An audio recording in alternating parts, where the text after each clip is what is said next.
Memories of Hollywood. This video is purely for entertainment and does not infringe on copyrights or laws. The rights to the novel and image belong to the original author. We do not claim ownership.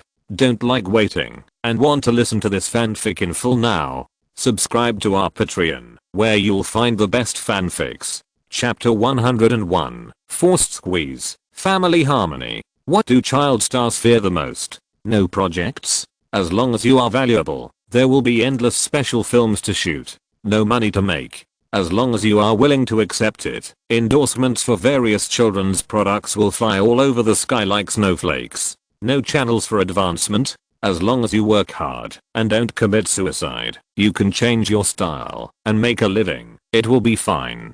Compared with these things, what they fear the most is actually the lack of exposure.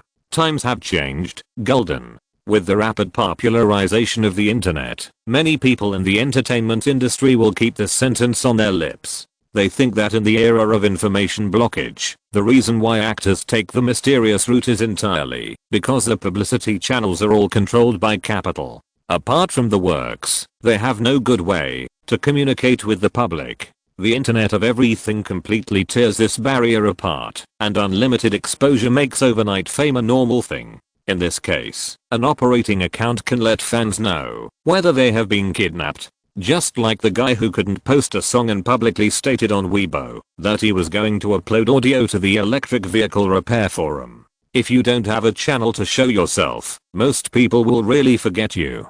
Compared with these grown-up guys, child stars actually have narrower channels for exposure. Why? Because many things can't be shown. And even if you are on, your fans can't see it. For example, magazine interviews. This kind of exposure channel is indeed one of the main publicity ports of traditional media. But the problem is, how many children without financial resources will buy this stuff to watch? For another example, fashion endorsements. Regardless of whether they are male or female actors, endorsements in the fashion circle are particularly important to them, because no matter how good their acting skills are, how classic their works are, how many awards they have won, and how scary their box office records are, but laying out global fashion endorsement advertisements is the embodiment of your continuous exposure rate. Global hard advertising can make your face appear in front of the public continuously, and this kind of exposure is much better than variety shows, because while you are remembered by others, you will not be bound by the personality brought by variety shows. But the problem is that the 8 red bloods and 5 blue bloods will not look for children to endorse. Because of the fan benefits of children, these luxury brands can't enjoy them at all. As for those things with super high traffic in Forbes, in the millennium, Jack Ma bought them for fame. Now, as for Roland's wealth, forget it. In this way, constant exploitation has become the main theme for child stars to gain attention. In fact, Roland has always felt that, although Macaulay Culkin's father is very unreliable and turned his son into a cash cow, his concept is right. In the absence of exposure, unlimited filming is the best embodiment of maintaining his son's status and letting his son always be active in front of the public.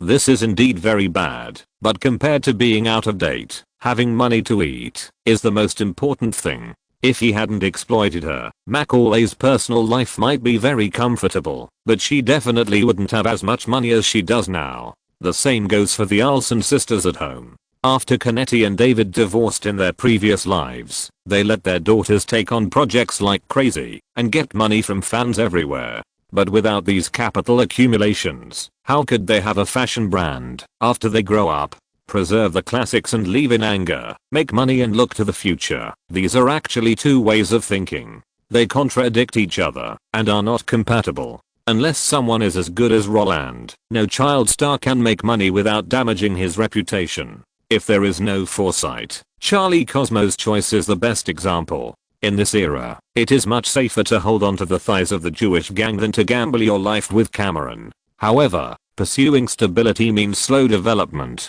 Therefore, when MJ's Black or White MV was shown on the huge screens in the commercial streets of major cities in America, the exposure rate of the rotation far exceeded that of variety shows, interviews, and luxury endorsements. When people walking on the street saw the children and the MV, the familiar and unexpected emotions were like a virus, which could continue to spread among the crowd. Even those who didn't listen to MJ's songs could discuss it. Oh, isn't that Roland? He actually filmed a MV with MJ. I just watched his movie in the summer, and I didn't expect it to rise so quickly. Who is the little boy in Michael's MV? Why does he look so familiar? Roland Allen. Oh, I remember. I watched his movie with my ex-girlfriend last Christmas. Mom, who is that little brother? It's so cool to play people away with a guitar. Him? I don't know, but he must be a very good guy to be able to act as the opening lead in MJ's MV. Movies are indeed the cheapest form of entertainment, but this does not mean that everyone will go to the cinema to watch movies. Because if that is the case, then according to the 80/20 rule, with a population of 250 million, the box office of Home Alone in America should be at most 980 million, not 300 million after the extended screening. Because of this, there are actually more people who do not choose movies as a form of entertainment than the audience group imagined. In this way, there are actually many people who do not know Roland. In this case, taking advantage of MJ's move to appear on billboards in major cities around the world is what Roland can get at the moment. It is best to be exposed. He does not expect those who have just seen him to be curious about him. He thinks that his personal charm is not that great. He only hopes that those who are unfamiliar with him can remember everything today when they see the movie poster in the future. That's enough. He is not Franklin, and he is not printed on the green banknotes. He only hopes that his popularity can continue to spread and let the people who know him continue to grow. After all, only if you know first, you will like later. Although Roland was very satisfied with this 15-second long advertisement and was surprised by the level of epic records compared with his colleagues who hated him, Roland's little surprise was nothing. Is MJ's MV a super large advertisement to raise Roland's status? Fuck. Can you have some shame? People just use you to balance the skin color. You are just a tool. When Christopher Culkin saw the MV all over the world and heard the news that Roland's guest appearance in Captain Hook would be premiered in early December, the helplessness and numbness that surged in his heart made him sit decadently in a chair, unable to extricate himself. Although he went to John Hughes to seek justice for his son when Home Alone started filming and was choked by the news revealed by the other party, it does not mean that he will give up. The popularity of Home Alone made Christopher jealous. He felt that Roland had taken away everything that should have belonged to his son. But the problem was, no matter how dissatisfied he was, who could he go to for justice? In this way, Christopher, who had no way to go up to heaven or down to earth, could only swallow his anger. He took all auditions and dared not ask for a random price. Because he was cheap, had good acting skills and rich experience, under the operation of his father, Macaulay successfully got the project of Baby Lover. Christopher thought that this would allow his son, whose resources were intercepted, to get back on the right track of development. But he didn't expect that when the movie was about to be released, the market was flooded with advertisements, all of which were related to Captain Hook and Roland. Sony, the investor and distributor of Hook, originally invited Spielberg to boost performance. In this case, after discovering that Roland, whose popularity should have declined with Terminator 2, was brought back on track by MJ's MV and broadcasted worldwide, they would of course strike while the iron is hot and start promoting Hook. Even though Roland's shots in the entire movie are less than 3 seconds, it doesn't matter. They can promote it under the name of a cameo. No matter how many children are attracted to the theater to watch Peter Pan, Sony will make money. This is just wishful thinking. The profit is obviously made by the 3 guys who get the share. Although Spielberg did not allow them to use misleading slogans such as the children's scenes were directed and filmed by Roland and this is a beautiful fairy tale world to avoid being criticized. But the Easter egg promotion of looking for Roland's shots can still be broadcast. Because of this, when Sony started to promote Hook, the Baby Lover project with Sony was immediately thrown into a corner and no one paid attention to it. Macaulay Culkin? Who do you think I don't know? What? You're his father? Want to ask about the promotion of our Baby Lover? Go away. Go away. Terminator 2 has not been released overseas yet. Hook is going to be released all over America. Who cares about your Baby Lover at this time? Roland can make us earn an extra 10 million in 3 days. Can your son do it? When Sony responded to Christopher, the guy who wanted his son to be successful was almost mad to death. He really wanted to point at the Sony staff and yell, "Home Alone should have been my son's work." Roland Allen just got the project thanks to those Jews. But he knew that if he really said that, then Honey would be finished. No one in Hollywood can offend Jews. He can shout loudly today, but tomorrow they can easily suppress him. Want to make your son a popular actor? Dream more in this life. Maybe you can realize it in the next life. Of course, whether it is the broadcast of the MV or Sony's use of Hook to squeeze out Macaulay's honey, these things don't need Roland to care about. Or in other words, these things will never reach his ears and will be gone. So far, he has not set up his own team, hired public relations, and recruited assistants like other colleagues. He has used all the people David sent to him, but this does not mean that no one is helping him control public opinion. Regardless of whether it is the agency contract under the name of CAA, or Kathleen Kennedy who actually handles his various businesses, or David who has already handed over Roland's public relations business to the Olson sisters, who also handles the external public opinion, there is a reinforced company of people who help him deal with external news, if the artist is really like what is written in the novel. And everything depends on himself. There are only two situations. One is that the author really doesn't understand, and the other is that he is the godson of the Kung Fu Emperor. Struggle, dwelling narrowness, ocean paradise, snow leopard, naked wedding era. Love is not blind. He has resources, a backstage, and a father, and he has a step up every year. But who made him kill himself? The point is that, while he was killing himself, his team was also like a waste. Zhao Yijin has been watching him for 8 months without noticing. What's the point of keeping that team?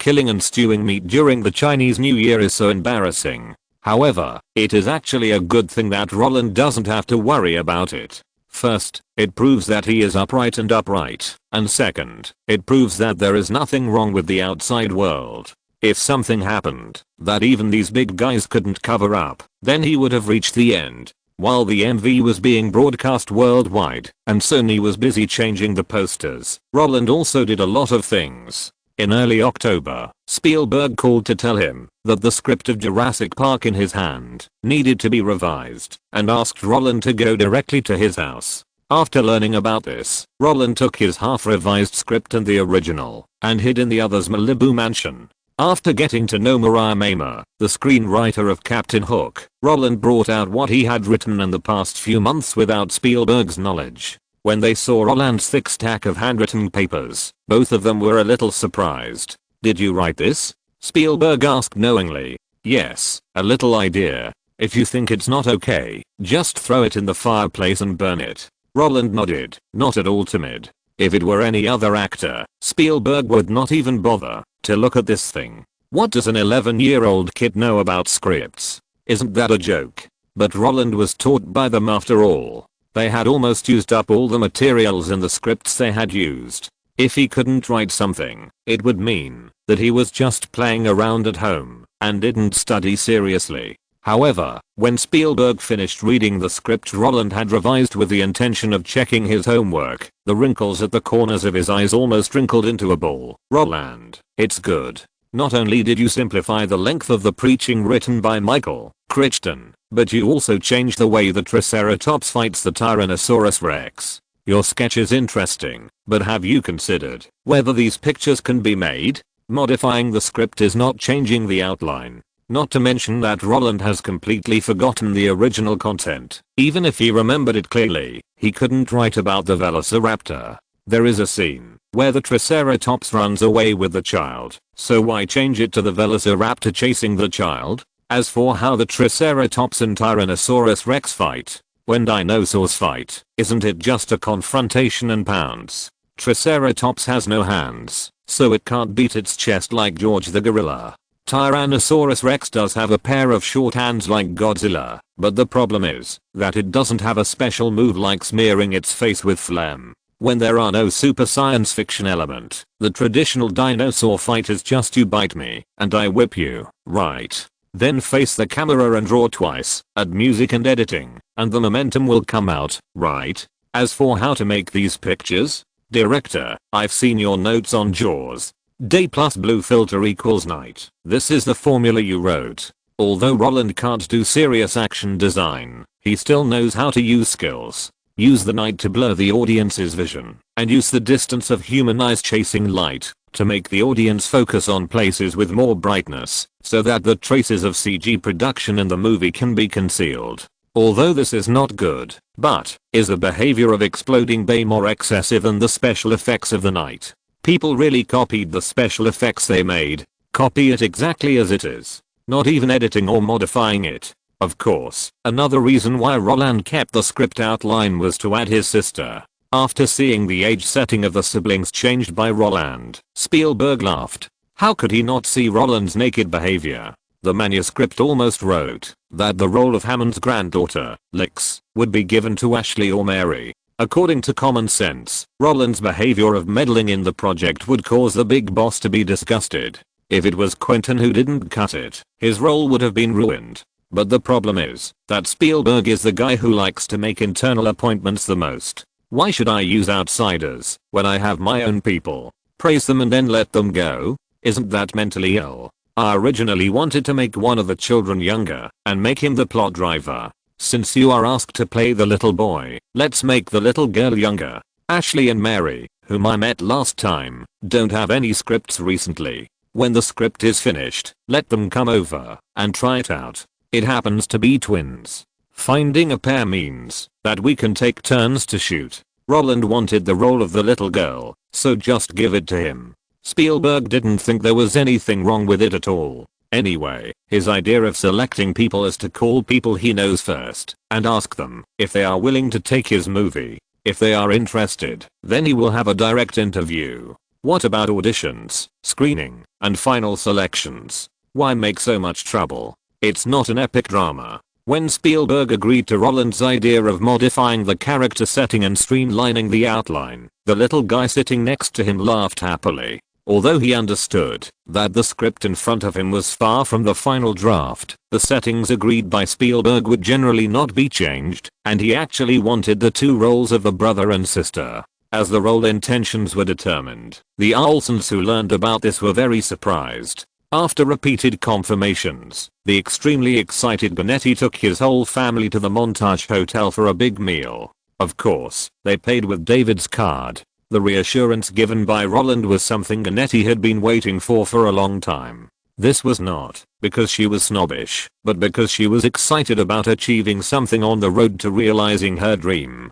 Parents of any family whose daughters have been filming TV series for so many years hope that they can develop on the big screen. If the first movie to the screen can directly cooperate with Spielberg, no matter which parent it is, they will wake up with a smile. Of course, Ganetti also understood that cooperation is not the point. The point is, thank you, Roland. After returning home from the dinner, when Ganetti left her daughter and son to her husband, she also accompanied Roland back to the next door. Looking at Aunt Ganetti with a smile on her face, Roland spread his hands and said with a smile, "It's just a small favor. Okay, I know you don't like this kind of courtesy, but, well, I also know what you want to know now.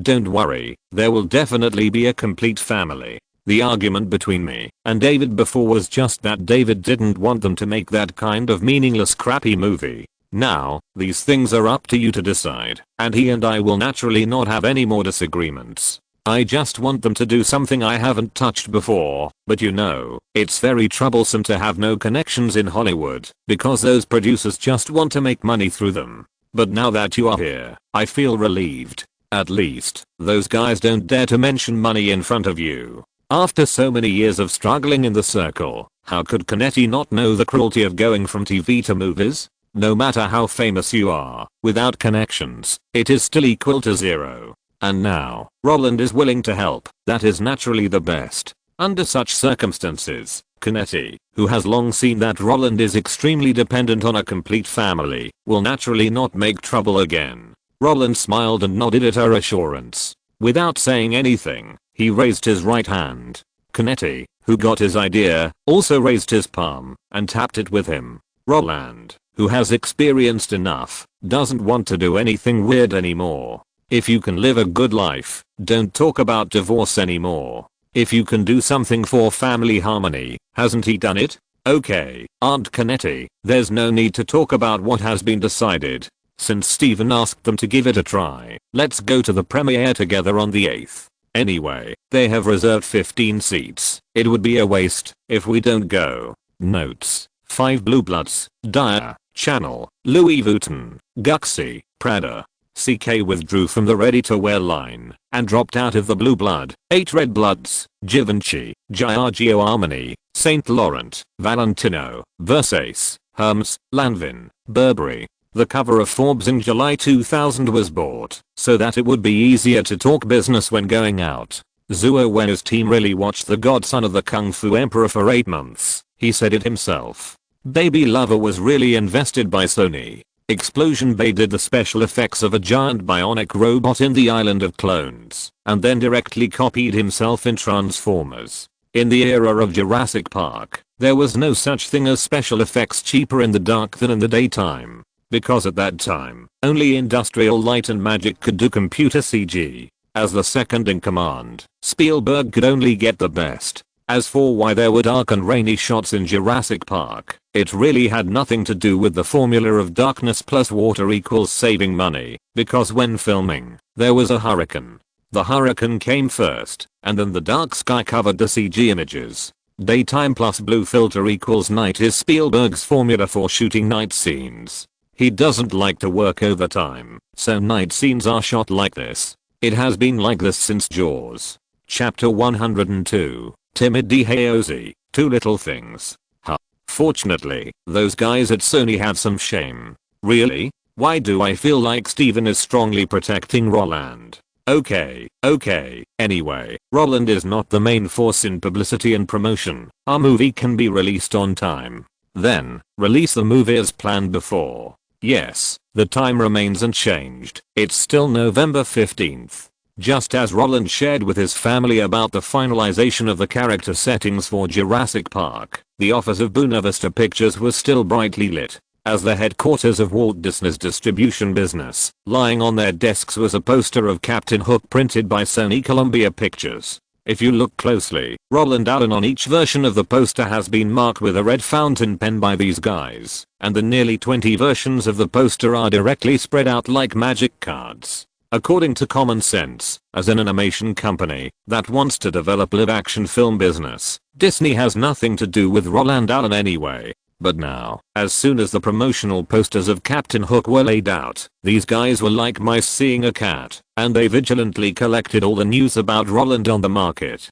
The reason is simple. Roland is now so popular. Sony, the foreign importer, is so shameless. And when the two of them are added together, Disney can hardly eat. If the promotion of the movie Captain Hook is based on the normal rhythm, the promotion of the movie should focus on director Steven Spielberg, starring Robin Williams, Dustin Hoffman and female lead Julia Roberts. With the 4 of them, there is no need to worry about JFK, The Addams Family, Star Trek VI, Future Fight, The Point Blank, Father of the Bride and so on. If they can't carry the box office, even if they are tied together, then Sony can just find some noodles for these guys and let them hang themselves. But the problem is that the film market share is only so much every year. Market share has always been linked to per capita income and consumption patterns. The quality of a film can affect the market, but the effect is extremely small. In this way, how to make more money while maintaining the market depends on the publicity and distribution parties.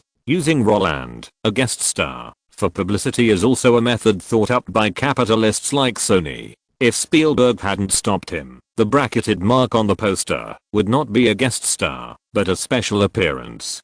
Don't doubt the integrity of these capitalists. The supporting role has been edited into the protagonist, and that happens everywhere. Andy Lau in Chasing the Dragon and Stephen Chow in The Lucky Guy were both cheated by the same person. As for whether this kind of money-making behavior will affect the actors, it's none of their business. They don't act. To put it bluntly, if it weren't for Spielberg's pressure, Roland might have been tricked by Sony, which wanted to expand the market crazily. But now, even if Sony didn't do anything shameless, they still relied on Roland's global exposure and took advantage of it, hoping to earn more box office through Roland's influence among children. The slogan "Looking for Roland" is really shameless. And the posters made for Roland are even more outrageous. If even the actors in the 3-second shots can be put on the posters, then there will be hundreds of people who can promote the movie. Of course, Sony attaches so much importance to Roland, which is actually a reflection of his value. But with this, Disney next door is worried to death. Last year, when Disney was releasing the animated film The Rescuers, Home Alone came out and beat them to a pulp. A low-cost animated film didn't even make back its capital, which shows how ruthless Roland Allen is. And this year, in the previous summer, in order to avoid Terminator 2, Disney directly withdrew Beauty and the Beast from the schedule. At that time, their opponents seemed to be the combination of James Cameron plus Arnold Schwarzenegger plus Roland Allen, but the one who could really affect them, wasn't it Roland Allen, who has the same fan base as Disney? Although Perelman's existence is also one of the main factors, not wanting to be beaten by Roland's movie is also the key to Disney's change of schedule. But the problem is, I have postponed the schedule for 4 months, and ended up bumping into you, a little bastard. This is so stupid.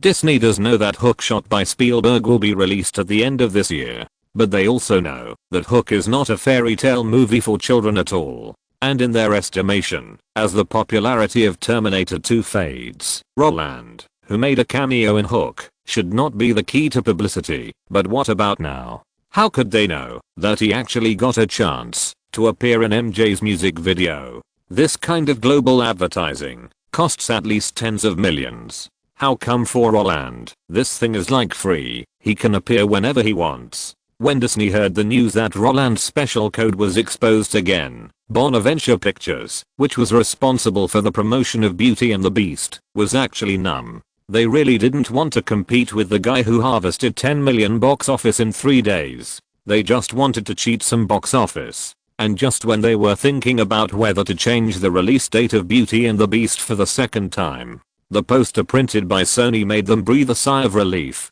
Fortunately, these guys at Sony didn't make Roland the main promotion. It seems that Steven Spielberg has a very good relationship with our chairman. He left us a way out. If the release date is changed again, this movie really can't be made. We should hurry up and promote this movie. Yes, with the huge success of the 2 movies, Roland's global personal cumulative box office has reached 700 million. Terminator 2 was too slow to release. In this case, Disney, which makes a living by harvesting the 6 money bags of children, doesn't want to bump into him at all.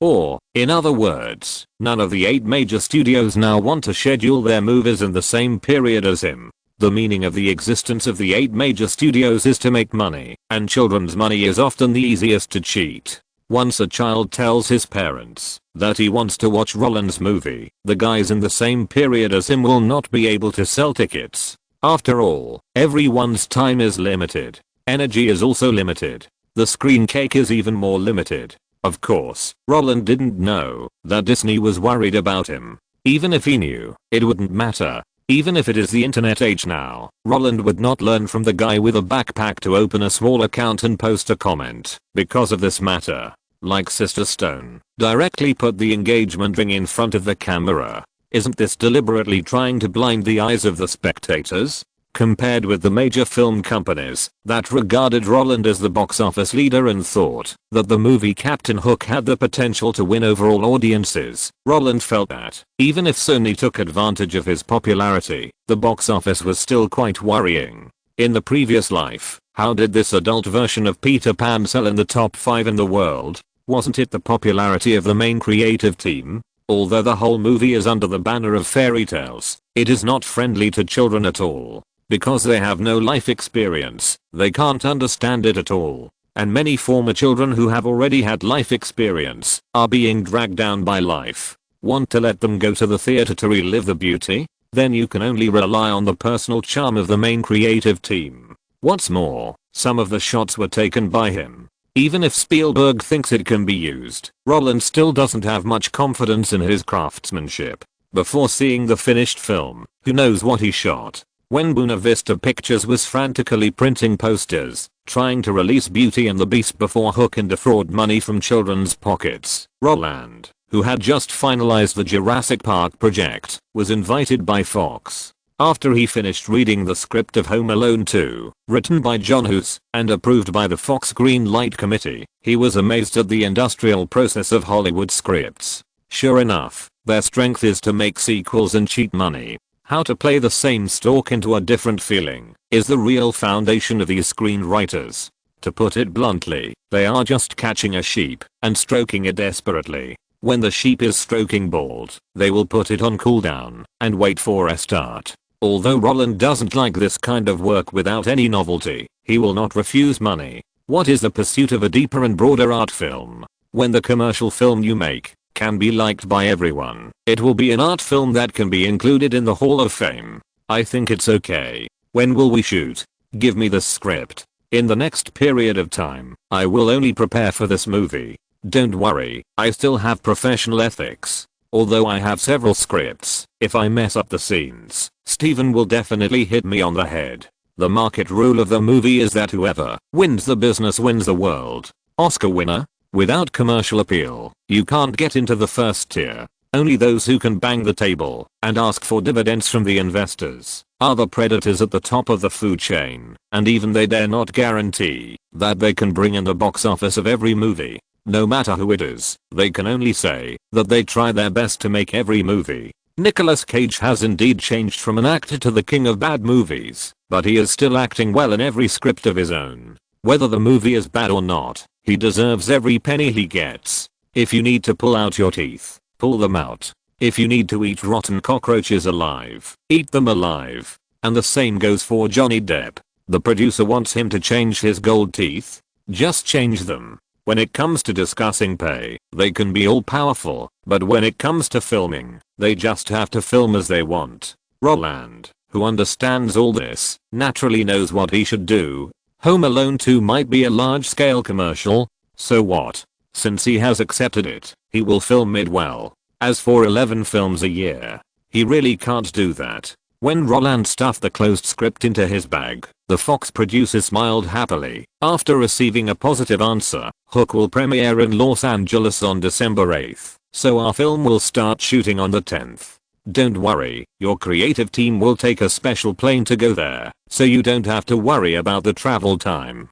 Compared with Disney, which doesn't want to collide with Roland, Fox is actually a smart guy. Roland has box office influence and background, so he is the boss. As long as he can film well, let alone coordinating with his activities to adjust the start time, even if he uses a special plane to pick him up, it's no problem. As long as they can make money, they are brothers. And if they can't make money, at least they won't worry about such things now. 2 movies with $700 million. Roland may become the youngest billionaire in the world. Compared with the box office of those extras, how could he who has always been the protagonist collapse so easily? As for transformation, at least 4 of the top 10 works in the global box office rankings every year are projects of their Jewish gang. With such a good yield, if he doesn't take off, who else can? After Roland dealt with the 2 projects of Jurassic Park and Home Alone 2 one after another, he pretended to call the truck driver when he saw that the time was almost up. However, when he asked where the other party was, the divorced guy told Roland very rudely that he was making money in New York.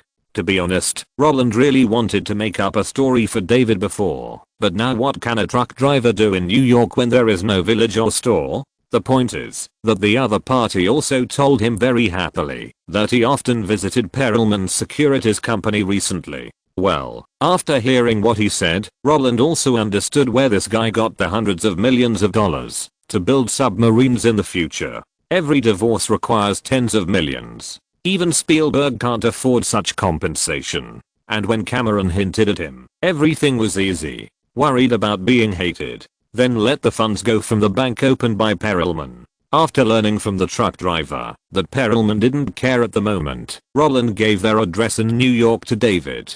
Since some things are hard to say, let's leave it to the guy who knows the business. Are you sure you want to use the salary contract for Home Alone 2 and the stock of Berkshire Hathaway for mortgage loans? Although his tone was full of doubts, David's glance was extremely calm. Of course, don't play too big, just enough to spend. Roland nodded very affirmatively. Okay, I understand. After getting a positive answer, David put the things away directly. At the same time, he also said, I can help you deal with these things, but I won't. David is a very stable guy. From his behavior, that he would rather make less money to keep his daughter and Roland's authorizations, we can get a glimpse of it. Roland also understands that, even if he tells the other party that the bear will disintegrate, he will not believe it. In this case, let him do it alone. No problem, David. It's better if you don't do it. If I lose, I still have to rely on you to support me. Roland's naughty tone made David shake his head, sneer, and say, forget it. You are the same as your father. You have a lot of ideas. He also likes to gamble, but he only won once, and that was when he chased your mother. As for you, I hope you can win this time. Really? What if I lose? Roland picked up a pen from the pen holder and turned it directly with his fingers. Lost. Then I can only close the company for you and stop the loss in time. But you still have to bear the corresponding debts. Looking at your 10 million salary, you have to shoot 5 movies first, right?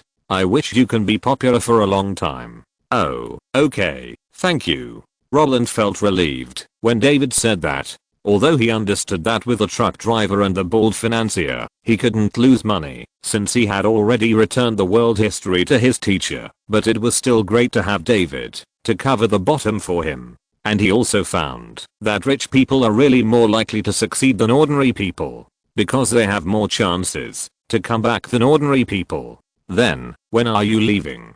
I'll arrange the company's affairs first, leave on the 5th, and come back on the 10th. What? So you won't attend the premiere? Yes, I don't like the red carpet, and it's a good thing for me not to join in the fun.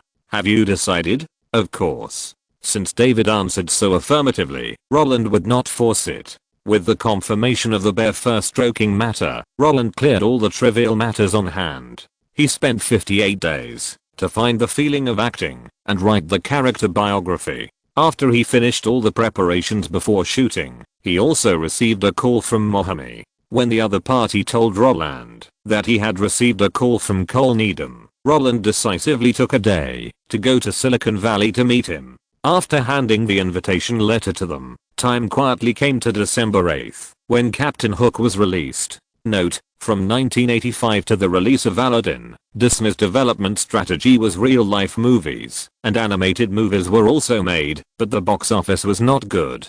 Beauty and the Beast did not dare to compete with Terminator 2, and did not dare to grab the Christmas season. Even if it was successful, Aladdin in the second year did not dare to continue to grab the schedule, and was released before the start of the Christmas season. It was not until the 2 movies were all hits that The Lion King and Pocahontas began to compete for the summer schedule. In the previous 7 years, every time they released an animated movie, they were timid.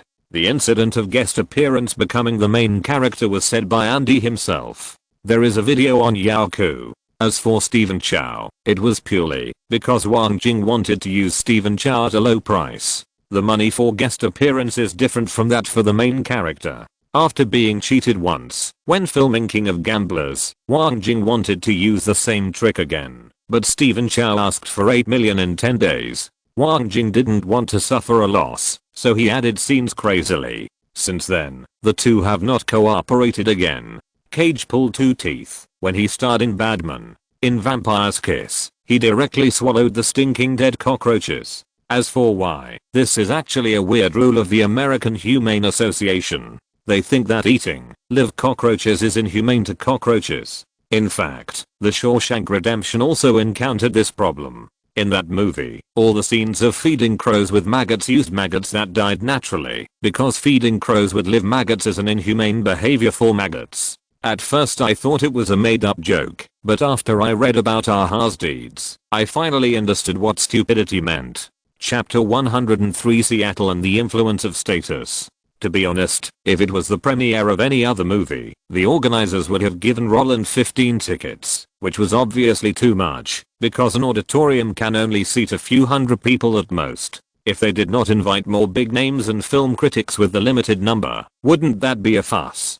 But, the guest lineup of Captain Hook does not need the organizer to worry about it at all. When Spielberg's movie is released, his 3 brothers will definitely come to support it. In addition to his and Lucas's apprentices, as well as Francis and Martin's students, the big names on the red carpet will pop up like they are free. Clint Eastwood has to give face to his brother-in-law, right? Jack Nicholson has to give face to his classmates, right? Tom Hanks has to give face to his mentor, right? The red carpet guests of Captain Hook are much more luxurious than the Golden Globe lineup that Roland attended a year ago. And if the premiere of Terminator 2 in the summer is put together with it, perhaps only the number of film critics can be compared.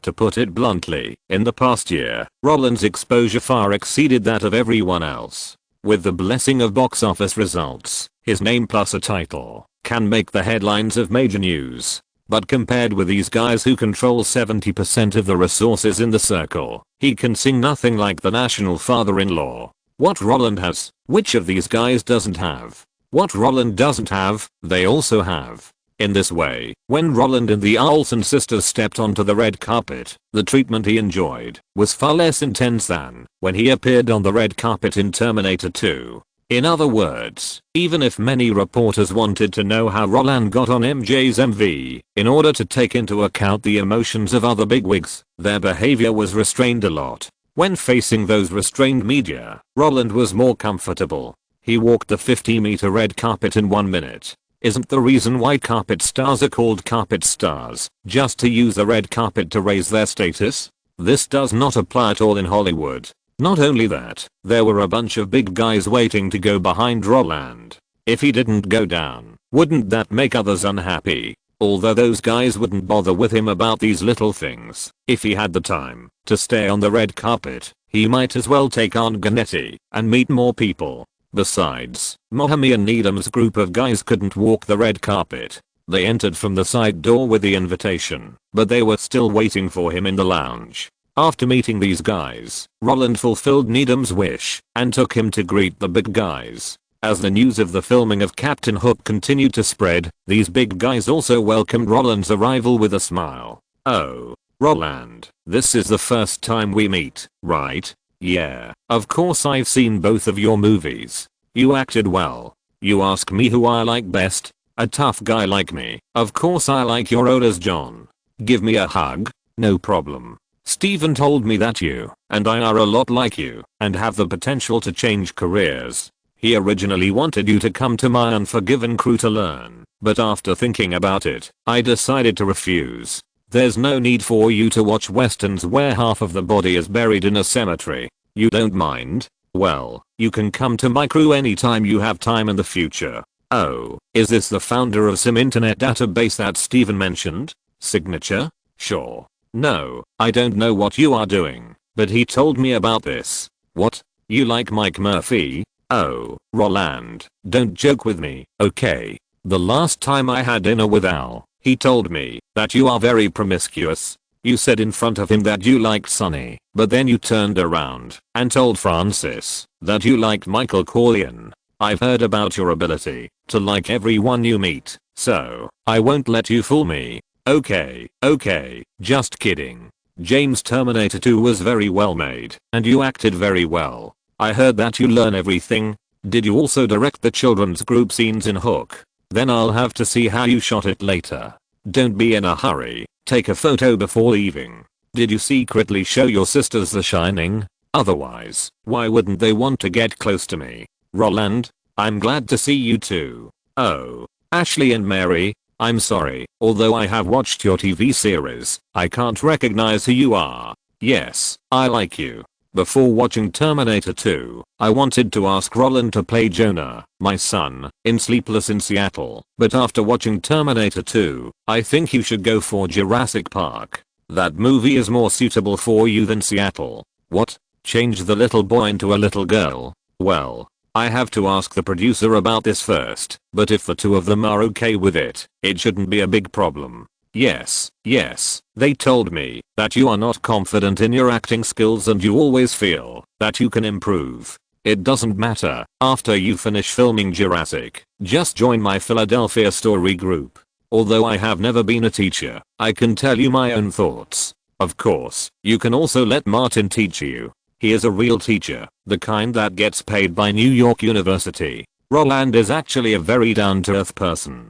When he attended the premiere of Terminator 2, he felt that the whole process was very boring, because the people present were basically editors of various media, or film critics who had columns in major newspapers. They could do nothing but praise your movie. Just like the 40 thieves who could say open sesame, their characteristics have already fully reflected the nature of the media, right? Acquiring media and controlling communication channels. Am I wrong? Do you have a chance to say it? Tencent's characteristics are similar, heavily supporting the law society and supporting the development of upstream and downstream courts and their institutions. Am I wrong? You can say it. But be careful, or I will sue you. Roland really has no interest in dealing with those media that can be controlled by money. But what about now? His peers in the circle have more common topics with him. You can also say that he is trying to build relationships in a snobbish way. But since people are here, if he doesn't go around a little, is it worth such a good opportunity? Roland never thought of himself as a saint. All his efforts were to seize opportunities. Since these guys were right in front of him, if he didn't go up and talk to them, how could he know what happened during the time he didn't know? He almost joined Eastwood's crew and followed this old bodyguard. Pacino had already sold his old background to Nicholson. Hanks was ready to be his teacher. Just these alone made Roland's trip worthwhile. Not to mention, Hanks was willing to ask the producer of Sleepless in Seattle if he could change the image of the boy in the film. The reputation of the movie Seattle was not very good in the future. But this kind of love movie about fate can always capture the hearts of young men and women. Mary Sue-like love stories will never lack a market. As a love movie, it can make the male and female protagonists appear at the same time for less than 3 minutes and harvest more than 200 million global box office. The depiction of God's will, destiny, and faith makes those who are fanatical about religion willing to pay for tickets. And religion and faith are things that almost everyone in America has. Because of this, Seattle, which is completely in accordance with what is written in the Gospel of Luke, and follows the concept of again I say to you, ask, and it will be given to you, seek, and you will find, knock, and it will be opened to you. For everyone who asks receives, and he who seeks finds, and to him who knocks it will be opened, is destined to be loved by people. This is also the reason why the Chinese version of Downey will only be criticized for having a distorted outlook on life, after copying The Silence of the Lambs. The original film is clearly about faith and love, but what did he copy? It was the mistress's trip to the American confinement center. Of course, that plagiarized version has nothing to do with Roland now. Now he only knows that if the child in Seattle can change gender and be won by the Olson sisters, it will be very beneficial to them. The role of the little boy in the original book is really likable. All the efforts made for the love of his father will definitely make the two sisters, who already rely on cuteness to make a living in the TV circle, more popular with the sister fans and mother fans. If you don't use the resources, you are a fool, right? As for supporting roles, 100 low-cost independent films can't even match a hit. What's more, Seattle has Hanks and sweet girl Meg to carry the box office. The Olsen sisters only need to be responsible for the icing on the cake. If you can achieve success in the simplest way, don't be stupid to tinker with other projects that may fail. However, this is just Roland's casual mention in front of Hanks. As for whether it can succeed, he himself doesn't know. However, when Needham followed Roland and walked around the venue, he became more and more impressed with the almost 12-year-old kid beside him. Those box office record holders and big names who have won many awards, none of them would refuse Roland. Looking at the heavy autograph book in his hand, Needham was a little emotional. He met all the actors and directors he liked today. Before coming here, he never thought that he could take a photo with them.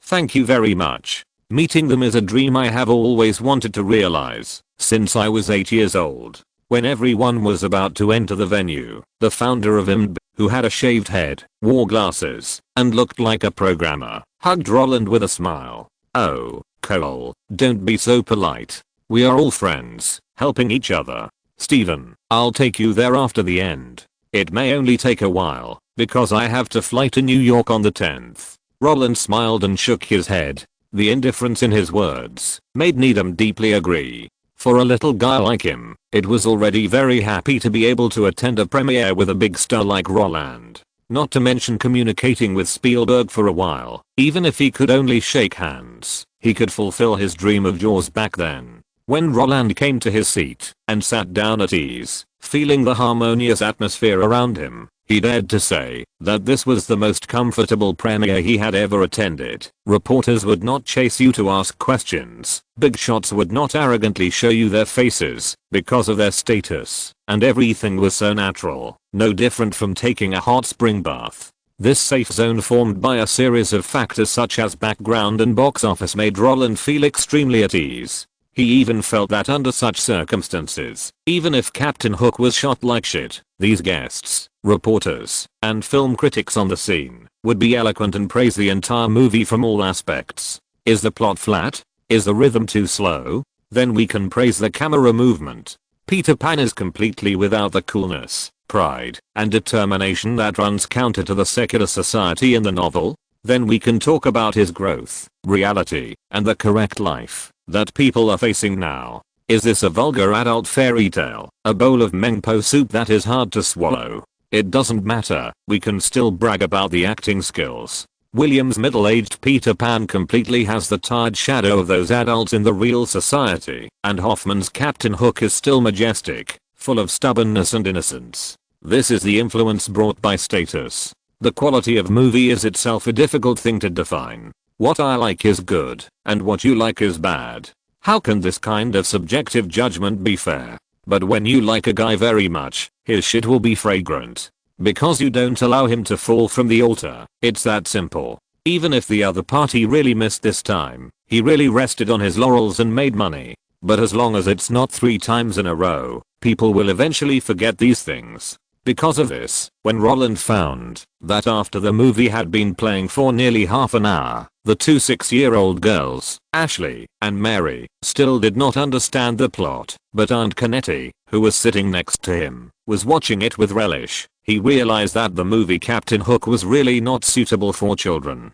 He raised his hands and beckoned the 2 little ones to crawl into his arms. While pecking each of them on the forehead, Roland also said in their ears, "If you feel bored, close your eyes and take a nap. I'll take you to see Beauty and the Beast tomorrow." But Ashley looked at Roland with her big watery eyes. "Isn't this bad?" Hearing this, Mary also nodded in agreement. Although they are still young, their minds have long been mature. They understand that sleeping now is not appropriate in terms of emotion and reason. Then, don't doze off. Roland tilted his head and looked at them seriously. "With Beauty and the Beast, I won't." Mary answered very honestly. "If there is a princess dress, we can sleep in tomorrow." Ashley added after her sister's words. Such words made Roland laugh. Well, it seems that, no matter which era, little girls always liked Disney. From Prince Charming to Queen Charming, people have always found ways to trick little girls into buying princess dresses.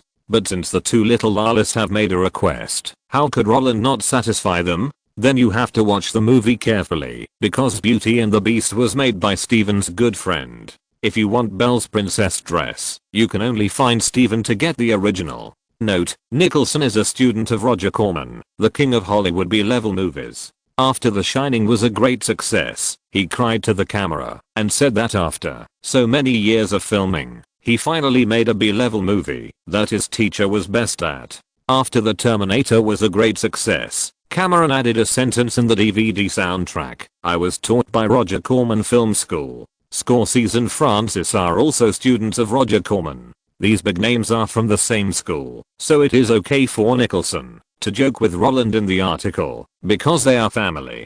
Flags of Our Fathers, Letters from Iwo Jima, The Bridges of Madison County. Many of Eastwood's movies were invested and produced by Spielberg. After 1 Million won the award, Spielberg directly said, "Congratulations to my family for winning 2 more Little Golden Men." The rating of the movie Seattle is not high, but this is normal, because all love movies are not rated high. The Ship, 50 First Dates, The Notebook, these movies about love, are all good at the box office, but the ratings are not above 8. But even so, many people still go to see it. Chapter 104 Audience Choices of Family Movies. Of course, everything Roland thought of would not happen in the end. How could Metacritic delete 6,400 negative reviews overnight and raise the score of The Islander from 5.1 to 7.4? For these experienced guys, Hook shot by Spielberg is the orthodox sequel to Peter Pan, because the growth of fairy tale characters is a refreshing concept. It is also a concept that can make the old guys at the scene feel the same. Hook tells the story of Peter Pan, who never grows up, returning to the human world and having children. He will be tired of everything in real life. The pressure of the mortal world has turned him into a cold adult, with only the habitual thinking of everything as material in his head. Captain Hook came and kidnapped his 2 children. Under the pull of the fairy, Peter Pan, with a beer belly, returned to Neverland and was forced by the other party to save his children. He is not young, brave, energetic, or happy. Even when he returns to his base camp, the familiar children cannot recognize him and even think that the greasy old man in front of them is a pirate. Just when everyone rejects him, a black boy suddenly walks out of the team. He touches his face and says with surprise, "It's you." After being recognized, the grown-up Peter Pan is able to stay and find a way to defeat Captain Hook. During the training, he gradually regains the innocence that he lost because of growing up, and the imagination that he lost because of excessive social experience. When he recalls the feeling of being a father at the beginning, the joy, satisfaction, and happiness make him regain his ability. Yes, in the novel Peter Pan written by James Barrie, Peter Pan, who never grows up, pursues eternal childhood, the supreme and pure childlike innocence, and the beauty and tranquility away from the hustle and bustle of the adult world. But people have to grow up after all. Although childhood is beautiful, it cannot be retained. From childhood to adulthood, human beings will not only lose their innocence, but also their own personality will be suppressed, and human nature will be distorted by the noise of the outside world. At this time, Spielberg proposed an alternative method, spiritual comfort, which is children. In his opinion, growing up with his children is the best way to find the beauty of the past in the flashy world, and it is also the best way to regain the innocence and recall the past. Never forget the child deep in your heart. As a fairy tale movie for adults, Spielberg just wants to tell the world about his love for children. And this kind of love can only be experienced by adults. The helplessness caused by social life, but the persistence of having to move forward for the better growth of children, is the real blow to the tears of adults. Because of this, when the movie ended, there was warm applause at the scene. Why?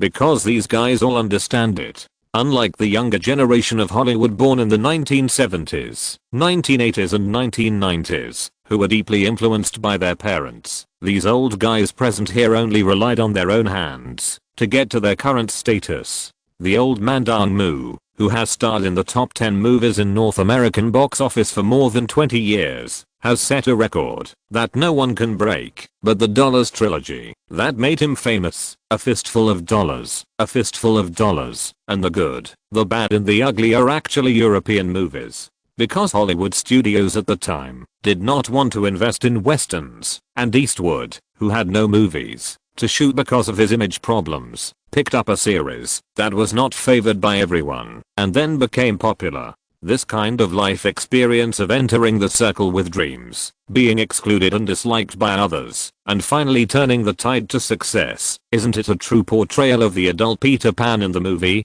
The westerns he insists on now are the children of Peter Pan and Hook. As Roland said before, the last western he shot, Unforgiven, will be released next year. In fact, it is the same as what was expressed in Hook. At the end of the decline of westerns, he missed his high-spirited self. In this case, will he still not understand movies? The same is true for Tom Hanks. His parents divorced when he was 6 years old. His childhood life was watching and acting in plays, but because of his appearance, he never got the main supporting roles. If it weren't for Ron Howard who finalized him as the lead actor in The Little Mermaid, even he himself didn't know how long he could hold on. For him, Howard is the Peter Pan in his life, so that every time Howard gave him a script, he would directly participate in it. In this case, will he still not understand movies? Although this kind of directional viewing threshold will greatly affect the box office and reputation of the entire movie, because most of the audience go to the theater just to have fun. Star Wars can make people happy, so it sells well at the box office, but compared with Quentin's movies, that require a lot of event knowledge to understand, Captain Hook is much better. You don't need to understand what happened in Hollywood in the 1960s, because you can find yourself in the movie. In this way, at the cocktail party after the film screening, people only talk about the success of the story's sequel. It is indeed a very good breakthrough to regain the feeling of happiness through fatherly love and recall the good memories of childhood. Wendy's aging and Tinkerbell's loneliness are the helplessness of adults. Peter Pan loves his wife and his children. He must make choices and give up something. This kind of pain is something that all adults will experience. The real problem adults face is not growing up but forgetting. All adults are children. As long as you have not forgotten, what happened can never be forgotten. It's just that you can't remember it temporarily. This is an excellent family fairy tale drama. Although there may be many children who can't understand it, I believe that the adults who walk into the theater with them will tell their children why they like this movie. Because it is not a brain-burning suspense film, adults can understand it, and they can also communicate well with their children through this movie.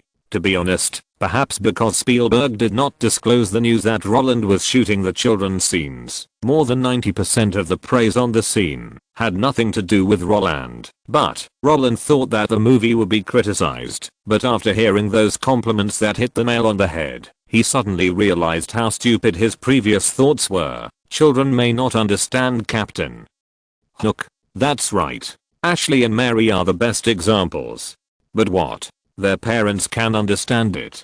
Isn't the so-called family movie a topic that allows the family to communicate after watching the movie? Just like Home Alone. After watching this movie, the children will ask their parents, will everything Kevin encountered in the movie happen to them? Do those terrible villains really exist? These topics do sound very naive, but they are a bridge to enhance the relationship between children and parents. As long as the children and parents have one or more arguments after watching the movie, then the movie is successful. What intention, and technique are all secondary things. The essence of a family movie is to create a topic for families who can't find a good topic to chat about on weekdays. Whether the children understand the film and then share it with the adults, or the adults understand the film and then explain it to the children, both channels are fine. As long as you do this, the film you made is meaningful. In this way, when Roland took Needham to meet Spielberg on time and expressed his thoughts after hugging,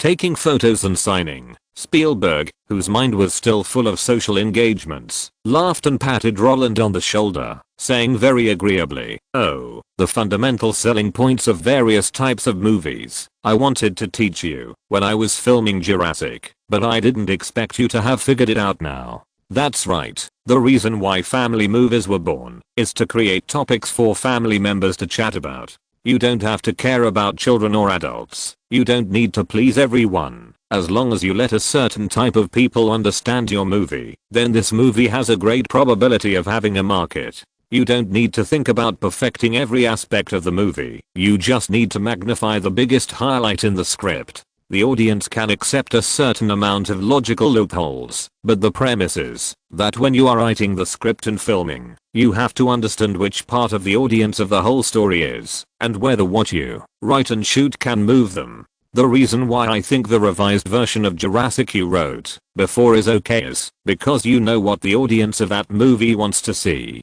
People want to see dinosaurs. In this movie, dinosaurs are the protagonists. You, your sister, or other human characters are all ingredients. Only by grasping this point can we start writing the script. Of course, even if the target group is clear, we still have to pay attention to one issue, that is, the number. If the number is too small, don't shoot it if you can. Although the success of a movie will eventually depend on luck, movies with a small audience need more luck than movies with a large audience. If a movie with an investment of 100 million is ruined, it will still have a box office of several hundred million, because the investors will find a way to get their money back, and the public will still know you. If a movie with an investment of 10 million is ruined, who will know you? Although Spielberg's words were full of the smell of money, Roland had to admit that what he said was right.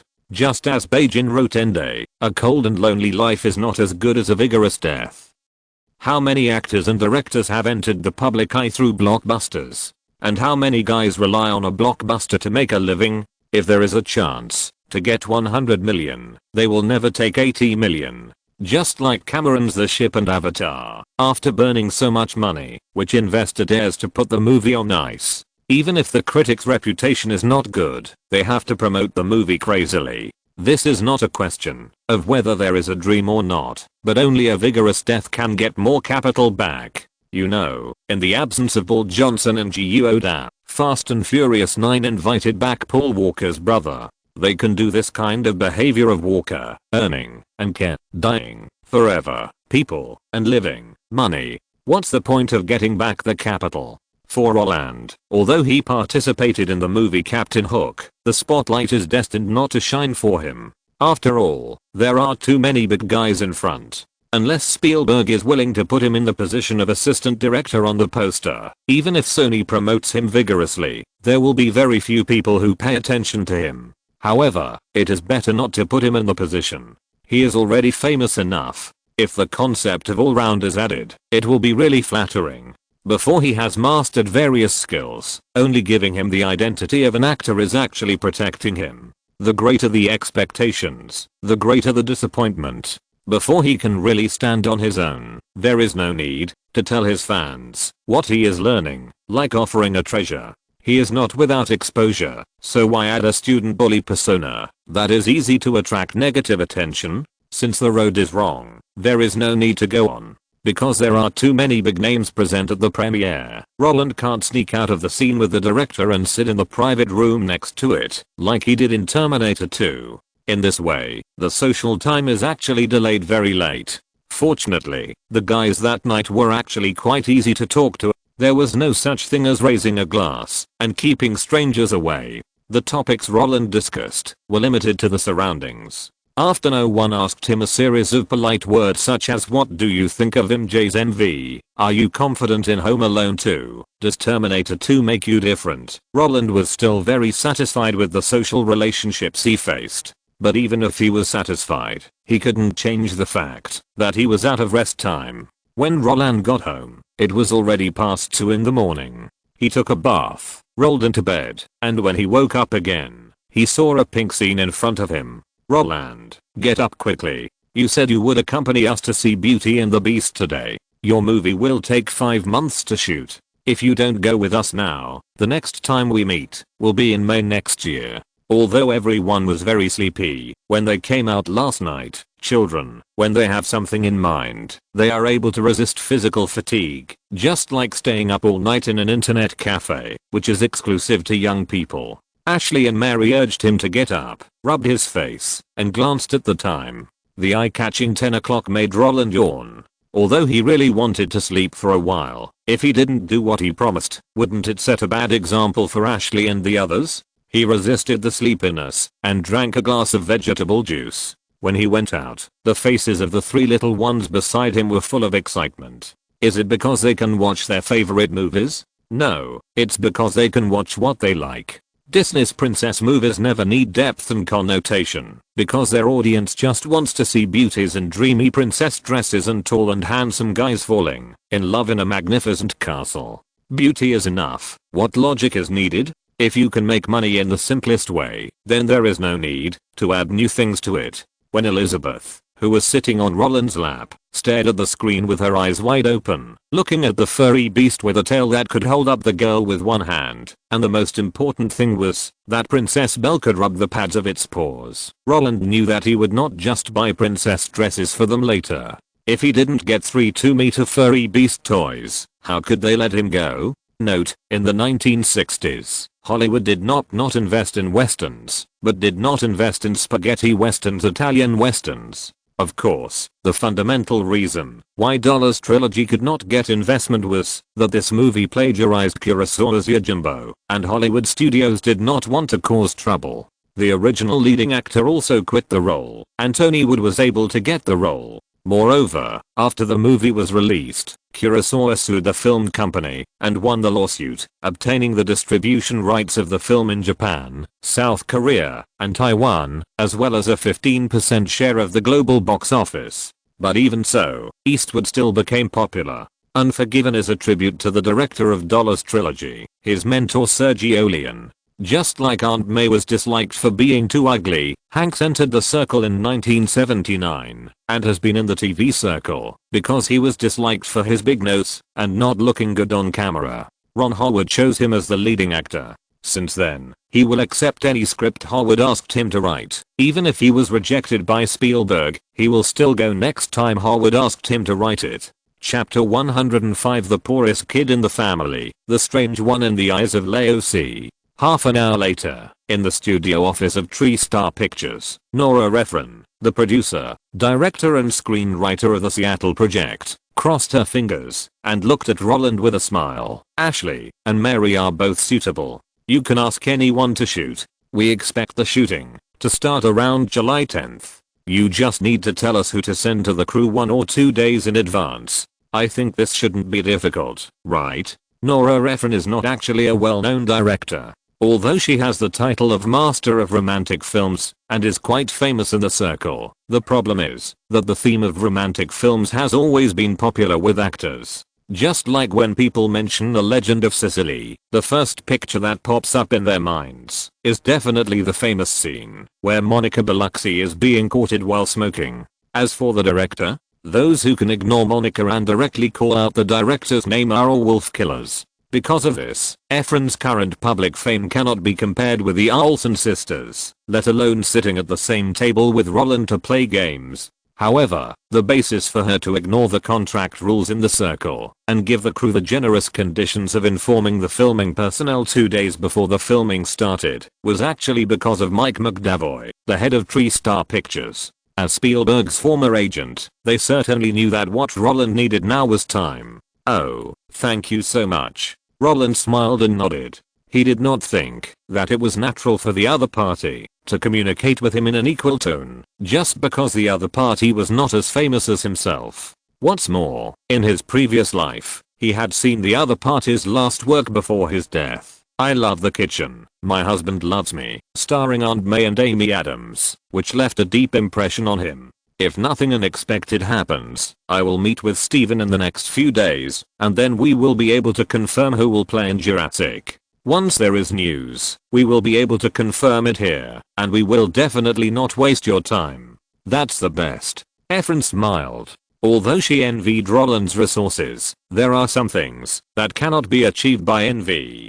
Then let's talk about the issue of pay. Although they are really popular and are the second most popular child star in North America after you, Ashley and Mary have no film experience after all, so when Ephron dragged out the ending sound of So and was reluctant to continue speaking, Roland understood that the other party wanted to lower the price. Of course we understand this. In fact, we can join this project thanks to your support. We have never thought about how much we will get paid. Let's put it this way. The weekly salary is $2,000, and the rest is calculated as bonuses. The box office is $100 million, and the bonus is $1 million. The cap is $500 million. This price is very fair, right? It will not squeeze your production costs at all. Ephron's eyes lit up, and he nodded happily. Of course, it's very fair. In fact, according to normal rules, Roland should not have negotiated the salary of the Olson sisters. But the problem is that special projects require special treatment. From investors to screenwriters and actors, everyone has no objection to the transformation of the script and characters, and they cooperate efficiently. Letting the agent negotiate the money may really ruin the relationship between the two parties. The price of customizing a role is always different from the price of a normal offer. Just like Sisterning said, I'm a bystander. I can say generously that I'm not willing to do the cute out, but if the investor offers me $300 million, I will say, okay, cut it as you like. Customizing a role and the cute out that Sisterning said are actually the same thing. You want this project, the investor says yes, they will change it for you. In this case, the investor makes concessions first, and you, as an actor, can't even ask for the market price. In this case, the most common method is to get a guaranteed minimum and distribute the rest of the bonuses based on the box office figures. There is a saying that risks are shared. The investor pays the money, the laborer becomes famous, and the profit is shared, and the loss is shared. In Hollywood, the most typical example is Tom Hanks. When the Jewish gang was preparing Forrest Gump, Hanks took $10 million out of $55 million. As a result, he ran out of money halfway through the filming. He then converted the $10 million into a 10% profit share, and finally took nearly $70 million home. How can the investor not love such a confident move? And it is this behavior that has made him repeatedly rated as the nicest person in Hollywood. Not only the audience likes him, but also the capital, because he knows what's interesting. He will not yell and ask for money from the investor, like Depp and Tom Cruise. What's more, the Olson sisters are actually not short of money now. The US dollars earned by the two of them actually far exceeded Roland's salary. Yes, with the Home Alone series taking $13.8 million and Terminator 2 taking $2.48 million, Roland's earnings were less than half of what the two little lollies took. Although the money had always been kept by the Olsons, the ownership was after all his. That's not right. Thinking of this, Roland suddenly felt that something was wrong. The Olsen sisters have always earned more than him. Not only that, on weekdays, when these dolls want little skirts, little toys, little figurines, and little snacks, he always pays for them. Wow. No wonder David always told him to keep the money. So that's the situation. After all this time, no matter how much he earns, he is still the poorest kid in the family? Deg pointed egg. Backquote. This is simply. Roland's lips trembled, and he was speechless and choked. However, when he said goodbye to everyone with such doubts and extreme imbalance in his heart, and found Aunt Ganetti, and wanted to go home with them, the two little lollies who pulled his arms on the left and right, and the depression in his heart caused by I'm the poorest, but I spend the most disappeared. Brother Roland. Ashley knelt in the back seat of the car, and looked at Roland with her big watery eyes. Am I going to break up with Mary? Huh? Why do you say that? The sudden words made Roland a little confused. Just as he turned his head to explore, Mary on the right also spoke. Ashley and I haven't seen each other for a long time. What's going on? Roland was like a monk who was at a loss for words. He couldn't understand why the two little lollies who had been very cooperative during the audition suddenly asked him this question after the matter was finalized. Separate? Why did the two of them separate? Just as he was confused and looked around, trying to find some clues from the two identical faces, Ganetti, who was holding Elizabeth and sitting in the second seat, turned his head and said they both felt that Seattle and Jurassic would separate them because they had never been separated before. So that's it? After Ganetti said this, Roland immediately understood. The two little lolly were a little scared now, because the next shooting mode was something they had never experienced before. From 1987 to now 1992, the Olsen sisters have filmed 144 episodes of TV series. The camera is not unfamiliar to them, even more familiar than their family members, but all along, the shooting mode they followed was you play a segment, I play a segment. Sometimes, there are more than 10 or 20 shots in an episode of TV series, and they may be shot separately by the sisters, U8 and I10, and the work for this week is completed. There is no way. This is the advantage of twins. Under such circumstances, they have never played a role completely, and now Roland wants to split them into two groups, and problems arise. Although they understand that this is an opportunity that countless peers can't get, but, to be honest, they really cried when they were acting with Hanks just now, because they are afraid that they will mess things up. Brother Roland, I don't know if I can act well, Ashley said very bluntly. We used to act in scenes. Mary continued her sister's words, looking at the two guys who came close to him, and whispered in an uneasy voice. Roland smiled and shook his head, pinching their chubby faces on the left and right, and said, what are you two thinking about? The director said you can do it, so you can do it. Besides, in most cases, children don't need too much acting skills. If the child is not cute, it will not have any added effect on the movie. You two have too much advantage in appearance. As long as you perform at a normal level, the audience who walks into the theater and sees you will be happy, and as long as you act cute, they will be even happier. Of course, I understand your worries.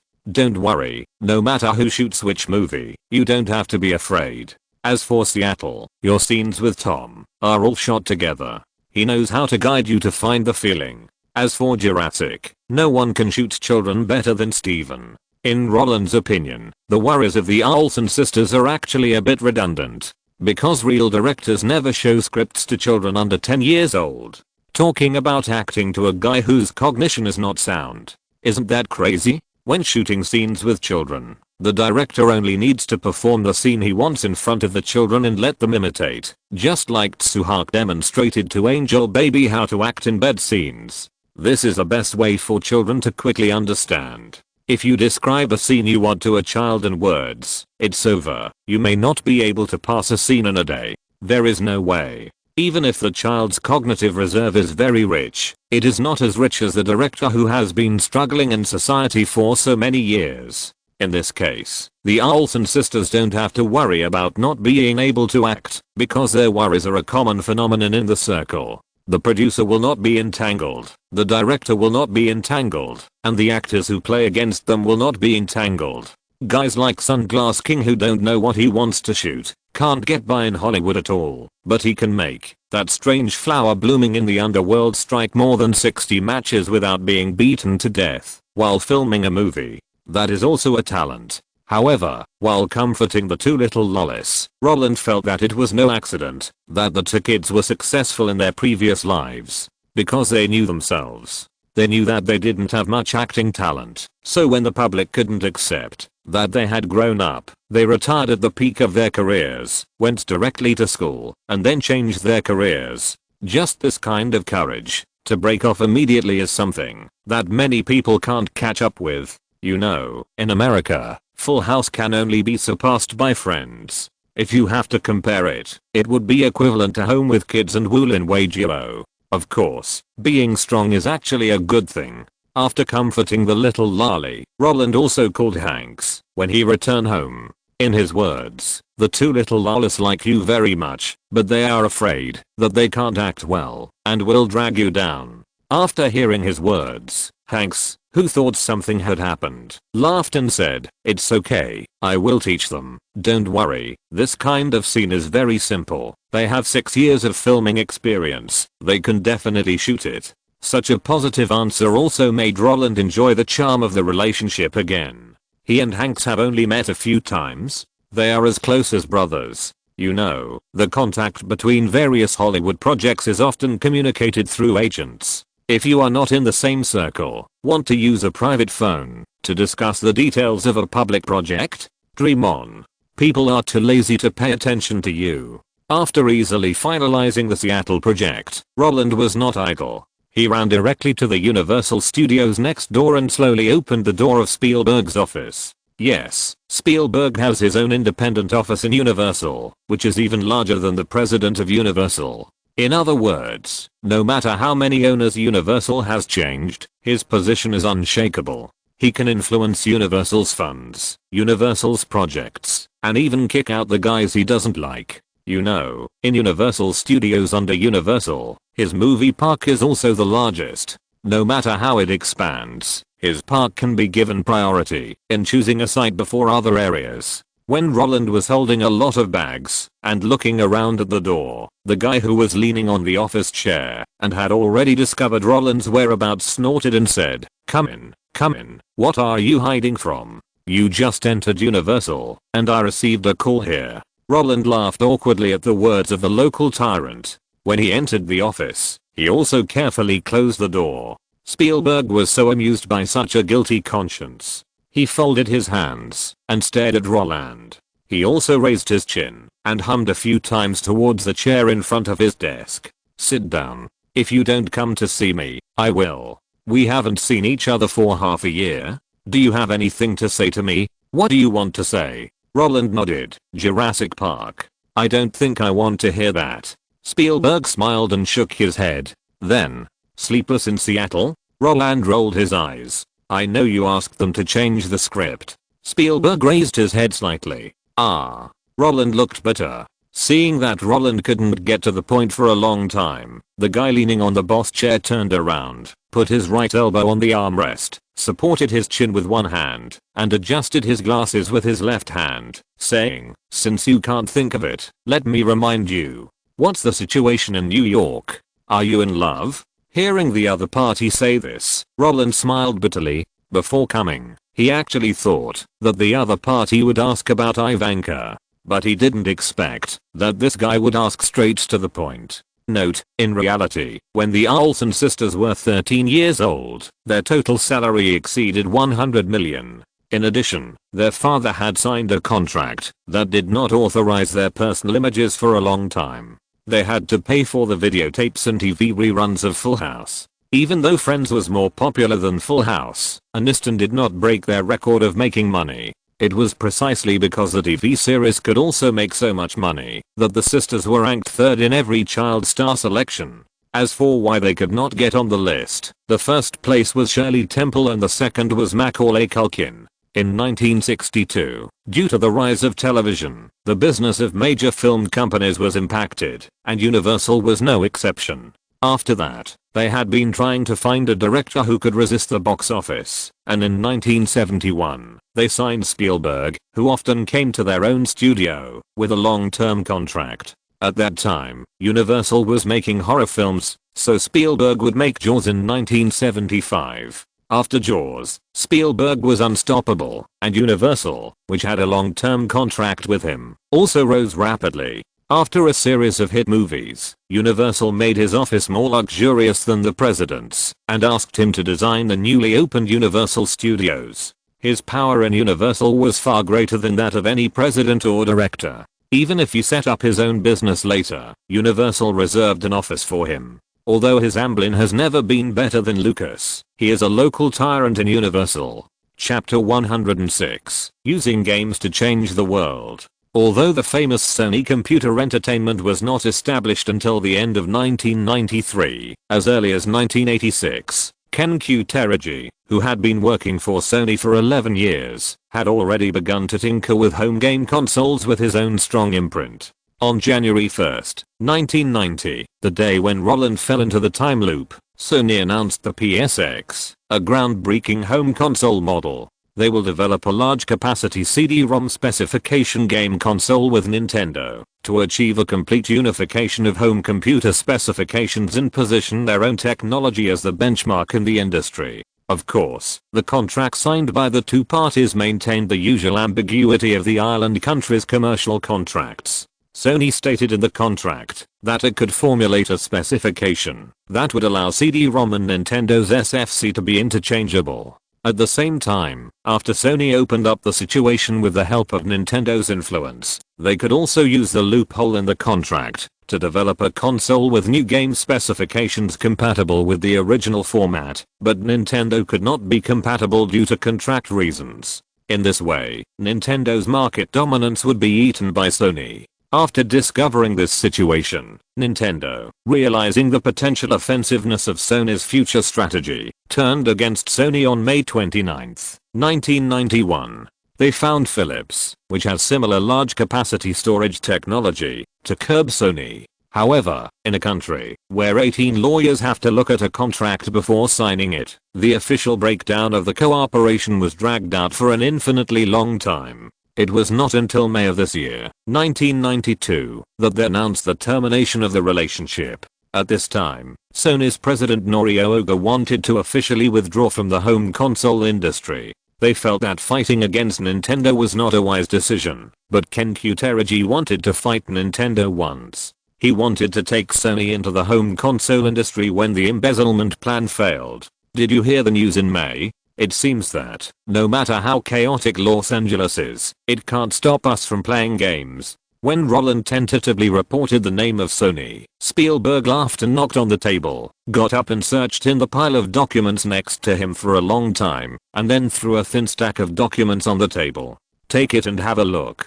The casual words were like a cute cat's paw, constantly scratching Roland's heart. He wanted to run away with the script, but he coughed, pretended nothing had happened, and sat back down. That sincere move also made Spielberg smile and pick up the tea. After taking a sip, he explained, Sony now wants to make its own home game console, which is the PSX they announced last year. We all know that the fundamental development of game consoles is not the performance of the console, nor the various game parameters that the public cannot understand, but the games rooted in the console, those games that game fans are willing to pay for.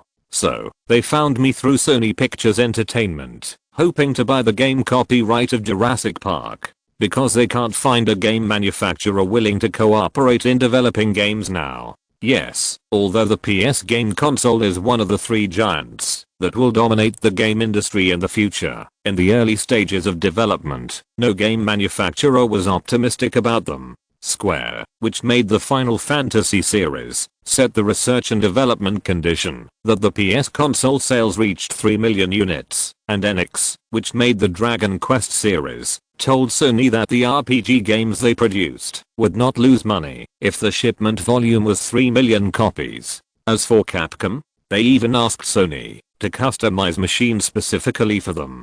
In the face of such a severe situation, Sony had to rely on external forces to develop. The copyright of Spielberg's works is the best external force. Yes, even though Spielberg's At the Alien was the last straw that destroyed the North American arcade market, the games related to him, even if they were rubbish, could sell more than 1 million copies in North America every year. To put it bluntly, even he himself did not understand how many diehard fans he had in the gaming circle. And these diehard fans are what Sony needs most now. In their opinion, players who can accept Spielberg's game that is adapted and is as bad as shit will definitely buy the PS game console that they have never heard of after hearing the release of the Jurassic Park game. As for the reason, maybe it is Spielberg's personality charm. Because of this, they will invite Spielberg to cooperate at the same time as they decide to enter the field of home game consoles. For them, as long as Spielberg nods, their game console production target will have been completed by 1/3. But what does this have to do with me? When Roland quickly read the thin 5 pages of paper, there was only envy on his face. Because the conditions offered by Sony were too generous. As long as Spielberg licensed the copyright of Jurassic Park to them for 10 years at a price of $1, they would pay Spielberg $5 for every PS console sold in the next 10 years, and they would also give up $3 in profit for every box of the game sold. If calculated according to the shipment volume of the PS console in Roland's previous life, as long as Spielberg nodded, this guy could make a steady profit of $500 million in the next 10 years. That's right, the first generation of PS consoles sold 100 million units, 500 million. You don't have to worry about anything, you can just sit at home and make money for free. Put yourself in his shoes. If Roland was Spielberg, then if he didn't have the memory of his previous life, he wouldn't sign this contract. Because Nintendo also wants the copyright. Looking at the second contract thrown by the other party, Roland felt like he had eaten a ton of lemons. His eyes were so big that they almost fell out of his sockets. Roland's shock was actually expected by Spielberg. Yes, Nintendo offered $20 million to buy out the game copyright. Not only that, they are also willing to give 15 points of game revenue.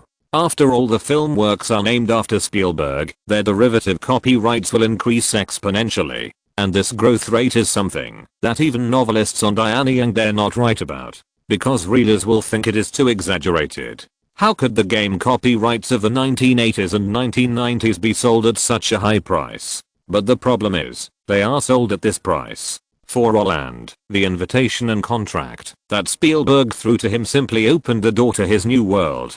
The game copyright can be sold for 8 figures at will. This is called an IP production machine, okay? But even though he was surprised and puzzled, after flipping through the 2 documents, Roland still didn't understand why the other party showed him these things. Steven, I don't understand what you mean. I don't think I can help with this kind of deal. Roland never underestimated others, nor did he overestimate himself. Yes, he could indeed become a hot commodity now, but once it came to giants like Sony and Nintendo, he could only watch. There was no way. They were giants. Facing this guy who could kill him with money, he couldn't do anything. However, Roland's confusion did not make Spielberg frown. After Roland asked, he said again, "Can't help?" "No, you can help. Tell me, after you saw these two documents, who would you prefer to cooperate with? Who would you prefer to cooperate with? Roland didn't even think about it and said directly, do you still need to ask? Of course it's Sony. What's the reason? Spielberg asked again. Of course it's. However, Roland stopped before he finished speaking. He knew that PlayStation could sell 100 million units, but Spielberg didn't know that. So, he quickly changed his words, because Sony is not Nintendo. Such a subjective answer made Spielberg stunned on the spot. He stared at Roland for half a minute under the glasses, and then smiled. Yeah. Sony is indeed not Nintendo. As the saying goes, money can't buy my willingness. Spielberg was already upset about Nintendo's dominance of the North American game market. In this case, when Roland emphasized the tone and mentioned Nintendo, how could this guy not understand that Roland's starting point was to hold a grudge? But he also understood that all business behaviors cannot be accompanied by personal emotions. If you do business with emotion, it will only go downhill. But this is not the fundamental reason. Nintendo's global shipments can make me earn 50 million in this deal. So, I need you to convince me not to cooperate with Nintendo now. When Roland heard the dull words, he, who was still confused, suddenly understood that Spielberg didn't want to cooperate with Nintendo, but he didn't believe that Sony's home console could do it. This is actually a very simple thing. The current games are different from the computer games in the future. In fact, they are not the cheapest way to relax, because if you want to play, you have to buy a console, and once you buy a console, it will make adults have the idea of losing their ambition. Don't think that this idea will only appear in China. In fact, as early as when Marvel and DC were competing, America had the saying comics are misleading the country. Movies, as a form of entertainment, have stood the test of time after all, and they only exist for a short time, so they will not occupy children's life for a long time. Most importantly, today's parents and adults come from the era of watching movies, but electronic games are different. Not only are they not accepted by parents, but they will also occupy children's lives for a long time. In this way, it is very difficult to compete with Nintendo, which already has a broad market, with an unknown machine. As a result, it is naturally not favored by industry insiders. But these are not problems for Roland. Since he knows that Spielberg is already entangled, and knows that the other party really does not want to cooperate with Nintendo, then he just needs to talk about the good things about Sony. And is the good thing about Sony only about games? Of course not. Stephen. HMM. In fact, cooperating with Sony is the most beneficial for us. Why? If they fail, then the copyright is equivalent to a net loss. But are we making games now? No. That's right. We are not making games now. Our roots are still movies. But they, Sony, want to develop games into their fifth pillar industry. If we cooperate with them now, then we can actually plan their fourth pillar industry, which is why they asked you to do it movies. When Spielberg himself said the word movie, he looked at Roland and got Roland's idea. Movies are their roots. And this is also the route that Sony wants. Unlike Sony's 8 major industries in the future, Sony now only has finance, semiconductors, image products and film industry. The games they are about to develop can only be ranked 5th. Music, one of the 3 major industries in the future, will only be planned after the millennium. With the film industry half dead and games struggling, only the first 3 industries can really make money. Under this circumstance, things become very simple. Sony has spent more than $1 billion to develop games. No problem. Spielberg can license the game copyright of Jurassic Park to them without paying a penny. Why?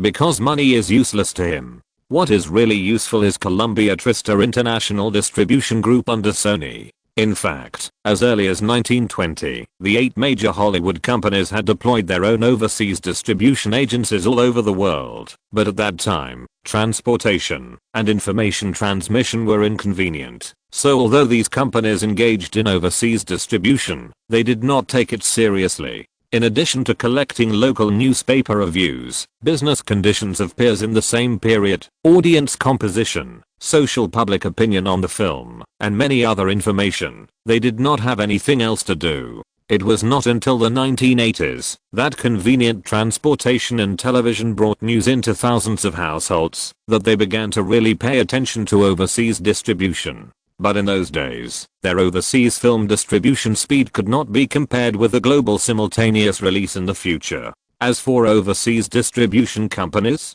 most of them are losing money. United International Pictures, which was created by Universal, Paramount, and MGM, has offices in 16 countries around the world and has licensing cooperation with 43 countries, but the high cost also made them unable to persist, and when MGM suffered continuous losses, it had to withdraw. As for Disney's Buena Vista International, they established the company in 1930 and have only released 7 works so far. Warner's international distribution department has only made 4 films on its own. The cost is too high, and they can't afford it at all. They prefer to assign overseas distribution to agencies, and are too lazy to run it themselves. It's too troublesome.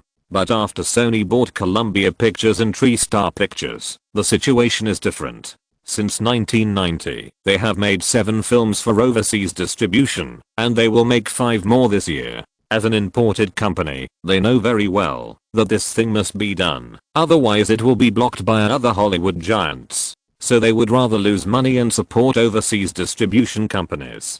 The reason is to survive. But in fact, they can't afford it. Because before the advent of the internet era, the number of people working on the global distribution of a movie had to break 4 figures. If there is no continuous distribution, then supporting these people is just giving money away. And if the box office of the released movies dies, it will only lose more. This is why many second and third tier film companies would rather be stuck by the giants than do distribution themselves. First, they are monopolized by the giants and cannot make it. Second, even if they break through the monopoly of the giants, without a continuous source of films, they can lose 100 million cash flow a year. It is easy to distribute, but difficult to maintain distribution. Otherwise, Universal, Paramount and MGM would not have joined forces to tinker with international distribution companies. In the previous life, DreamWorks actually fell in the establishment of distribution because Spielberg's film production ability was too terrifying. All the giants knew that if he made a distribution, there would be nothing for others, especially when George Lucas and Steve Jobs were waiting for Spielberg's distribution company. If the 3 of them played together, there would be no Disney in the world. And when DreamWorks, Pixar, and Lucas merged, all the IPs on the box office rankings in film history were in their family. As for the lack of capital, even in 2019, even after acquiring Fox, Disney chairman Bob Iger said that if Steve Jobs was still alive, Disney would have merged with Apple. Not to mention, it was Microsoft that supported DreamWorks. Unfortunately, DreamWorks in the previous life didn't work out. Even if Spielberg got Microsoft's investment, they couldn't distribute the film under the blockade of the giants. But Roland hopes that they can do it in this life. In addition to Spielberg's help, he actually hopes that his umbrella of protection is as big as possible. He never thought that he was a generalist. If he was really that smart, he would have been outstanding in his previous life. As for starting a company by himself, raising investment by himself, making movies by himself, distributing movies by himself, oh, come on. These things can't be done by one person. Letting people who know how to do the right thing is Roland's creed. What's more, without doing anything, he was able to get Terminator 2, Jurassic Park and the internally selected Spider-Man. These resources alone were enough to let him see the future. Want to make a movie? Just make a phone call and someone will help him get the copyright. He didn't need to ask, and the people from top to bottom had already formed a team. What, is this a daydream? When Spielberg threw the invitations from Sony and Nintendo to him, he knew that he would not daydream. Besides, even if Spielberg was talking to Sony about overseas distribution now, no one would stop him. Because Jurassic Park didn't come out. Toy Story didn't come out. The Star Wars prequel series didn't come out. Those giants in the past wanted to block them just because their movies sold too well. And now, Industrial Light and Magic hasn't shown its ferocious claws. Pixar hasn't told the world what Computer 3D is. And Star Wars prequel, the American national IP, is nowhere to be seen. In this case, even if Spielberg talked about overseas distribution, people would only think that he wanted to marry Amblin to Sony, and this was the best opportunity to change the world. So, when Spielberg said the word movie, Roland stood by the table, looked at him seriously, and said, "Steven, Amblin lacks a distribution company. A distribution company that can lay channels both locally and overseas. You saw it before. What happened when we were filming Hook in America, which allowed the guys far away in London to find out something was wrong and tell us by email. How convenient. The internet is the trend of the future. I believe you know this better than me. And when the whole world is connected by the internet, it will not be a dream to release a movie simultaneously around the world. So, before the internet comes, we need a distribution company. A distribution company that can be used by us. Sony needs your Jurassic Park game copy right now, which is a good thing. Because we can give it to them in exchange for shares in their overseas distribution group. Sony wants to make game consoles now, and they need your fame. Columbia TriStar International is actually a burden they have to carry. If they withdraw from United International Pictures like MGM and lose overseas distribution, they will definitely not survive more than 5 years. If we intervene at this time, we can not only help them with games and disgust Nintendo, but also take over as many shares of their distribution company as possible. Moreover, they have always wanted to cooperate with us in the film industry, so I personally think that choosing Sony is a very good deal. After all, everyone has a day to go it alone. When Roland looked at Spielberg with a serious look, Spielberg admitted that the little guy's words touched his heart. He hated Nintendo, and he never wanted to cooperate with Nintendo, but he couldn't find a reason to refuse the money. In fact, after Jurassic Park and Schindler's List, he had no movie schedule, because his contract with Universal had expired. Next, it was his own time.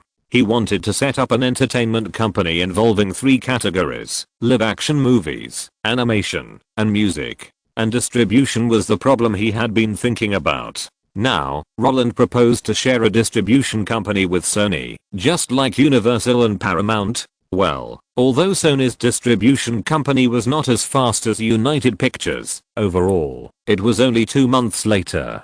This is indeed a convincing suggestion. I like. After a moment of silence, Spielberg finally laughed. And when he said it's to my liking, Roland was relieved. However, just as he picked up the teacup to drink water, Spielberg asked again, "So, Roland Allen, how do you think I have the idea of going it alone? How did you know about United International Pictures?" Spielberg is not a fool. Roland's words just now have proved that he knows too much. However, when faced with such inquiries, Roland was not nervous at all. Instead, he said frankly, "I've heard a lot. Of course I know. A lot. Who told you that?" James Cameron. Roland knew a lot of people, so he could easily pass the blame. Anyway, Spielberg would not ask Cameron about this matter, so Roland was not worried at all that he would be exposed. And Spielberg was just asking casually. Originally, he just wanted Roland to help him find a way to reject Nintendo, but now, trying to exchange the game copyright of Jurassic Park for shares in overseas distribution channels? This idea is indeed worth a try. Money is actually not important to him. What he wants to do most is to expand the business and make the company unique. And now, looking at the guy in front of him who has brought him enough surprises, Spielberg extended an invitation. "It's past 4 o'clock, and I can go home. How about it? Come to my house for dinner?" "Okay, but you have to take care of my driver and assistant's dinner, and they have to take me back in the evening." Roland nodded readily. "Oh, why don't you buy a villa in Malibu? There is a house next to my house for sale. It's only over 20 million. Over 20 million? Steven, are you trying to kill me? How can I have so much money? Don't pretend. I know everything about Ronald. He made 100 million in 3 months. If you don't have money, who will? Shh. Can you talk about this casually? And I use the money to buy Berkshire Hathaway stock. Hey, it gives me a headache when you talk about this. Why do you only buy Warren Buffett's company's stock? You can invest in other companies too. You can buy Microsoft with all your money and become a small shareholder. Yeah, I'll be a shareholder, and then the information will be announced, right? No, I have Powerline's phone number. You haven't reached the public standard. I can ask him not to publish it. William? Oh, William is Bill Gates. Hiss. Forget it. I'll find you when I want to buy it. Oh, by the way, tell me, did you really want to sell the copyright of Jurassic Park to Nintendo before? If Steve was still in Apple, and he also wanted to make a home game console, then I would definitely sell it to him. What about now? Didn't you say that it would be more cost effective to sell it to Sony? Then I will send someone to Sony to talk, but I think that group of guys should agree, because they have long wanted to form a long-term cooperative relationship with me. Note, I won't write the development history of Sony's game consoles, it's too long.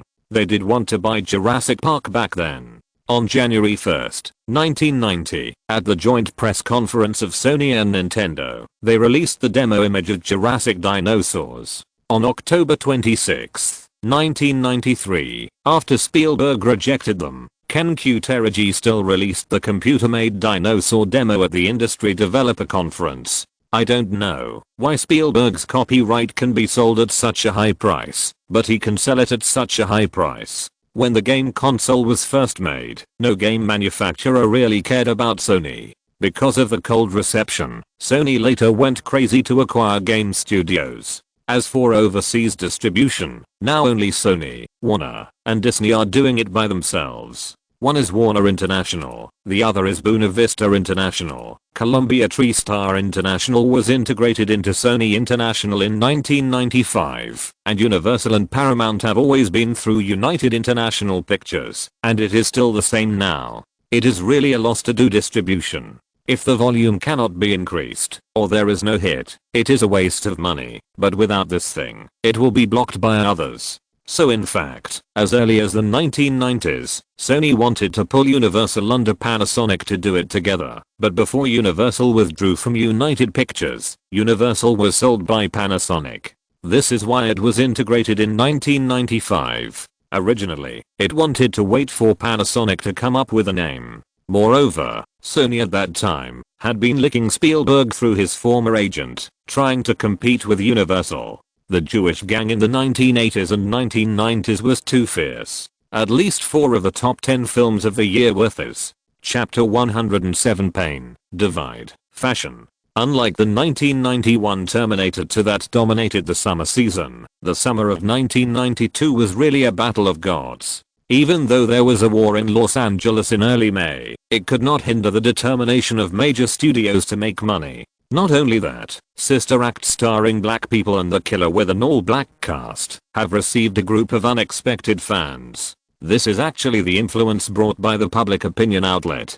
Black people want to speak out, and there are only 2 means, sports and entertainment. Only these 2 channels are the easiest for them to reach, and the easiest to obtain. However, it is easy to grow big and difficult to rise, because the people playing chess behind them have nothing to do with them. In addition to these 2 movies, Patriot Games starring Harrison Ford, 1.5 Wives starring Steve Martin, Batman Returns by Tim Burton, A League of Their Own by Tom Hanks, One More Time starring Bruce Wesley and Meryl Streep, and Unforgiven by Clint Eastwood all want to get a piece of the pie in these short 60 days. Such a luxurious lineup makes movie fans very excited, but their box office is not high. There is no way. A strong confrontation means that no one can eat enough. The market is so big, and the money in the pockets of movie fans is so much. Want them to watch all the movies? There is everything in the dream. In this way, it can better reflect how influential the works in which Roland participated are.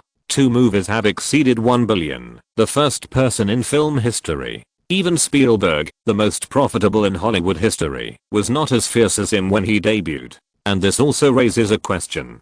After 2 consecutive years of his works being shown to the public, he was not in the summer of 1992. When those 8 to 12-year-old children passed by the cinema, they looked for Roland's poster for a long time, but couldn't find it, and turned away. This became the most common choice, because they were not interested in other movies at all. What is Hanks's A League of Their Own about? A women's baseball team? Boring. What is Harrison's Patriot Games about? Tom Clancy's Jack Ryan The Pursuit Trilogy Part 2? Isn't that a master of military novels? You can take a look. Why is the poster of Meryl's flying over the immortal so ugly? And it's a PG-13 movie? Sorry, excuse me, goodbye. Yes, for the children, the summer of 1992 was extremely boring because their entertainment method was gone. Although it was only 2 years, Roland had left an indelible impression in their hearts. Since there are blockbusters starring guys of the same age as themselves, why should they go to see the world of adults? Children watching children have a stronger sense of substitution.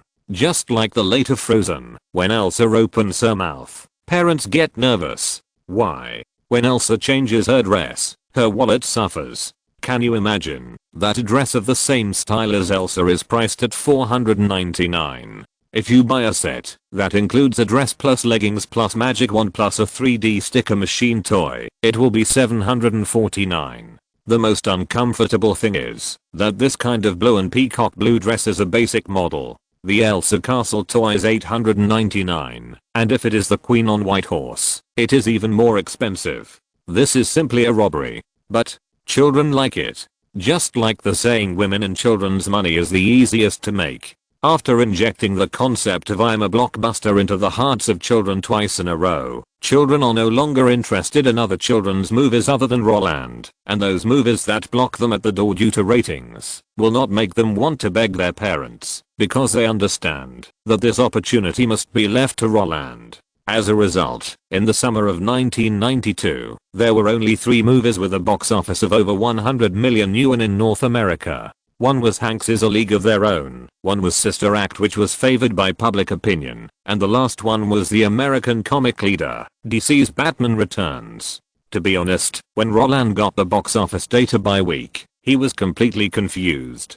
Take A League of Their Own for example, the name on the data sheet was A League of Their Own league. After Roland finished reading the introduction of the film with his eyes wide open, he finally realized what the domestic name of this movie was. There is no way. The domestic translation and the old-fashioned names in Hollywood have always been the culprits that hinder Roland's quick response. But if it is not translated, many movie titles are simply unwatchable. If The Revenant is translated into The Bane Hunter, then Kratos becomes the protagonist. And if Fantastic Beasts and Where to Find Them is translated into Fantastic Beasts and Where to Find Them, it will really become a hunting guide. As for the translation of Ageless Love Song into I Love You Mom, a good movie has become an insult. But this is better than Captain America.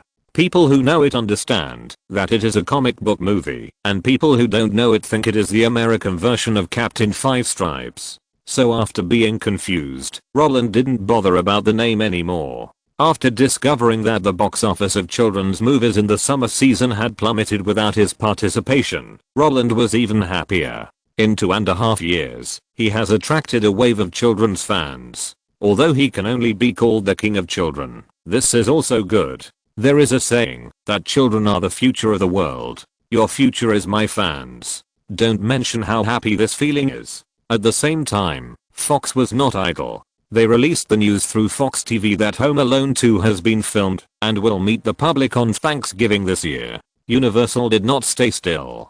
It put the news that Jurassic Park, which has been dominating the bestseller list for a long time, has been confirmed to be adapted into a film and television, and that Roland and Mary have been confirmed to star in it on various media that cooperated with it. And when the sequel of Home Alone and the Hottest Dinosaur Trend appeared, the most popular Batman in American comics, he was directly downgraded to EXO, the Green-Winged Bat King. Now, it is not the era of special effects. Superheroes cannot show their corresponding style on the screen due to technical limitations. But Jurassic Park is different. With Terminator 2 as the lead, no one would doubt that Universal would fool itself with freeze-frame pictures like The Lost World. Everyone is curious about how dinosaurs will be filmed, but no one will doubt that the movie will be bad. Because the director is Spielberg, it's that simple. And Roland and the younger sister of the Olson sisters will star in Jurassic Park. This news is like an 8-magnitude earthquake for children. It is more surprising to them than the news that Home Alone 2 will be released this year. Which child doesn't have a heroic dream? Which child has not fantasized about monsters? And now, they can see it on the screen. They finally don't have to watch those adults beat monsters and fight criminals on the screen. Because they can roll up their sleeves and work. In this way, those children who thought they would be bored to death this summer directly took out their pocket money from their pockets.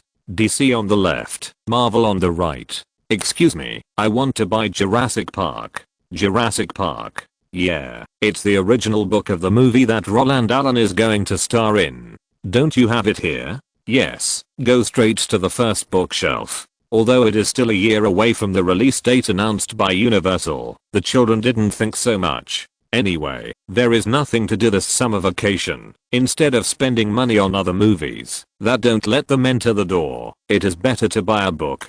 Just think of it as supporting Roland. And when Roland learned that with the news of the film project being approved and filmed, the sales of Jurassic Park, which was already at the top of the New York Times bestseller list, increased by almost 30%. His whole face was like Lam Kai Chung's Axe Gang tattoo, shaking 3 times. It hurts. It hurts. This is all his box office. The author of Jurassic Park is going. So, copyrights are the most important. If you stick to the salary and box office bonus, you can only reach this level in your life. When Roland looked through the news with helplessness on his face and saw those capitalists making money with their fame, he would be lying if he said he was not jealous. But David was quite open-minded because he always felt that operating copyrights was the way to get rich. Don't look at those things anymore. No matter how other movies are rising in box office or how books are selling, it has nothing to do with us. Let's get to the point. Before you and Mary go to Hawaii, let's deal with this mess. First of all, your contract with Mary. Since that day, when he talked with Spielberg about Nintendo and Sony, Roland gave up his plan to personally train Ashley and Mary and took them to run to Universal Studios every day. First, it was to let Spielberg choose the girl himself, and second, he was bored staying at home. Instead of glaring at James and struggling to produce the Spider-Man script, he might as well go to Universal Studios to gain experience. Anyway, with just his face, he could open all the doors in Universal, such as the script library and the green light committee. He was like a Mondo, going wherever he wanted. As for other people's opinions, they had no opinion. Because 20 years ago, Spielberg was also so shameless to mess around in Universal Studios. However, Roland did not mess around. After the other party confirmed that Mary would play the little girl in the film, he decisively took the 2 little girls back home. Of course, he also went home with a profit-sharing contract belonging to him and Mary's box office bonus of up to $5 million. Yes, Roland converted his salary into the final profit share of the film. Of course, he did this because of Spielberg. In his words, "This is the investor's money. There's nothing to be embarrassed about taking it. Home Alone 2 already took $11 million. If you don't take $10 million here, it will be your own worth that will drop.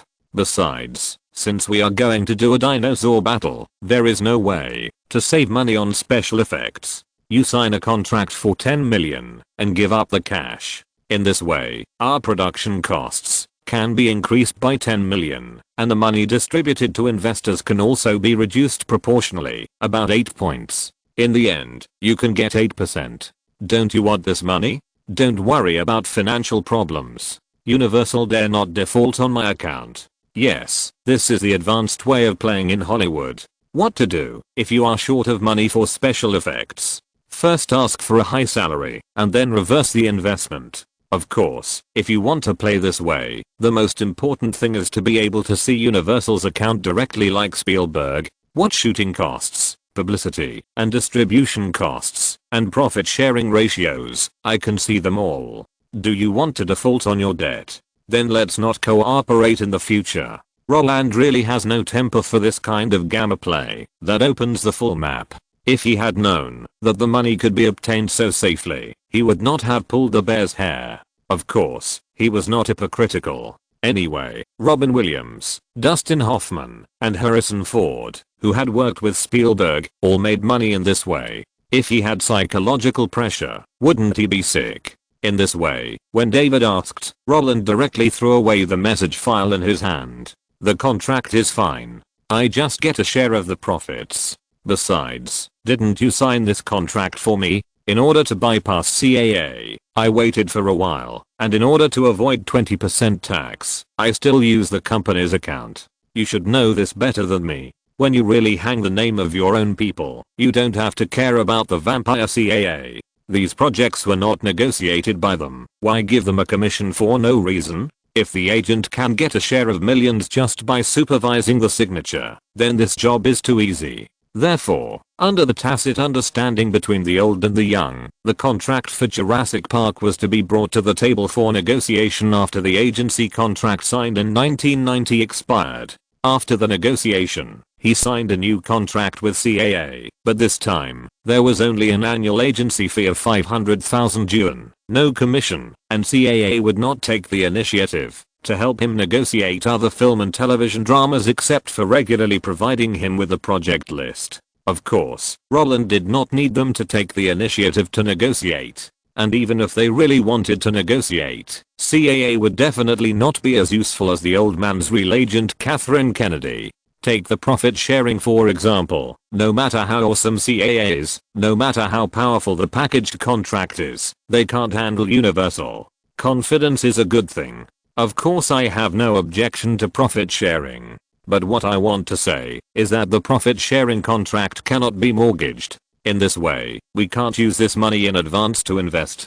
David sighed, obviously expressing regret for not being able to use the contract as a mortgage loan for investment. However, his idea did not mean much to Roland. Even if the film is operated in advance with a salary of 10 million, it can't be doubled. But 8% of the profit of Jurassic Park is a matter of several times. In the case that it is difficult to make money, this behavior of looking at the accounts of giants, taking the money of investors, and taking the lead in dividing dividends is the easiest way to make money that Roland can get access to at the moment. It's okay. If you can't mortgage it, you can't mortgage it. Anyway, I'm not short of money now. Roland shrugged. Really? You really don't want to invest in Ashley and Mary's company? David looked at Roland with a toothache. That's right. Since Sleepless in Seattle and Jurassic Park were finalized, David finally expressed his thoughts. His daughter entered the film industry. Then naturally, everything will start to sell. Since you have been promoted from a TV star to a movie star, you can prepare to invade the fashion circle. The first thing to get started is naturally children's clothing and shoes. Let his daughter wear his own products and appear in major movies. This is the best promotion. In the early 1990s, after the hit of Home Alone, Roland, whose portrait copyright and other things were authorized, was naturally included in his plan. In David's words, we can also do the boys' business. But Roland was really not interested in these. It was enough to get a share of the profits after the authorization. David and his friends should worry about the internal affairs of the company. This may be the root of the Olson sisters. What does it matter if he invests 10% or 20%? Forget it. Forget it. I really don't want to take a share. Roland rejected David's proposal again. I don't understand fashion, and I don't have time to learn. You just watch and do it. I just sit and wait for the money. Let me be a product model. It's better to let the designer design some clothes for me according to my standards, so that James won't always say that I'm low-key and reluctant to spend money. Okay, I won't mention this to you in the future. Seeing Roland's firm attitude, David didn't force it anymore. After putting away the documents, Roland also asked him a question in reverse. David, is the real estate business not easy to do? It's quite difficult, but it's okay. Then your focus in the future will be their children's clothing company? Oh, this is not called children's clothing. Our ultimate goal is fashion. Okay, like luxury, I understand. Why, is there a problem? No. Roland shook his head and didn't think it was a big problem. If real estate is not easy to do, it's normal to change careers, isn't it? Just don't be stupid and touch the cinema chain and hold up money to buy film companies. Note, after Harrison Ford got $65 million for Indiana Jones 4, he thanked Spielberg. This was the most money he had ever seen in his life. The Jewish gang likes to ask for a high salary and then give up and exchange it for profits. This way, 1, it will not squeeze the production costs, and 2, it can get more. Of course, investment is risky. These people dare to do this because they can make money from their own movies. Spielberg has absolute control over the Jurassic project, and his words are more effective than the president of Universal Pictures, because he took the initiative to give up the profits from Schindler, saying it was blood money, so Universal did not care about Jurassic. In Universal's view, it is a good exchange. The overall profits of Schindler are equal to those of Jurassic, but who knows that Jurassic sells so well? Accepting endorsements is really a low-end way of playing. Of course, this low end is for those with a net worth of more than 1 billion. The top group of people are all branding, like Weinstein's ex-wife. All the actresses who worked with them had to wear dresses designed by his wife during that period, and Clooney, for example, implanted his own wine in his own movies, and made 1 billion in 4 years. It is very profitable for them to create their own brand, because movies are their publicity channel, and a global release is equivalent to earning tens of millions of promotion fees for free. And as long as they don't deliberately make the film into an advertisement, wear their own clothes when filming, and drink their own wine, the film companies will generally turn a blind eye. They are all big names in cooperation, so there is no need. Chapter 108 Superman, Orange County, Newport Beach. As a city, founded in 1906, most of the people living here are white. The 6-mile coastline is a seaside resort that many people yearn for. The influx of people has also made it a shopping center for popular goods in Southern California. In addition, the climate is pleasant, the scenery is beautiful, and you can overlook the Pacific Ocean from a higher point. Therefore, the real estate here is very expensive, with an average house price of over $1 million. But even so, there are still many stars who have bought real estate here, such as Oscar winner Humphrey Bogart, who was selected as the greatest actor in the past 100 years by the American Film Institute, John Wayne, who was selected as one of the top 10 American Idols, and Kobe Bryant, the future Lakers star, all live here. Of course, if you want to eat here, even if Mohammed's 2 kidneys are removed, he can't afford it. You know, a bald head like Kobe costs $1,000 here. If you give this money to the academician, who said the biggest mistake is to let you eat too much, he can get 70 haircuts. The reason for choosing this place is that it is close to Irvine, where Mohammed's company is located. Secondly, when eating at the seaside restaurant here, you can turn your head and see white bodies. As a world-famous body surfing sanctuary, there are many guys who come here for the reputation, and there are even more guys who roll with the waves in bikinis. Wow. I didn't expect you to be such a guy. When Mohammed walked into the 180-degree sea view private room that Roland had booked, the colorful and white waves on the beach not far away immediately made him open his eyes wide. I really felt wrong when I was with you before. I always thought that you didn't like women. Then why did you dare to stay with me before? Looking at the guy who looked surprised and pretended to be surprised, Roland asked with a smile. So I was reading books all the time during that time. I protected myself very well. Mohammed stretched out his hand and gestured, trying to imitate how he studied seriously when he was with Roland. However, before he could finish describing it, Roland came up to him with a smirk and trembling eyebrows. Really? Huh. That expression of "I'm in trouble, do you want to see it" made Mohammed, who wanted to continue joking, shudder. Before Roland could come up to him, he said seriously, "Okay, I admit, I confess, I was reading books in the crew, because there were no pretty girls in the crew." The words that sounded like Sichuan opera face changing made the time in the private room stagnate for a few seconds. With the interaction of sincere eyes and smirking eyes, they both laughed at the same time. "Oh, Mike, I didn't expect that you, a guy, would joke now. Hey, Roland, you're the same. Are you more comfortable after becoming famous? If it were before, you wouldn't respond to me. At most you would just smile and reveal my problem." "Really? Why don't I feel that way?" "Maybe it's because you're in a good mood today." Roland was in a very good mood today, or rather, he had been laughing like a comedian since he received Mohammed's call for help the day before yesterday. The reason was nothing but that Mohammed had asked him for help. To be honest, he had wanted to invest in Mohammed a long time ago, but since he hadn't asked, he couldn't support this studio with only 12 people. After all, if he really wanted to count, he still hoped to be friends with Mohammed in daily life, rather than the kind of relationship between investor and investee that might be antagonistic, and this was actually very simple. No matter where you are, the more famous you are, the fewer friends you have. Just like Ryan Reynolds, who played Deadpool, his child's photo was sold by a friend who could enter the delivery room to bless him. Lindsay Lohan's psychological treatment report was taken out by her bestie to spread, and the list of her previous boyfriends and prostitution with rich men was exposed. Pepper took the script from Winona's house. There are too many incidents caused by these fake friends. To be honest, before Mohammed reported the news, Roland just regarded him as an ordinary friend. But since he told him that someone posted his photo on the internet community, he knew that this guy could actually date. In this case, it would be even more difficult for him to tell the other party, "I want you guys." Wait, why does this sound so gay? He didn't even think about picking up soap.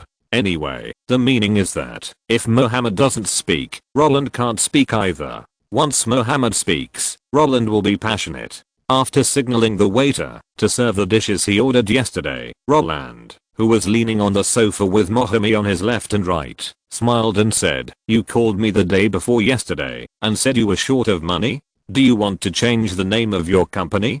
Do you really need to change the name of your company? Silicon and SYNOPSIS?" The most easily misspelled words can easily make people think that this is a breast augmentation plastic surgery company. It has nothing to do with games and can't make a name for yourself. And even if you type it out, people will think you are perverts. The English word for silicon is silicon, and the English word for silicone is silicone. Although there is any difference, this is the dividing line between normal and perverted. Those who know understand that they are making serious games, and those who don't know will definitely think that they started with small yellow oil, because no normal person would play such a marginal ball. You have to know that the glory that really started with small yellow oil has a very high sounding name, okay? Even if Nintendo is opening a couple hotel, they will not give the company such a naked name. Moreover, when playing Blizzard games in his previous life, Roland had already learned that Mohammed and his group were regarded as small game manufacturers by the host platform, so they were thinking about changing their names. In addition, they had the same name as another studio, and the other party asked Mohammed to pay $100,000 to buy their name. Faced with a high transfer fee, they chose Blizzard. So, when Roland received Mohammed's call for help, he thought that this guy wanted to buy a name with money. However, before Roland could feel good about himself and tell Mohammed that he had a better name, Mohammed, who was about to drink water, was a little confused. "Roland, when did I tell you that our company was going to change its name? What? Didn't you say you wanted to buy the copyright of the company's name?" Roland raised his eyebrows and suddenly felt that the long speech he had prepared in advance might not be useful. "I didn't say I wanted to buy the copyright of the company's name." Mohammed scratched his head. Seeing that Roland was serious, he was a little confused now. Did he not make it clear on the phone the night before, or did Roland misunderstand him? But it didn't matter. Wouldn't it be better to just lay things out? I mean, we want the copyright to make games. The copyright to make games? Roland scratched his head and instantly felt that his brain memory might not be enough. Did Blizzard buy game copyrights in the previous life? How come he had no impression of this? But it didn't matter if he had no impression. After seeing his confused face, Mohammed took the initiative to explain what happened.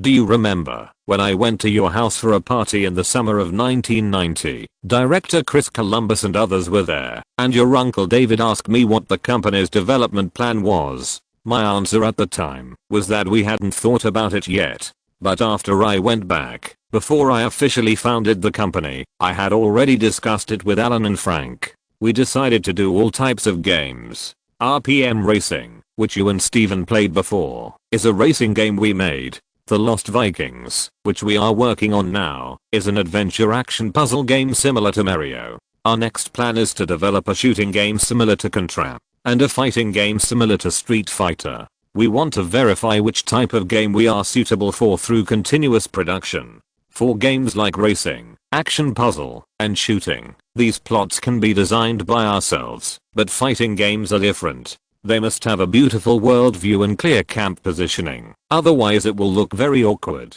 So when we handed Lost Vikings to the supplier for review, they suggested to us that we should use a mature worldview to make fighting games, and recommended the projects they already had. Superman. In the early 1990s, it was common for startup game companies to want to try and make mistakes. Because it was too easy to make games in those days, 4 people who knew how to make games could get together at a table and squeeze out a finished product in 3 months. The scene of the producer taking the lead in the design, art, music, and post-production people getting together to squeeze toothpaste would never appear in this year. And precisely because there were few people, things were easier to do. First, see which type you are suitable for, and then get into it. If you don't have money to maintain it, then take orders and work for others. Mohammed and his team didn't need to take orders at all, not only because their first game RPM racing was profitable, but also because he was confident that he could get investment from Roland when the funds were exhausted.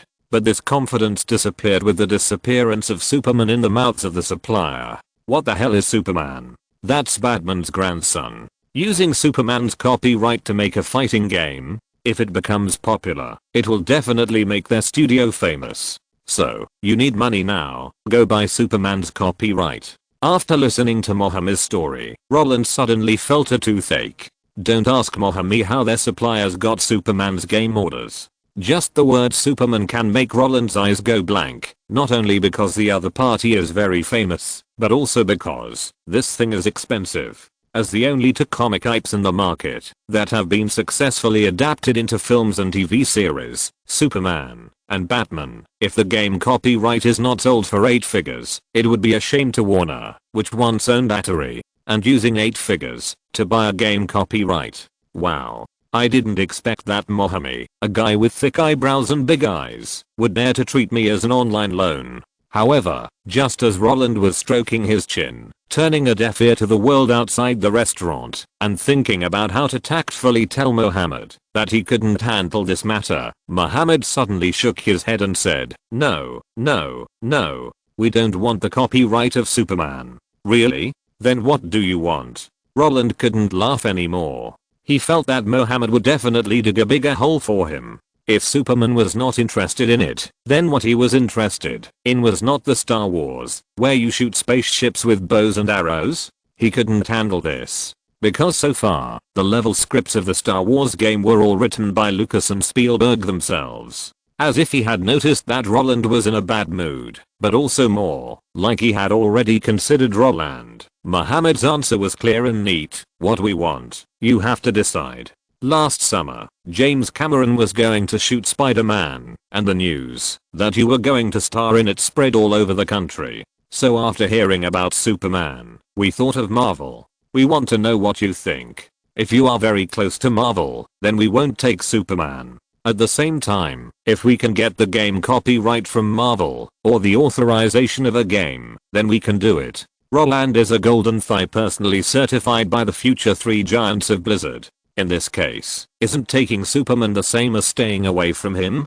Compared with Superman proposed by the supplier, they think it's better to work around Roland. This is not a matter of money, but a matter of standing in line. As long as they work around Roland, it means that the game has a chance to come to Spielberg again. If the other party is happy and says to the media casually that I'm playing 30th recently, then this kind of influence is more terrifying than being Superman. If the quality of the game is not bad, they can instantly become the most famous game company in America. By then, are they still worried about not being able to recruit people? Not being able to make games? After hearing the other party's explanation, Roland, who was still tense, was relieved.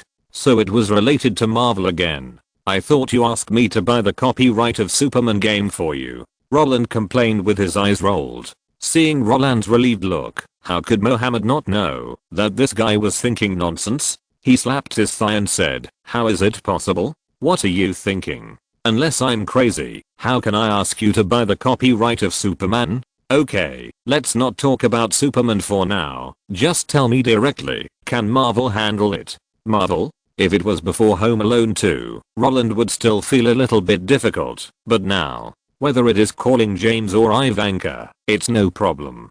Perelman and I can have taken over Marvel. Buying the copyright of the game is a matter of money. As for how much, Roland didn't know. But he knew that he couldn't talk about the money for copyrights with Mohammed first. He had to talk about the company. What copyrights do you want? As long as they haven't been sold, I can get you here. Roland made it clear. But there is one thing I want to know first. What do you think? Mohammed was silent for a while. He naturally understood what Roland was talking about. They had actually thought about these things before coming. We know that copyrights will be expensive, and we also know that companies are worthless. We can only authorize once and disband after we're done. As for the company, we have no objection to acquisition or investment. We only have one request. The three of us will lead the game production. You can try it, you can give suggestions, you can even hold a meeting to tell us why you made such changes, but you can't ask us to launch the game before a certain quarter. Other than that, there's nothing else. We know you can accept it, because we are all gamers. Note, the RPM Racing I wrote before is the first American game to be ported to the Japanese Super Nintendo. It was for this reason that Blizzard was chosen to co-develop Superman. After launching The Lost Vikings in 1992, they were developing Superman, Out of the Dark.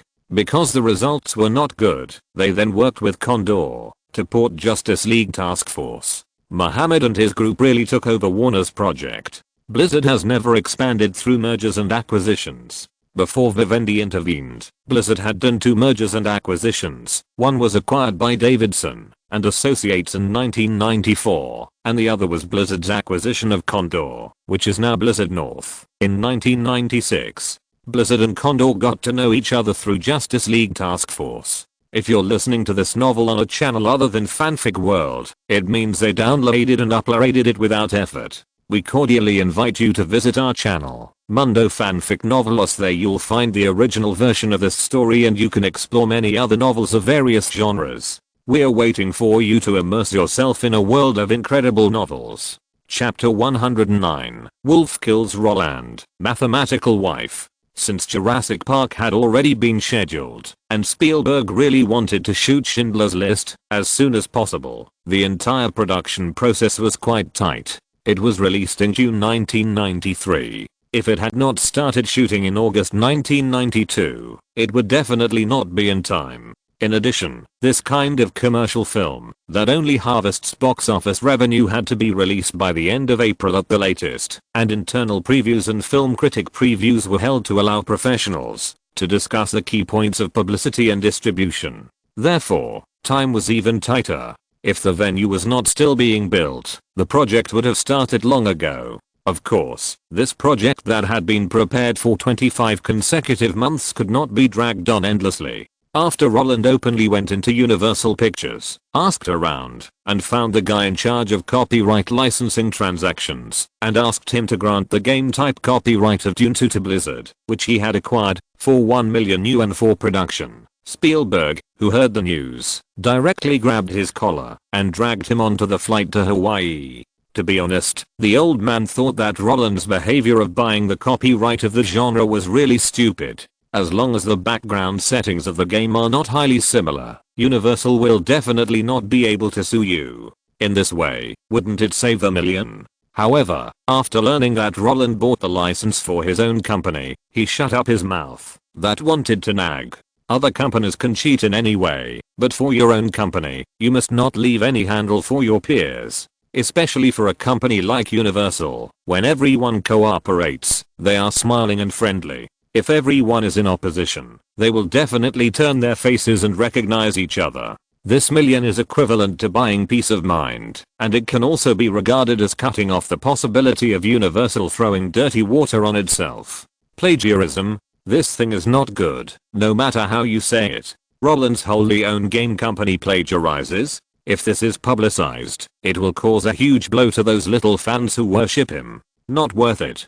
In this way, Roland finally had some free time on the flight to Hawaii. The old man sleeping in the front did not teach him how to take advantage of the capitalists, but the guys next to him. Well, Roland did greet his teammates. Of course, in addition to the politeness factor and the fact that these guys were recommended by Woody Allen, Martin Scorsese, or Jack Nicholson, what really interested Roland was that the actors next to him were all very magical. Samuel Jackson, who played the park manager in the film, was the boiled egg in the Marvel Cinematic Universe in the future. And Jeff Goldblum, who played the mathematician, was a supreme god. As for the male lead Sam Neill, he was Odin of Asgard in Thor 3. With this group of people, he would not be afraid, even if Homelander and Queen Maeve came. However, these things that will happen in the future cannot be the focus of Roland's conversation with them. Moreover, even if these guys have some nominations, Roland is still the one with the highest commercial status at the scene.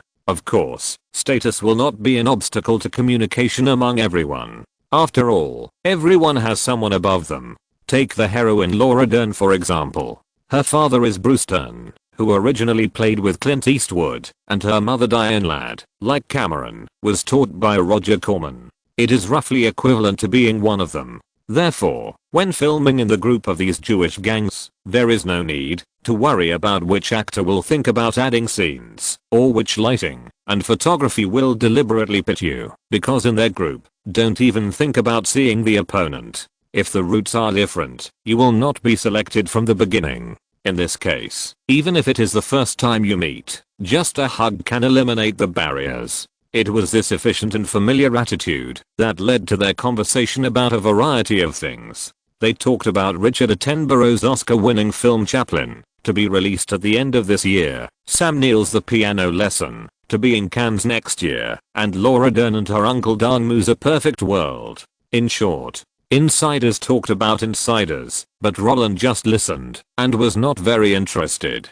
Although he had heard of those films, he didn't think there was anything to talk about. Take Chaplin for example. He couldn't tell director Richard Attenborough to tell Robert Downey Jr. to stop talking about grass, right? His fame is indeed greater than Down is now, but that doesn't mean that his hands are so long. What's more, if he talked about talking about grass, everyone at the scene would definitely think he was meddling in other people's business. What a psycho. How do you know something that the public doesn't know? You are slandering, right? In fact, he could also talk about Alice, who was named the most memorable woman in the world in 1986, and also starred in Chaplin, and later in the Resident Evil series. But, talking about actresses, just think about it. Not to mention that the old man who also doesn't believe in love is sleeping in the lounge, just facing director Chad Attenborough. Roland will not talk about Mila Jovovich, who took 15 years to change from A to C There Is No Way, who made this old man have a brother who is known as the father of the world's natural documentaries. Richard Attenborough, who plays the owner of the park in Jurassic. His brother is David Attenborough, the soul of the BBC, who hosted a series of natural documentaries such as Man and Nature, Animal World, Life Trilogy, and Blue Planet. In front of such a dazzling resume, in front of the naked comments on nature, Roland believes that, as long as he mentions Miller, these guys will understand that this kid in front of them seems, probably thinking about love. Roland also believed that it would not take long for this news to reach Spielberg's ears, and that old man would definitely tell him once, don't mess around here now. Therefore, based on the principle of less trouble, when everyone gathered together to chat, Roland treated himself as a mascot, and did not express any opinions. At most, he talked about those movies, but even so, the flames would still burn him. For example, Roland, are you two going to Hawaii to film? When Richard Attenborough turned his eyes and glanced at the door of the lounge, that puzzled look aroused the interest of everyone present. Yes, only the assistant followed you? Laura Dern cast a curious look at Roland. I heard before that your Aunt Ganetti would always follow the Olson sisters. Why did she let you come out alone to film this time? Jeff Goldblum yawned, with confusion flashing in his wet eyes. Ah, you're asking this. When Roland, who had considered himself a mascot, heard them mention this, he immediately became furious. He really wanted to vent his frustration, but after pondering for a moment, he finally gave up. Because Aunt Canetti is too busy. So during this period in Hawaii, there are only two of us. Yes, the guys who went to Hawaii to participate in the filming of Jurassic were only Roland and Mary. The reason was very simple. It was purely because Canetti was too busy. No matter how the crew arranged it, Seattle and Jurassic would eventually overlap in filming, and in this case, even if Canetti split herself in half, she would not be able to take care of everyone at the same time. James Olson, the kid who is about to enter junior high school, simply cannot leave Los Angeles, and Elizabeth, who is already 3.5 years old, still needs adult care. In this case, plus Ashley, who needs to film with the Sony crew, and the upcoming schedule to fly to the Empire State Building in New York to shoot. So no matter how it is arranged, there is always a group of children who can only be watched by the hired assistant bodyguards. Originally, facing such family difficulties, Roland, who has grown up, wanted to volunteer to take over the task of taking care of his sister. According to his idea, he, who has passed the legal red line of 12 years old, can take Mary and Elizabeth to Hawaii to film, and then let James stay at home alone to prepare for further studies. As for Canetti, he can easily take Ashley to travel between Los Angeles and New York, and David can also be busy with his own career. But the problem is, when he just brought up this constructive suggestion at the family meeting, James, who was determined to lose weight and please the girl again, immediately sabotaged it. In the words of the fat guy, filming is very tiring. Roland has to film and guide Mary into the right state. These two things alone will take up most of his daily life. What's more, he can learn a lot more from Spielberg. If he brings Elizabeth with him, it will definitely have a certain impact on the filming of the crew, and will also delay his learning progress. So let mom take Elizabeth, and stay in the Seattle crew with Ashley, and I can stay at home alone. To be honest, Roland was really moved by James's righteous attitude, sincere words, and lofty ideals of selflessness. But when he finished speaking, and blinked at Roland with a smile, Roland instantly understood this guy's good intentions. Wasn't he just trying to break up every couple? In the past, the love that belonged to me was very bitter. Now, I want you to feel the same way. Damn it. It's the guy you like who likes me, not me who wields a hoe to poach him. You eat my food, use my money, and spend my money on weekdays, but I didn't expect you to stab me at the critical moment. You are really ungrateful. Since what James said was indeed correct, and was approved by the Olsons, Roland, who was assigned to this, couldn't make any more comments, but he didn't let James go before he left. Don't I just want to take your sister Elizabeth to see dinosaurs? Since you stopped me, don't blame me for being rude. If you have time to think so much on weekdays, it must be because you are too idle and don't have enough homework. Roland didn't mean to respond directly at all, but the next day after the family meeting, Roland went straight into the bookstore in the community and told the owner there to send a truckload of books back home. Advanced Mathematics, Foundations of Applied Mathematics, Mathematical Analysis, Discrete Mathematics. Roland, you only bought comics from me before. Why do you want so many math books this time? James will be in junior high school soon. Let him get more exposure, Roland said without blushing. But junior high school students can't understand these books. The bookstore owner took off his reading glasses. Really? But his tutor did ask me to buy these books. Roland pretended to be surprised. He also said that mathematics is the foundation of everything. If you don't learn mathematics well, you can't learn anything else well. Tutor? You won't be deceived, right? The bookstore owner frowned. How is it possible? Professor Lou is a man who has reached the gate of hell. Roland shook his head like a rattle. Forget it, boss. Don't worry about it. Anyway, the professor asked me to buy mathematics. Please help me take the books back. Roland thought he was not a ruthless person. At most he was just a wolf destroyer. If James dared to betray him, he would replace all the treasures in his room with math books. However, this was actually a bargain for James. Although there were no comics to read, math was the wife of Lou B1. If you, James, were to get in touch with math steadily, maybe you would get it right away. Right. Of course, when Roland secretly left home with Mary that night and headed to the airport to meet up with the crew, he also vaguely heard someone trying to set fire to his house. Roland didn't take that childish threat seriously at all. Anyway, there was nothing valuable in the house. Even if James really burned it, he would just pay for a new one.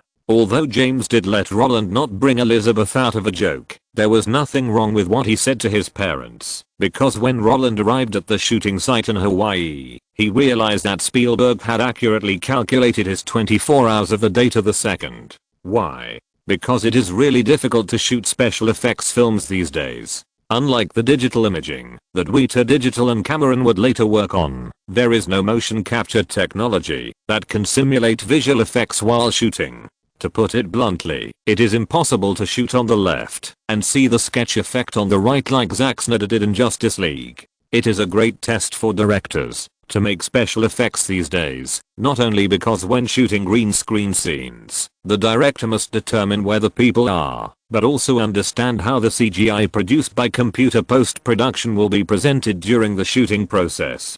To put it bluntly, while filming, the director is already imagining the film effect in his storyboard. He has to ensure that the actors and the final CGI are in a relatively correct position. If the position is wrong, there is basically no way except to reshoot, because it is impossible to drag the mouse wheel to directly adjust the character proportions in the future to achieve a perfect effect. Why does the liquid robot in Terminator 2 have to walk through the white model human figure from beginning to end and then appear on the real person? Isn't it because the current technology is not enough? The current digital particle visual effects are simply not up to the level of the future. In this way, it is even more difficult to shoot seriously. Of course, Roland does not need to understand how the technology is formed, because these things are solved by the engineers of Industrial Light and Magic, but he must learn how to shoot special effects films. And so far, there is no other guy in the world who understands models plus CGI better than Industrial Light and Magic. So, on the first day of filming, Roland, who was sitting with his legs crossed and chatting with Mary while waiting for his part, was grabbed by Spielberg's collar and dragged to the secondary monitor. "Don't you want to film Spider-Man? Then you have to follow me through the entire Jurassic. This is different from the Terminator 2 that James took you to film before. It's different starting from the filming process." Chapter 110. If this is not love. Fuck. Fuck. Fuck. Fuck. When the continuous curses resounded through the sky, the men and women in suits sitting at the Oval Conference table all sat there with pale faces. Everyone lowered their heads and looked at the documents beside them with a distracted look. The cover with the Disney logo was so conspicuous, and the Aladdin logo below the logo also interpreted their identity just right. Buena Vista Pictures, Aladdin Publicity and Distribution Working Group. Just like the team of Beauty and the Beast last year, everyone is the same group of people. And the situation is almost the same as last year. The problem in front of them is Roland Allen. Last year, Beauty and the Beast and Captain Hook collided in the release date. In order to avoid the momentum brought by Michael Jackson's MV, Disney changed the release date. And this year, although there is no superstar MV, but how the hell are you in love? Will you die if you keep quiet? Can we make a good movie? Buena Vista is very annoying now. Although Beauty and the Beast earned $140 to $500 million in North American box office last year and $424 million in global box office, they still don't want to use Aladdin to compete with Home Alone 2 in the face of Roland's base. There is no other way. Using a single movie to compete with a series of sequels is something that is expressly prohibited in the industry, because all sequels are for money. If the film company had not calculated a profit rate of more than 70%, they would not have been able to move out a sequel within 2 years. In addition, the audiences of Home Alone 2 and Aladdin are highly overlapped, which is the last thing the industry wants to see when releasing movies, because everyone can only choose one movie at the same time. Even without the romance hype and normal promotion, Disney doesn't think it can beat Home Alone 2. Now, the outside world is full of news that Roland Allen rejected the rich girl and only focused on making movies. In this way, who can tell me what we should do? Facing the boss's roar, everyone in the conference room sighed at the same time, and after a moment of silence, these guys tacitly did not mention a promotion plan, but from left to right, they talked about the current situation again. "We tried to put out promotional ads for Aladdin, but according to a sample survey of newsstands, the situation is not optimistic. If we go head to head in this situation, we may not even get ads in the prime time of the radio station." According to the news from the Theatre Alliance, Home Alone 2 will be released the day before Thanksgiving, which is the same as ours, November 25th. According to their film scheduling, Home Alone 2 can get 47%, and we only have about 16% left. The theaters are not fools. They always look at the chickens laying eggs. The so-called film scheduling is not based on the quality of the film at all, but on the advertising placement of the publicity and the market feedback. The more popular a movie is, the more popular the leading actors are, and the higher the first day scheduling rate will be. In this case, as long as the box office on the first day reaches the theater's expectations, there is no need to worry about the first week, because people are counting on these blockbusters to sell popcorn and soda. And right now, no movie is more popular than Roland Allen. In this case, it would be best if we postpone the release for 2 weeks. Of course, we can also choose regional screenings, but that will also require a postponement. Although they were unwilling, when reporting the plan, changing the release date was the best option at the moment, because a head-on confrontation would be courting death. But, changing the release date twice in a row? Isn't it too embarrassing to say this out loud? An old film company can't beat a 12-year-old kid. Where can they put their face?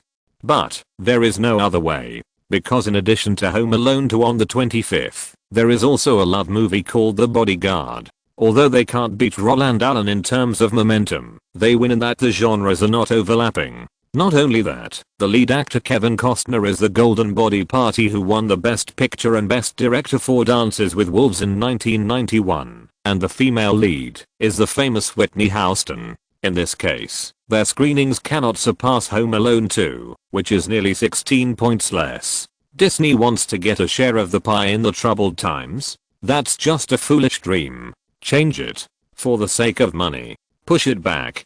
What movies are in December? Faced with the boss's inquiry, everyone didn't even think about it and directly reported the information in their heads. December 11th, Tom Cruise's MIU. December 23rd, Al Pacino's Scent of a Woman. Just the two of them? That's good.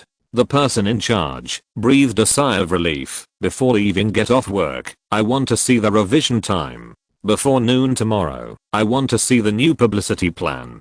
Fortunately, there are no movies next year. I want to know who will be looking for death and collide with Jurassic Park next year. That's it. Adjourn the meeting. Although the voice at the end was extremely loud, it couldn't change the fact that Disney didn't want to fight with Roland. There was no way. Before the IP became popular, Hollywood sold people. If there was no Bruce Willis, could The Sixth Sense sell for $670 million? The director is of Indian descent. The little boy only occupies a very small part in Forrest Gump. The female lead Toni Collette, who previously played a supporting role to Pepper Potts, became famous because of this movie. In this way, what's wrong with taking away the record of an actor's net profit of $120 million per film? To put it bluntly, if there was no Willis, this movie would not be able to pull it off. The same is true for War of the Worlds. Without Spielberg and Cruise, no matter what, it would not be able to sell $590 million. And Cruise successfully took $100 million. Most of the time, Super A names mean money. Before the IP became popular, the highest that an actor could shout out was 17, and Spielberg could get 27. Of course, even in the era of series and IP, Leo can still be shouted out steadily at 20/10. Why? Because he has always been an idol. The male lead of the movie is called Leonardo DiCaprio. Okay, I'll watch his movie this week. Reason? Because his name is Leonardo, that's the reason. Roland is actually heading towards this situation now. When his personal charm continues to accumulate and ferment with these movies, there will be more and more people who walk into the theater just by recognizing his name. As the box office rises, when the trend of appearance passes, what will remain in people's memory is actually the movie is a big hit, which is actually respect for talent. After this solidified and terrible image is formed, no matter what you do, it is actually your true nature. It cannot be said that you will never be defeated, but as long as you make good movies, the goddess of luck will always favor you. Of course, all of this will never work if you rely on yourself. In addition to having a big selling movie to rely on, the retreat of peers is also the key. If they don't want to fight with you, isn't it equivalent to giving you a win? and Disney's retreat is enough to make Roland say, "Thank you, thank you." Of course, Roland himself was naturally unaware of Disney's cursing. Even if he knew, he wouldn't care much. Didn't the Walt Disney family give Disney to him? What excitement. At this moment, he was awkwardly focusing on the news flying all over the outside world. Hiss. Am I really as good as these media boast? A role model for young people, a crazy person who loves movies, a representative of dedication, an angel with good intentions. This. Why do I feel that I and you are not living in the same world? That's right, Roland was really embarrassed by the extremely disgusting promotional soft article. Appropriate boasting is called promotion, but overwhelming praise is just flattery. Especially the sentence, "In order to fulfill his mother's last wish, and for the film career he loves, Roland temporarily rejected love." How did it give him the feeling of you just lost a leg, but she lost love? No matter how you look at it, it's so awkward. Feeling embarrassed? Looking at the little kid flipping through the newspaper, Spielberg, who was leaning on the director's chair waiting for the actor to touch up his makeup, yawned.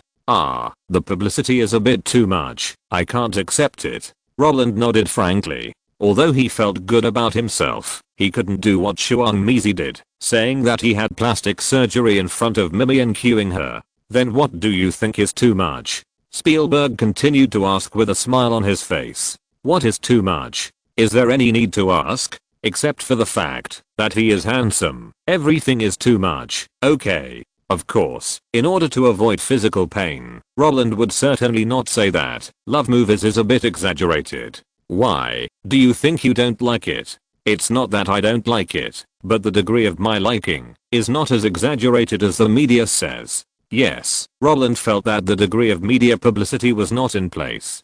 To be honest, if it weren't for the time loop and Home Alone, he would not have entered Hollywood. Movies are his career, but the media has promoted it as his life. Of course, this is too much. Are you sure? Roland's words made Spielberg take off his glasses. Of course. Roland nodded vigorously. So what do you think you have in your life now, besides movies? What else? If you ask me that, I have to talk to you. Of course there is money, girls, girlfriends, and games. Oh, that's not right. I have nothing. When Roland wanted to count on his fingers and tell Spielberg that his daily life was very rich, before he could open his mouth, he crossed out everything that had passed through his mind. Although there is money, it seems that this thing is meaningless. Although there are girls, that guy is still in the state of being a beast, so manly and so fond of it. Girls. I won't say more, it's all tears. Games. I won't say more about this. I haven't played games since I joined the group. Since the time loop began, Roland's daily life has been filming, resting, filming again, and resting again, and during the rest period, what occupies most of his time is not taking care of the children, going on vacation, or eating and drinking, but thinking about the script and fiddling with the notes of his predecessors. If that doesn't work, he will call James, the humanoid computer, to listen to what plot he is interested in. His life is not a movie, but movies occupy a very high proportion of his life. Are you used to not being allowed to read the script for a long time? Of course not. What if there are no projects? Then of course I will find a way to find a project. Then why do you want to find a project? Is it for money? Or to become more famous? Of course I want both, Steven. I'm not that hypocritical. Okay. Really? But the problem is that what I saw was not the case. Spielberg looked up at the blue sky, looked at the floating white clouds, and smiled. I've seen a lot of guys who seek money and fame. They are just doing their job. Just like actors understand their roles and directors shoot all the scenes. No one will interfere with other people's work. Even if they don't understand what others are doing, they won't ask, because it has nothing to do with them. But what about you? Or us? You, me, James. We actually want to know everything. A guy with a process. James has been an art director and made special effects models for movies. He learned to use editing machines and edited movies by himself. He wrote scripts and directed himself. Even if everyone in the crew ran away, he could do everything by himself. This is actually love. All the machines in Universal have my fingerprints. I can light, record, set, and model. I was the first to discover the CGI in Jurassic. Except that I can't use computers like you. I can do everything in the crew. Isn't this love? Doing your job well is called dedication. While doing your job, you do everything. That's love. It has nothing to do with fame and fortune, because what you want to protect is your own world. Okay. Roland scratched his head and felt that the old man was right. After thinking about it from his perspective, Roland immediately understood the praise in the newspaper. Just like Peter Jackson likes Middle-earth, The Lord of the Rings and The Hobbit are worlds he knows well, and they are his children. He has imagined them countless times in his mind. If he doesn't love them, someone else would have won awards for them. Just like James Cameron likes wild fantasies, he never shoots other people's scripts. After finding that the current technology cannot meet his requirements, he would rather waste time and money on diving, which he also likes, than pick up a camera to shoot movies. If he doesn't love it, why would he strive for perfection? Martin Scorsese's even more so. After so many years of wandering around, he has dabbled in all kinds of genres. If he doesn't love it, the little money Netflix gives him is not enough to make him angry at the media giant. And what about Spielberg, who can break the global box office record and shoot Schindler's List in the same year? As for Roland, although his film reading volume cannot be compared with the founder of Amidst, a quarter of it is already there. If this is not love, then, thinking of this, Roland also put down the newspaper. Although he would not take the words on it seriously, he would not feel too embarrassed. At the same time, he tilted his head and said, "Stephen, let me ask you something. Go ahead. Did you fall in love with me because we have the same hobbies? What do you think?" "I think so. Ha ha ha." Hearing this, Spielberg, who was leaning there, laughed and got up. While putting on his glasses, he turned his head to look at the guy who felt good about himself. "Let me tell you, I actually regretted teaching you at one point." "Why?" Roland was puzzled. "It's because you ask why, even though you don't need to ask why. I told you that this is how it's shot. Why do you suggest other ideas? James wants to hit you, and I want to hit you too. You know that.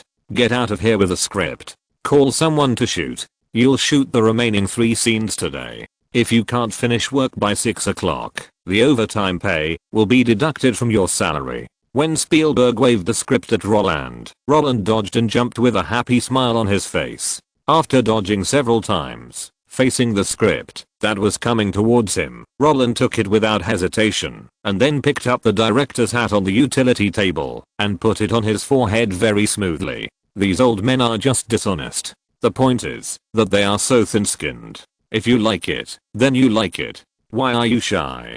"I won't tell anyone, really." While being arrogant in his heart, Roland also raised the director's baton. After seeing the neat action, Spielberg, who was still sitting on the recliner, snorted. "It's too difficult to find a guy whose life experience is highly overlapped with yours. It's even more difficult to find a guy with the same hobbies as you. And if the first 2 conditions are met, finding a guy with the same career is just dreaming. But fortunately, he likes to dream. And if you dream too much, you will always meet him." Of course, the media's bragging outside is actually not that important to Roland. Because he understands that, as long as the work is strong enough, it's not too much to brag about it.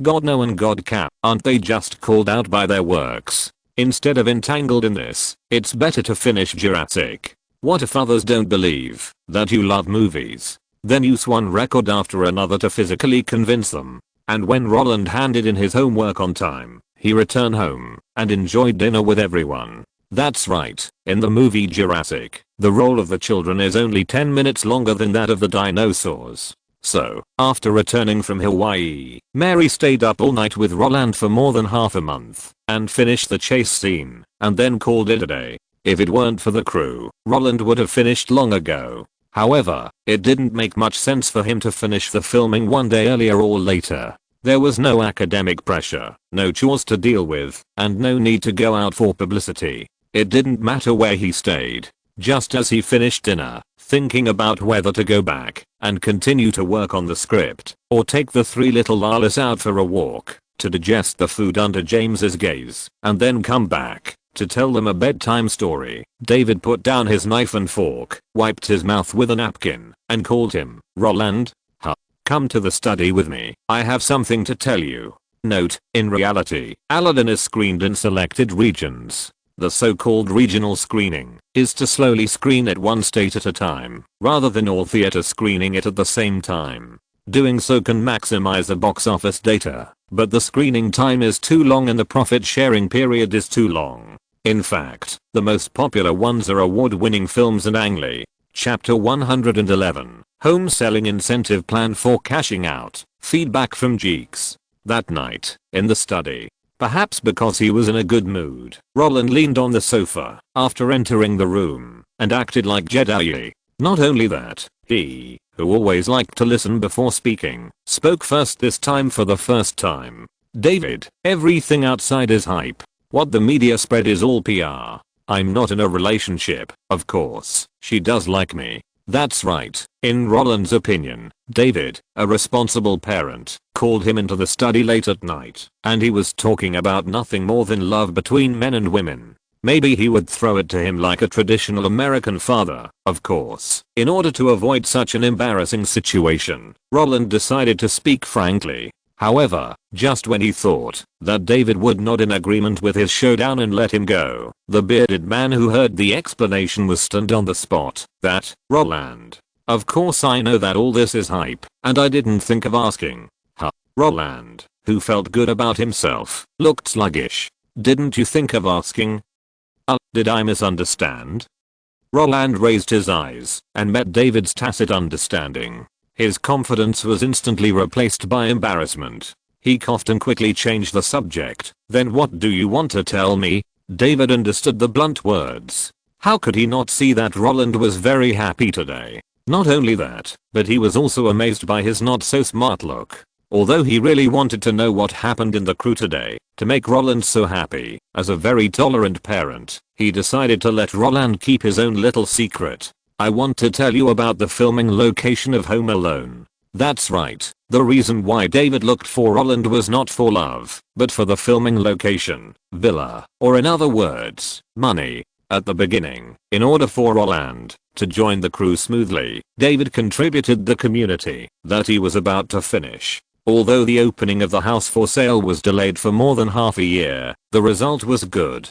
The movie was a big hit, and the popularity brought by the big hit also increased the value of the community. As a result, David not only did not lose money, but also made a small profit. While selling the villa, the crew kept the villa where the filming was filmed, because they were thinking about the sequel. To put it bluntly, David, as a businessman, did have the idea of looking forward to the third, fourth, and fifth. But the problem is that, after seeing the strong publicity from the outside world, he no longer thought about the third, fourth, and fifth. He is well versed in publicity, and understands that since Fox, the Jewish gang, and the big golden retriever can blow this wind so loudly, the second one is obviously the final chapter of Roland in the series. In this way, the villa has no value. In this case, I just want to sell it. Sell the villa. Sure. After hearing David's true intention, Roland was not shocked, but felt it was reasonable. Developers buy land to build houses, isn't it for sale? Now it's the publicity outlet of Home Alone 2, and it's more advantageous to negotiate the price at this time. That's right, everything in the world can be traded, and the price of the filming location of a blockbuster movie can double. Don't think this is a daydream, and don't think that the villa will rot in your hands because of the price increase. Because the buyers are actually in the same industry. In Hollywood, changing houses is like changing clothes for celebrities. Some people are bankrupt like Nicolas Cage, some are richer like Robert Downey Jr., some need better scenery like Matt Damon, and some people and Kate Winslet have the idea of divorce and changing land to start over. Of course, no matter how to change, everyone has an unwritten rule. That is, if the previous owner of the new house is also an insider, if he moved away sadly due to financial or status issues, usually no star is willing to buy it. And if the previous owner of the house is a big shot, or it is a place where someone became famous, then let alone double it, even if it is 3 or 4 times, or 4 or 5 times, there will be people willing to buy it. Just like the American Idol program launched by Fox, the houses where the champions live will basically be grabbed by the next contestant because they want to be famous. The house in David's hand is obviously the latter. Roland's real fortune. The highest grossing Christmas comedy in the Guinness World Records. Such a gimmick alone can increase the value of the house. Not to mention, Roland's star path will be smoother after this. David, just sell the villa directly. I can give you a clear answer now. Even if there is a third part in the Home Alone series, I will not shoot it. After guessing the inside story of making money, Roland answered very happily. If you don't cash in, when the wind comes, wouldn't that be stupid? Besides, he knows that he will not shoot the third one at all. Not to mention that all the sequels, except the first and second ones, are bad movies. The little girl in the third one alone is the one he is jealous of. What's more, Spielberg's question in the afternoon has made him sad for a long time.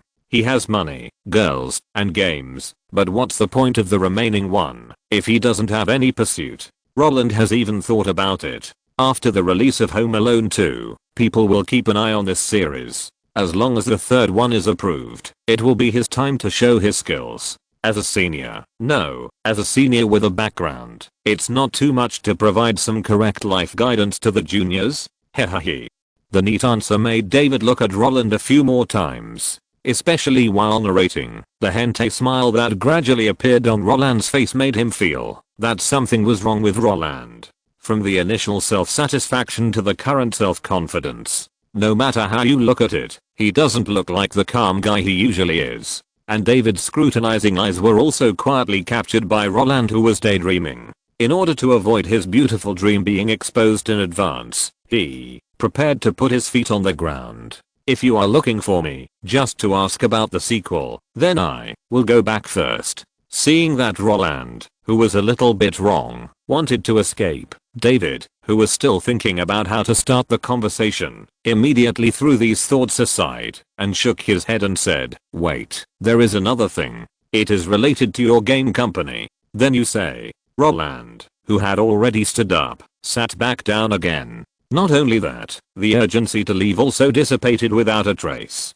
There was no way. If you have to count, Blizzard can also be a concubine. The decisive and heartfelt move made David black-lined, but he didn't dwell too much on why Roland was crazy, but directly said, "I have already done the things you threw to me." After receiving the mess that Roland threw to him, David handed the matter over to his subordinates. Acquisition, name change, these things don't need him to worry about at all, but in David's opinion, 500,000 is a bit too much. Blizzard is now just a makeshift team.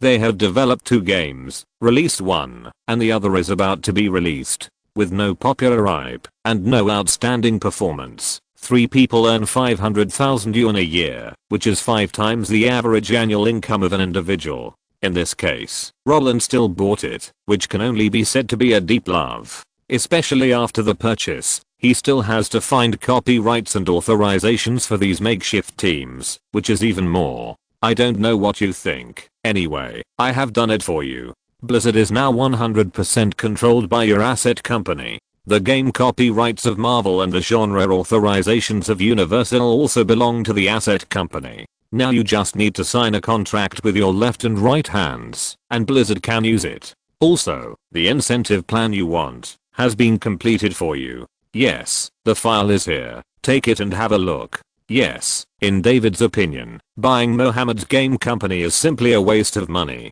If he has the spare time, he might as well buy Universal's Naughty Dog.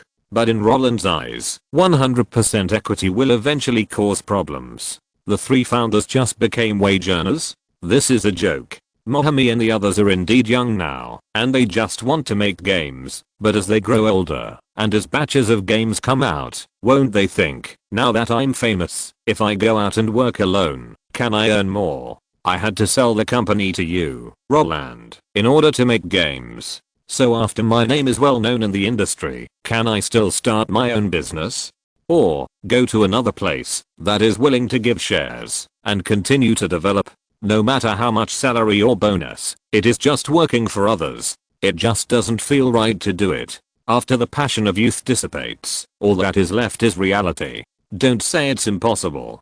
Don't talk about tying people down with dreams. ZUZHFE can go into the film industry to make movies, so it is even more impossible for Mohammed to hang himself on a tree. They can tolerate it now, and even think that it is a great thing for Roland to buy copyrights for them. What about later? When people have grown up, they always have some ideas. After they resign, what do you want to do, Roland? Hire people to make games? Roland knows that it is impossible to do it by yourself. In this case, people are the most important. Now the three of them may just want to make games peacefully, or they sell the company to Roland for the resources in Roland's hands. But even so, there must be a reward plan, because Roland wants their people, not an empty shell with the name of Blizzard but no soul. How to keep people in the company is what Roland asked David to do. Because he doesn't understand, but David has a way to understand, and he will not be like the old Cardaming Lau, who offers a sky-high price of 100,000 per hour. Looking at the plan, for each game that is in the top 10 sales in America that year, the three giants have the right to purchase shares at an agreed price, with a maximum of 3% per time, and the upper limit is temporarily set at 11 points per person. He himself initially retained 67 points. Roland, well, he doesn't know how those numbers are calculated, but he knew that the price on the plan was really very low. To put it bluntly, after Roland took over the makeshift team for 500,000 yuan, helped them get the authorization they wanted, and gave them a reward plan, the entire acquisition actually became a pair of powerful helping hands in times of crisis. When Mohammed and his friends needed research and development funds and copyright authorization, Roland could help them realize their dreams, and when they realized their spiritual dreams and needed material pursuits, Blizzard could become their home again. And Roland just lived with them, and the bed was a little big. Okay, that's it. Only with shares can you be motivated. Otherwise, when they get married, they will be called Blizzard executives and project planners. How ugly these names are. Chairman, CEO, and president of a Fortune 500 company. You can only be proud of it when you say it out loud. Looking at Roland's satisfied and arrogant face, David rolled his eyes. In his opinion, Roland was just dreaming. A small, broken company with more than a dozen people dared to brag about becoming a future Fortune 500 company? This is even less reliable than starting from Hollywood and building your own film company into a Fortune 500 company. Go away, go back and dream. You are so strange today. You feel much more lively than usual. When you calm down, we will talk about other things.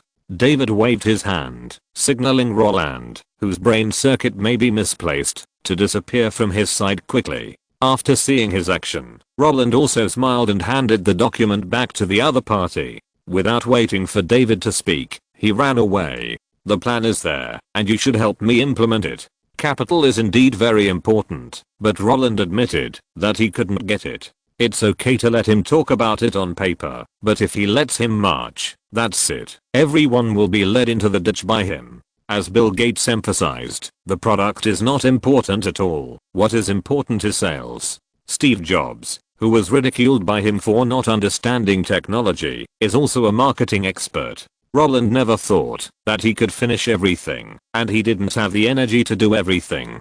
He only knew that putting some people together could achieve his goals, and that was enough. While being a hands-off boss, Roland, who went back to his own home, also called Mohammed. After learning that The Lost Vikings would be released on the same day as his own movie, Roland's face suddenly became long. Oh, if you had found me earlier, I would have implanted the game cartridge into Home Alone 2. There is a toy store scene in it. Isn't it normal to sell game cartridges? What a good advertisement. I missed it just like that. Of course, regretting is just regretting, and shouting loudly, there is no way to start over. After getting satisfactory resources, Mohammed and his team didn't care about these trivial matters, because at this moment, they were thinking about 2D fighting games, and they were also preparing to recruit talents, and wanted to study real-time strategy. If you don't have enough money, tell me. If you want to poach people, tell me. If you want copyrights, tell me. Okay.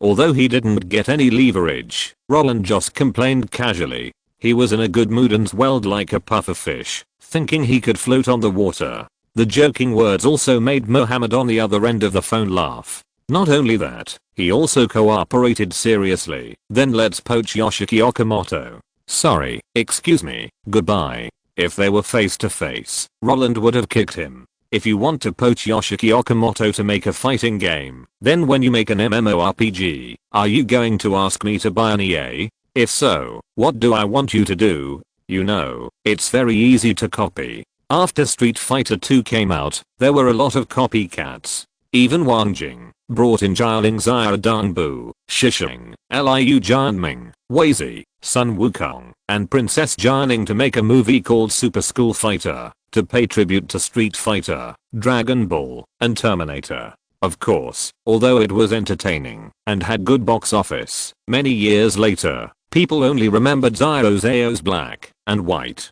Let's not talk about games. You are responsible for these things. Just give them to me for trial when they are ready. I called you just to ask, how is the database? Have my news been updated? Yes, although the news from the outside world was overwhelming, Roland didn't forget him. Although the internet is still underdeveloped, being the first to settle in and following up are two different concepts. This is like Weibo. The first batch of settlers can naturally enjoy preferential treatment. Although the current database has nothing to do with those social software who doesn't want the news about themselves to appear on the front page forever. Now that Mohammed and his friends have administrator accounts, they can do some covert operations, right? Facing Roland's inquiry, Mohammed, an honest child, also told him about the recent situation. I have updated the articles that Catherine sent us to the database for you. According to the backstage access, the guys who usually talk about beautiful stars are now discussing in the forum whether you are also a guy who looks at faces. For those technical people, whether your relationship will have a breakthrough is what they want to know most. Of course, many people bet that you will reject her because she is not very pretty. These are all data at this stage. Due to the small number of people and the single group, they are not very referenceable. Of course, we will still guide the data to you once a week and give it to Catherine. Just like you said, every fan group must refer to it. We have channels, so we use it. Feedback, of course, the more the better. Compared with the commercialized watered down data in the future, the numbers of this era are more real. He can ignore traditional publicity, but this thing must be seen. After figuring out his image in the minds of those tech geeks, Roland also breathed a sigh of relief. After all, according to the future internet thinking, the majority of male groups generally hate this kind of hype.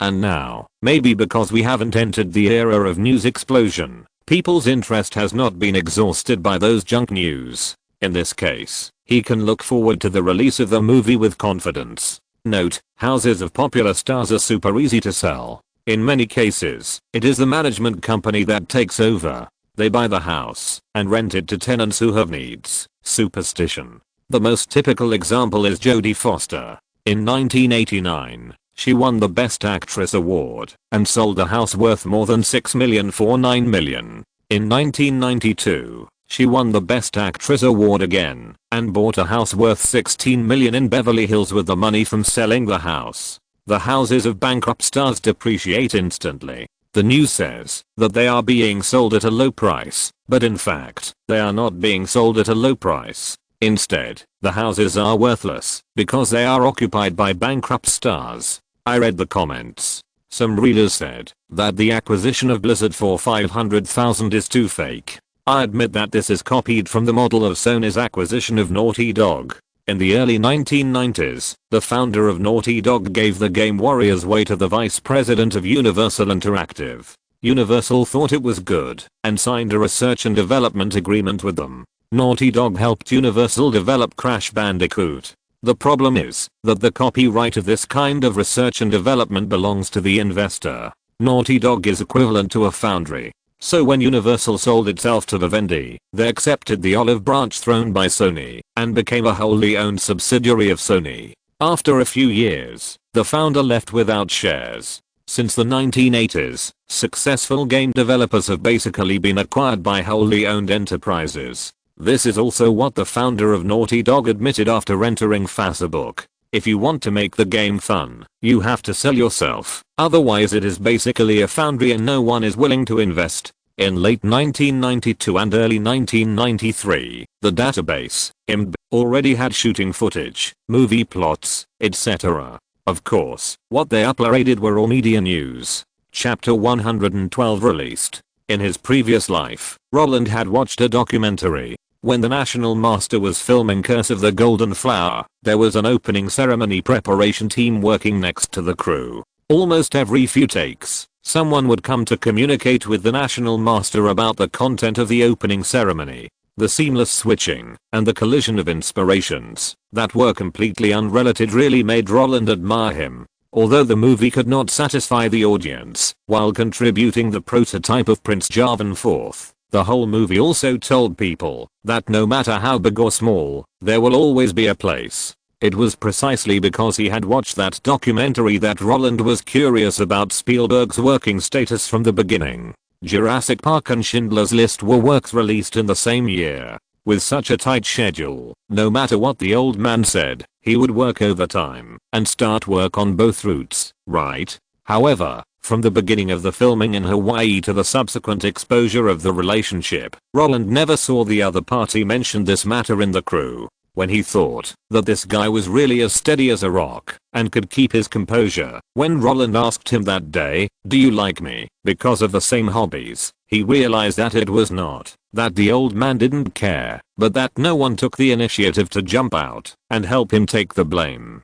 That's right, since Roland took up the director's baton and shot 3 scenes, the old man threw the rest of the freeze-frame drama to him. During the filming, this guy leaned aside and treated the members of the group as StarCraft players, pretending to be a supervisor. If it weren't for the Schindler's List clearly written on the cover of the information, Roland really thought that this guy was watching him filming. If it were another crew, this behavior of doing private work openly would have been stopped by the production director sent by the film company. But, no matter which company or project, no one dared to point fingers at the old man. In this way, the old man and Roland are both happy to have free time. The former only needs to appreciate the finished product after each shooting, while the latter only needs to shoot according to the ideas taught by the old man. It is okay to occasionally mix in some of his own ideas. Even if it is not right, there is still an old driver watching on the scene. No matter how biased it is impossible to fly at low altitude and cause a car to crash and people to die. From acting in front of the camera to the layout behind the camera, Roland has no psychological pressure at all. Directing and acting are inseparable. When you know what pictures you need, are you still afraid that you can't act it out? What's more, he is not digging into the inner heart of the character now, complicating a simple character and pursuing the two sides of each character. To be honest, the character setting in the old man's movie, where black is black and white is white, is actually the most suitable for Roland to practice. He will not be like some stubborn directors who have to pursue the good and the evil of human nature, or dig out the evil in the good of human nature. Of course, the key to smoothness is also related to the fact that there is no drama tyrant in the group. If there is a Lee Baocean who washes the feet of the actress for 7 hours and wants to take care of everything, Lee Yubing who directly criticizes the director for his lack of skills in front of the media, Jiang Wen who doesn't care who you are, I can make you angry to death, then Roland should not shoot. But then again, with the old man on the scene, who else dares to say no? Even the little Leo who became famous with the ship in the future and insisted that the film company send a special plane to pick up his friends from America to Thailand for a party, didn't dare to be presumptuous in front of the old man. Not to mention, everyone in the group is your own, and it won't cost you a bit to give face and accompany you to shoot a few more shots. And Roland is not the kind of devil who makes people rush to shoot a Chinese Odyssey during the day and ashes of time at night. Occasionally, inspiration bursts out, and it takes at most half an hour. In addition, he often pays for his assistant to buy snacks and treats everyone on weekdays. So the atmosphere is still quite harmonious. After becoming the director, the crew was filming in an orderly manner, and the publicity was also in full swing. However, just in November, Clinton's accidental election was like a flood, completely drowning the fire of love. There was no way, because his opponent was regarded as a guy who was 100% re-elected. With the odds several times different, if Roland's scandal could still overwhelm the opponent, then Roland would not have to make movies anymore. He should clean up and learn from Reagan. When he grows up, he can directly run for the presidency. However, even if this sudden unexpected news suppressed the hype of the scandal, it was a happy thing for Fox. After all news has timeliness. After 2 months of continuous hype, people's attention and focus have reached the critical point of fatigue. Even if there was no accident, Fox was ready to change the topic and push people's attention away from love. The speed of public news is like cherry blossoms, 5 centimeters per second. As the petals fell to the ground, this one was also revealed. After the news of the dust settling on the position of the president faded, around November 10th, Fox began the sprint promotion before the release of the movie.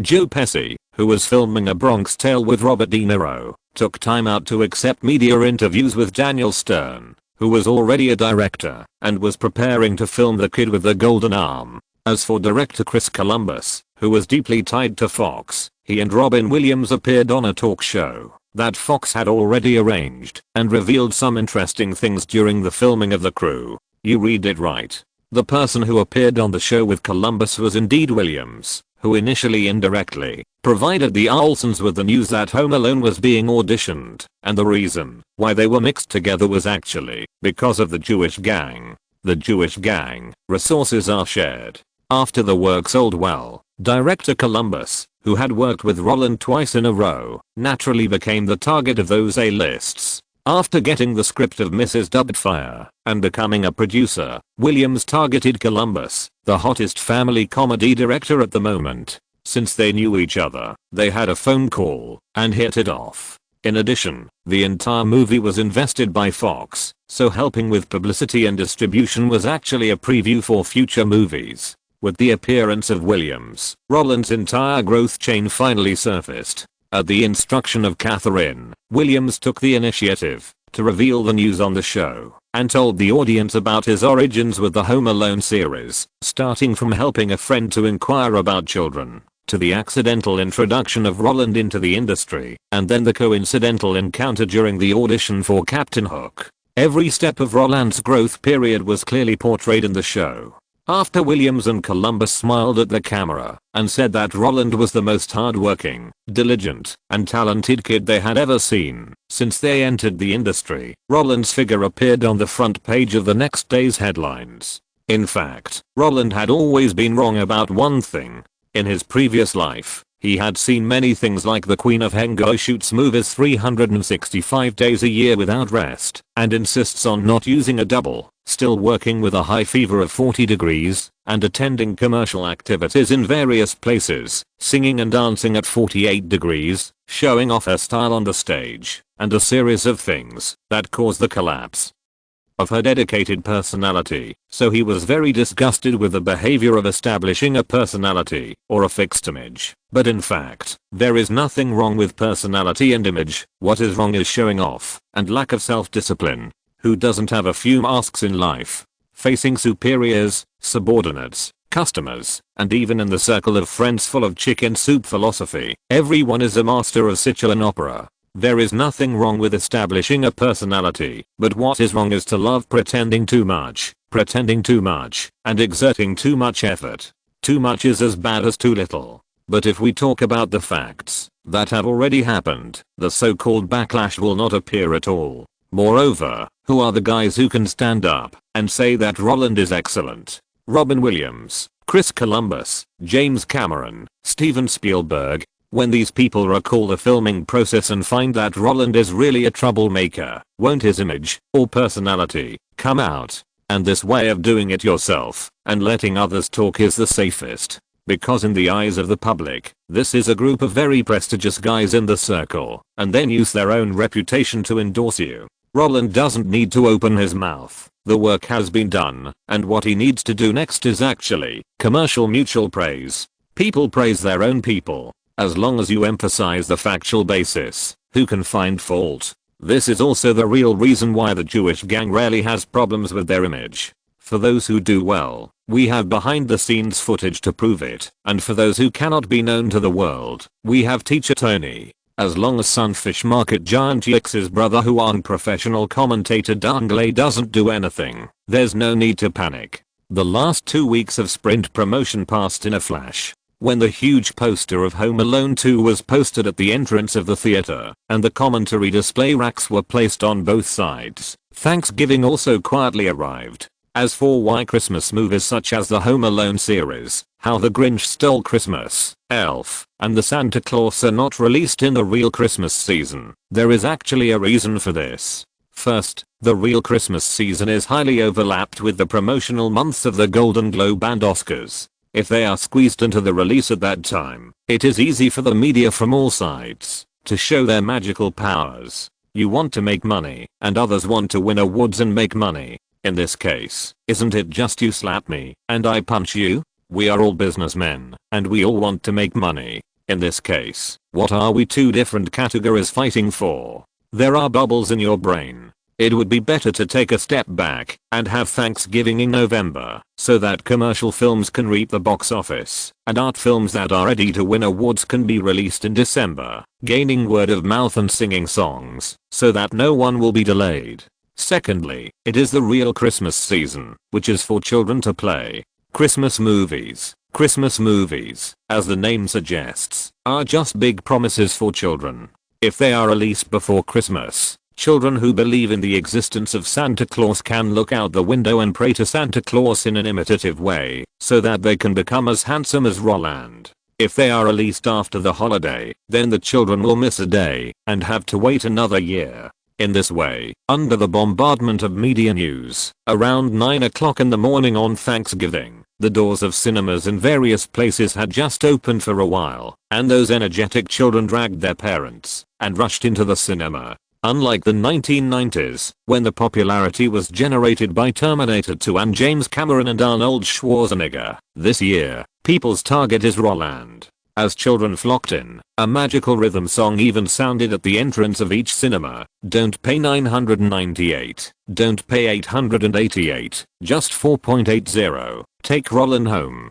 The love in the eyes of children is unreasonable. It may be interesting, it may be fun, or it may be funny, but no matter what, the guys who can come at the opening of the morning are basically Roland's die-hard fans. Well, more people have seen the popularity of Home Alone and Terminator 2, and are too lazy to queue up and fight for seats in the cold night. Watch a movie in the morning, go shopping in the afternoon, and go home to eat turkey at night. What a wonderful life. But no matter what the reason is, it is a good thing for the whole family to go out and squeeze into the theater to show their support. And the movie itself naturally meets their expectations. The plots of Home Alone 2 and Home Alone are extremely similar. In the first film, it was the old neighbor who gave the protagonist Kevin life enlightenment, while in the second film, it was directly replaced by a woman feeding pigeons. In the first film, the protagonist Kevin was left at home, while in the second film, he stayed in New York. In the first film, when Kevin faced the thief, he was afraid at first,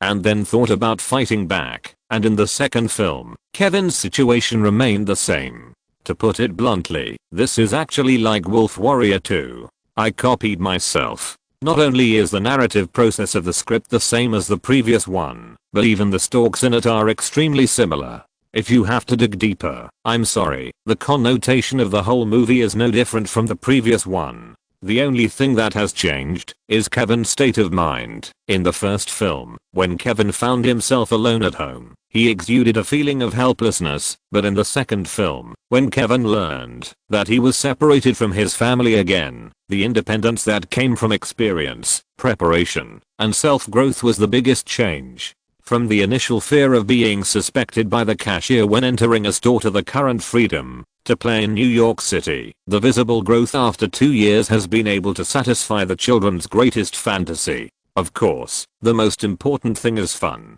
Children don't want to be Sherlock Holmes, and suspense and thriller will only make them say no. As for adults, their levels are different, but whether they are ordinary people who just want to be happy, or high-level intellectuals with artistic pursuits, after taking their children into the theater, they will not be entangled in the bugs in the plot. What drives them to the theater is the idea of watching a movie with their children, the idea of family fun, and the idea of spending Thanksgiving happily together. In this case, as long as the children are satisfied, they won't care. What's more, if they really have to talk to colleagues, will they talk about the movie itself? Very rarely. They will say, I took my children to see Home Alone 2 on Thanksgiving. did you go, or the little ones in my family, like Roland Allen very much, and bought the same down jacket sold in the theater, which cost me more than $200. They may not really like it, but they will definitely complain helplessly with good intentions. Because the initial driving point did not let them have supreme expectations. Is this a good thing? For art films, this is definitely not a good thing. But for family popcorn, the movie has been successful. Unfortunately, no matter which era, there are keyboard warriors. Note, when filming The Beach in 1999, seeing the scene of the paradise, Leo asked Fox to pick up his friends from the United States to Thailand overnight for a party, and he would not shoot if he was not picked up. The filming of that crew also seriously damaged the ecological environment of Phi Phi Island, where the location was filmed, and Thailand listed him as an unwelcome entrant. Because the incident was a bit big, local residents wore masks and cursed him on the street. After returning, he set up an environmental protection foundation. This is also why I wrote before that I would never know whether he really loves environmental protection, because the initial motivation is a bit of a story. Chapter 113 makes sense, but I don't listen. This is definitely one of the worst movies ever. It is also one of the most logically twisted movies I have ever seen. If Ha-1 takes place in a wealthy community, where there are enough police forces to allow Kevin to travel smoothly, then what about Ha-2? A 12-year-old child, wearing expensive yuppie clothes, appears in Central Park at night, and is not robbed by robbers? This alone makes me sick. Is the security in New York so good? Have I been here for nothing for 30 years? I love Ha-1. Because there is normal logical thinking in that movie. The two thieves will cut off the power, so Kevin can't call the police. The community police are lazy and stupid, which gives the thieves an opportunity. The potential plot holes are cleverly handled by the screenwriter. But Ha-2 has no charm at all. It's just a poor retelling. I don't even understand why Kevin didn't call the police. I don't even understand how the hotel staff agreed to Kevin using his father's credit card. This is purely a Hollywood gangster sequel. Apart from making money, I don't see any sincerity. After watching Ha-2, there was only one picture in my mind. That is, Fox said to all the crew members, "Hey, let's do it again and make an exactly the same movie." If Kevin was just defending his home in Ha-1, then in Ha-2, he seemed to be the devil child in Pet Sematary. He tried to use fire, electricity, and bricks to deal with the two poor thieves. I shuddered to think that the children in the cinema who saw the thieves being cruelly tortured for half an hour could laugh out loud. And I also understood why Fox did not hold a premiere starting with Ha-1, because they were afraid that we, the film critics, would give them unsatisfactory reviews. In fact, as early as the cancellation of the premiere of Home Alone 2 and the screenings for film critics and media reporters, those guys who made a living by writing were already very dissatisfied. Because a review of a sequel of a popular movie is equivalent to the 13th salary and the year-end bonus, and for these guys who don't have a fixed salary, it's considered a good fortune to come across it once a year. According to their idea, the way of buying good reviews everywhere in Terminator 2 is what they want to see most. But what is the result? Fox actually blocked their opportunity to make money. Then, we won't be polite. Since you have blocked our way to wealth, even if it's an egg, we have to pick bones for you. There is no way. This is the living environment of current film critics. Before the movie is released, they can brag about it, because the box office of the previous movie is 500 million, and even if the sequel takes a dive, it will definitely make a lot of money. Therefore, they are not afraid of being slapped in the face when they are paid to write public relations articles, and they can eat both ends. The fee and the manuscript fee can make them earn a lot of money, but after the movie is released, the situation is different. As the saying goes, it is icing on the cake, which is far less eye-catching than being unique. Only by picking faults can those newspapers that hope to increase sales publish their film reviews. As a result, as soon as the movie was released, they paid out of their own pockets and rushed into the theater. After watching the movie, the content full of complaints made these guys excited. Is this a movie? The plot is full of loopholes, social symptoms that do not match reality. A highly remade plot with an old-fashioned plot. This is simply sending money to the door. Not only that, they also express deep emotion. Fortunately, Fox cancelled the screening for film critics and media reporters. Otherwise, wouldn't they become accomplices of being corrupted by money? The sudden excitement made these guys rush to write manuscripts. Many quick shooters even took only more than 10 minutes to hand over the palm-sized reviews to the editor-in-chief of the long-term newspaper. On the night of the movie's release, when evening newspapers in various places were printed in an expedited manner, the heartbroken film reviews emerged like bamboo shoots after rain and continued to spread to every corner of America. If we sum up what those guys said, we can actually summarize it into one sentence. The whole movie is completely devoid of nutrition, the plot logic is completely broken, and it completely tramples on humanitarian ideas. It has no merits except being funny. In the eyes of these guys, even if their evaluation cannot hit the movie head on, they still have to make their own contribution to eliminating this kind of rubbish movie. As for the fact that they are the boss, if they are paid, and they are two-faced, if they are not paid, they will not admit it. In their words, this is a strong counterattack to protect the art of film from being abused by capital. Sure enough, these guys still sprayed.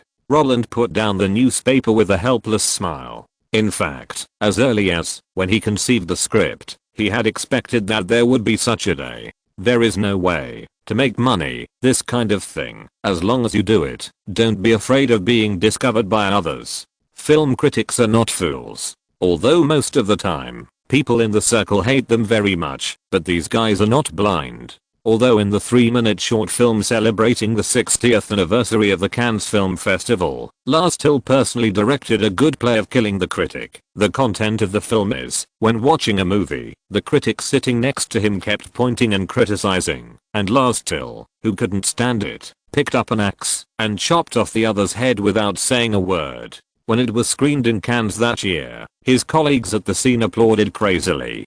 But, Lars Till's works are rarely the kind that sell well. Although the famous director Federico Fellini also publicly dissed the critics in his movie 8 1/2, in the movie, the critic who kept talking next to the director was directly dragged out and hanged by Fellini. But, Federico Fellini's works are rarely the kind that sell well. And 9, which is related to 8 1/2, is a complete mess. As for the guy who made an appointment with a film critic and knocked him out in front of more than 600 people, I'm sorry, this guy's called you a frequent Razzie winner. Admittedly, no one likes this kind of guy who sucks blood from them. But the problem is that sometimes, you have to admit, that some film critics are quite right without getting paid. There is only one guy like Pauline Kael who can forcibly overturn the review results and ask the MPAA to reclassify the movie, but even if she is the only one, it doesn't mean that other people's vision is worse than hers. Besides, if they can't see that they copied themselves, then they should just stop mixing. Roland also understands what these guys like. Speaking of the matter, if the plot of Home Alone 2 is slightly modified, then it will never be like this now. The movie begins. Kevin is separated from his parents and mistakenly enters New York. The plane his parents were on crashes, killing the whole family and becoming an orphan. Kevin, who is devastated, suffers from post-traumatic stress disorder. With nowhere else to go, Kevin is adopted by the owner of the Plaza Hotel in New York and meets a rich girl. With the company of the rich girl, Kevin has not gotten out of his psychological shadow, but he has become an animalist protector and met the black woman who feeds pigeons in Central Park every day. During the chat, Kevin learned that the other party was also a homeless poor man, and he was moved by the scene. At the invitation of the other party, Kevin decided to go to the other party's residence. When he went to the black woman's house, Kevin suddenly found that the pirates he had encountered before appeared in New York and wanted to rob the toy store. So, the clever Kevin and the black woman stopped the other party's evil behavior. When catching them, Kevin accidentally learned that the two thieves were actually LGBT people and they were a couple. Even if one of them escaped, he would think about coming back to save the other.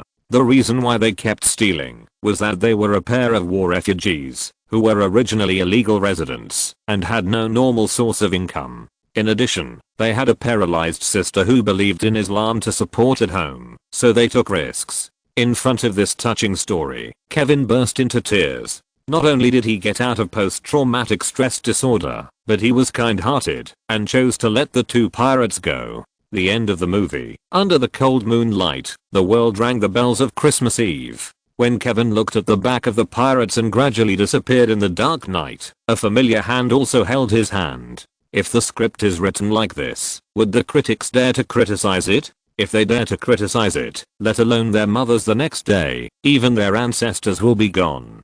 But, do the audience like this thing? Are you kidding? Although the audience may support it verbally, their bodies will definitely sit at home honestly. What's good about this kind of movie? Only idiots will buy tickets. To put it bluntly, film critics are actually much more annoying than the pure trolls who say I'm the top of the immortals, proud of the world. As long as I have my keyboard, there is the sky. For those who troll for the sake of trolling, and try to bring your IQ to the same level as him, and then use their rich experience to defeat you, you can just block them, and ban them from speaking. But what about now? Roland just took a gun and shot them? Isn't this a dream? But he has no other choice. The mouths of film critics can never be blocked, and how many people in this circle have not been trolled? For this kind of thing, no matter whether it is the Jewish gang or the film company, they can only buy people to fight a war of words with them. In the end, the only thing that determines success or failure is the market. And the market. What's wrong with the brains of these film critics? This is originally a children's movie. Is there anything wrong with the plot of Heart 2? Isn't it the same thing if Kevin doesn't call the police and the Queen asks the magic mirror who is the most beautiful woman in the world? If Kevin calls the police, how can there be a movie? If the Queen doesn't ask the magic mirror, Snow White won't be targeted. Why don't they say that there is something wrong with Snow White? As for the cruel treatment of thieves, wow, are these people stupid? They actually sympathize with two villains? When your life is threatened, when you see two villains who you know have a bad record, they actually feel dissatisfied with the tragic experience of the villains. Could it be that they want to see a movie where children raise their hands and surrender and let the villains slaughter them? I can't help but suspect that they are spies sent by the USSR. When Emma put down the newspaper breathlessly and sulked with her hands on her hips, Eve, who shared the house with her, also looked dissatisfied, but still rational. But, dear, the USSR has been disbanded. That's Russia. Emma turned her head sharply, her eyes wide open. It can't be one of us anyway. Yes. Compared to Roland, who accepted the fact, his group of fans have exploded. For these sister fans, the accusations and comments in the newspaper are simply unreasonable. This is a popcorn movie, not those Oscar-winning movies. And the essence of popcorn movies is not to make the general public feel happy, joyful, and refreshed while telling a complete story. You see, many popcorn movies can't even tell a story clearly. Take Ghost in the Shell for example. As a B-level commercial film, it has missiles, special effects, beauties, and actions. Every fight is very exciting, and there are endless jokes and Easter eggs, but the chaotic editing and crazy flashbacks make people look confused. Normal commercial films are enjoyable, even if you watch them without thinking, but this commercial film is that, if you watch it without thinking, you can't figure out the plot at all, but if you watch it with your brain, sorry, I can't even hold on for half an hour, the flashbacks are too uncomfortable. Compared with Ghost in the Shell, Heart 2 is so much better. Although the plot is simple, it is not so easy to make children understand and enjoy it. It's just like taking care of a baby. It seems easy, but poop and fart can kill you. In the eyes of those sister fans, the critics' angry attacks are all smears. My Roland is so cute, how could he be fierce and cruel? He is just dealing with bad guys. He is guarding the toy store that symbolizes the children's dreams. Heart 2 has brought them a lot of laughter. I think it is worth the ticket price and time. Who are you? As for Kevin being more brutal than the first one, although the sister fans can't find fault with this, the father fans and mother fans just want to laugh after seeing it. Have you heard of the psychological terms quasi-adulthood and rebellious youth? During the period between the ages of 10 and 13, the temper of teenagers is inherently unstable. They will be annoyed by repeated instructions, will feel that there are loopholes in the words of adults, and will be disgusted by criticism. In this physiological period that everyone will go through, the 12-year-old Kevin in the film is like a demon. So, I would like to ask you film critics, do you have children at home? If you have physical reasons, then the public can understand. If you have children, then you are just making trouble. These film reviews were originally written for adults, and when adults read them, there are only 2 words in their heads: stupid. The whole article is full of anger, except for the issue of similar plots. Everything else is shit. Just like what Zudapengzi said, even if some parents are not interested in this movie, they take their children to watch it and think it is funny and nothing else. But now, the criticism makes them feel that this is not deliberately targeted. And who are these film critics targeting? Who is the most famous person in the whole movie? They are targeting him. Now, it is not the era when the movie was just released. Don't think people are too stupid. As parents of children, they should know that if a puberty child really rebels, it will be more terrible than Kevin in the movie. Okay, the interpretation in the movie has already stopped there. After all, every year in America, there are cases of children stealing guns and accidentally dying. In this way, will they still talk about "I took my children to see Home Alone 2 on Thanksgiving. Did you go?" Or "My children at home like Roland Allen very much and bought the same down jacket sold in the theater, which cost me more than $200. This is when people complain about the pampering of their own children without the media's anger. And when they find that the brain circuits of those high-ranking film critics are not on the same channel as themselves. A vengeful mentality caused by the desire to argue makes these parents who originally thought that Home Alone 2 was just like that open their mouths to recommend it. That's right, although they do think that Home Alone 2 is only suitable for children, it's just average, not terrible. They think normal reviews are reasonable, but wanton denigration? That's really boring. Although your reviews are reasonable, we don't listen to them because they are too extreme. Those reviews also made the public understand the problem. Do critics like good things? Bullshit. People's eyes are all on the top of their heads. So, just when Roland was expecting that the Jewish gang and Fox could get people to help him spray back, those sisters who thought the critics were too harsh, and those parents who thought the critics had no children and sprayed randomly, and those children who didn't read the reviews at all, took the lead in fighting back. Because there was no feedback from critics before the release, the box office on the first day of Thanksgiving was very stable. More than 20 million, within everyone's expectations.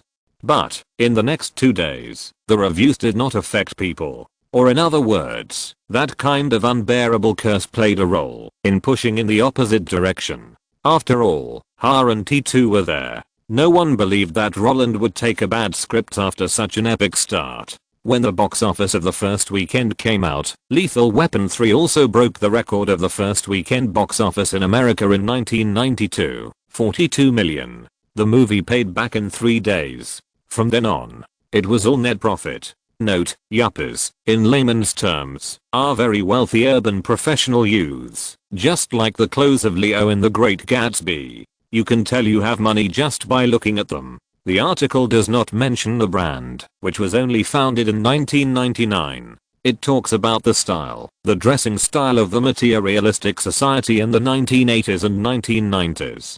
Pet Sematary, there is a perverted little boy in it. When Ha 2 was released, critics including Roger Ebert and Kenneth Turan were criticizing it, but even with their influence, Ha 2 still ranked second in the North American box office. This kind of fan-frantic support has only happened twice in history. One was Shirley Temple and the other was Macaulay, which is why Macaulay is firmly the second child star in North American history. In fact, he is just one step away from an Oscar.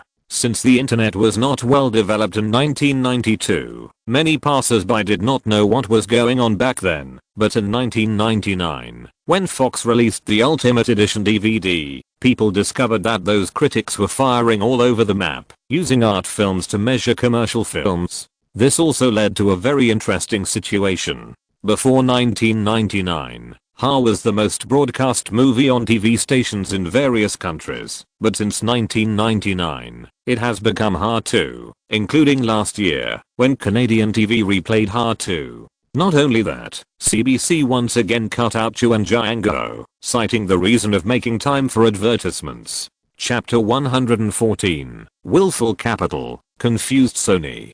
42 million in the first weekend, 78 million in the first week, and the North American box office forecast is running upwards of 200 million. What is this level? The wolf is coming. Although compared with the situation of breaking 100 million on the same day, breaking 100 million in more than 10 hours, and breaking 100 million in pre-sales in the future, the performance of 78 million in 7 days is not enough. But this is the movie market more than 20 years ago. The number of theaters and screens alone cannot be compared. In this era where 30 million in the first 3 days of the first weekend can win the championship, and there are still 10 million level movies on the annual box office rankings, Hard 2 has refreshed everyone's cognition. It also broke through the bottom line of countless people. What's more, The Bodyguard, which was released at the same time, made the investor wanna jump up and down. It's not that the box office is too outrageous. It's that the fans are too fanatical. With 60% of the film critics on the market criticizing and blasting, Hard 2 directly refreshed the first week box office record. Doesn't this mean one thing? Those film critics who were once well served by the film companies and regarded as thorns in the eyes and flesh by the practitioners, and who could influence the fate of a movie with a flick of the finger, have no effect on Roland Allen at all. What does this mean? This means that his base is much more terrifying than the 10 million shown by Terminator 2. No, I personally think that this is actually the influence brought by Terminator 2, or in other words, this is the superposition of Home Alone, Terminator 2, and next year's Jurassic Park, as well as the healthy love affair that broke out before. When those film critics were pressed to the ground and fucked wildly by Roland's fans, the film companies that were supposed to make arrangements for the Oscars were all silent. From top to bottom, all the powerful people who could be related to the promotion of the film were pulled to the meeting. The most fierce debates were between 5 companies. The first was Fox, which was directly related to Hard 2. The second was Universal, which controlled the Jurassic project. The third was Warner, which was cursing, "I gave you the cover of People, but you treated me like this." The fourth was Disney, which wanted to take advantage of the situation to postpone the release. The fifth was Sony, which wanted to gain a firm foothold the most. As for Paramount, although it could withdraw at any time, it was currently preparing for the big move of Forrest Gump. Among the 5 companies, Sony was the only one that had no projects at the moment, and they were also the most serious one among all the discussion groups. Regardless of whether it was the empty shell Sony Pictures or the real filming Columbia TriStar Pictures, all the guys who had the power to decide on the project gathered together. The people who made the analysis report were the helmsmen of Columbia TriStar Pictures, Peter Guber and Jane Peters. According to our analysis, the box office success of Hard 2 has nothing to do with the movie itself. More than 90% of the credit can be attributed to marketing. They first released the romance, and then used the father and daughter of Chu and Jiangaro to say that Roland wanted to take filming seriously, so they temporarily rejected her news. We always thought that this was an excuse Steven and his team had come up with, but unexpectedly, it actually hinted to fans in advance that Roland is someone who is very dedicated to movies. Under normal circumstances, this is just the establishment of the actor's image, but later, Chris and Robin's statements on the show reiterated this point. As a result, there is a situation where both colleagues and boastful kings think that Roland is making movies with heart, so no matter how the critics criticize, people who believe in Roland will not believe them, because the historical achievements of Har and T2 are the capital for people to believe in Roland. And in this case, Steven and his Jurassic are also strong evidence. If there is a problem with Roland, Steven will they continue to use him twice? Obviously, it is impossible, which is also the key reason why the critics' comments cannot stand up. Of course, there is another key point, that is, the critics are too harsh. Hard 2 may not reach 8 points, but it still has 7 points. At worst, it will not be lower than the passing line, but in the mouth of the critics, this is a 0-point movie. In addition, the public knows that this movie is for children, families, and people to bring laughter. They don't have too much deep expectations for the movie itself. Therefore, the more the critics scold, the more disgusted they are. They will feel that it is precisely because of the existence of these critics that there are so few things that truly entertain the public. Because no one wants to offend them, the award is too high. For the producers, making a movie is actually solving an equation. Regardless of whether it is the Big 6 or the Big 8, their green light committees are all math experts. The scripts reviewed by them are not completely popular, but they are definitely much better than taking chances and shooting blindly. But the problem is that real blockbusters rarely come from their hands. There is no blank market in Hollywood. Behind every excellent movie, there are several movies that are equally excellent or even better than it. But why does the market choose the current top movie instead of a better movie? Although many people attribute this situation to luck, the question is, why does such luck linger on a person? They prefer to believe that they cannot grasp the connotation. This is also the reason why each company will analyze every time a hit appears. However, after listening to this kind of paper analysis, they will also find a problem. Why are all the successes related to them?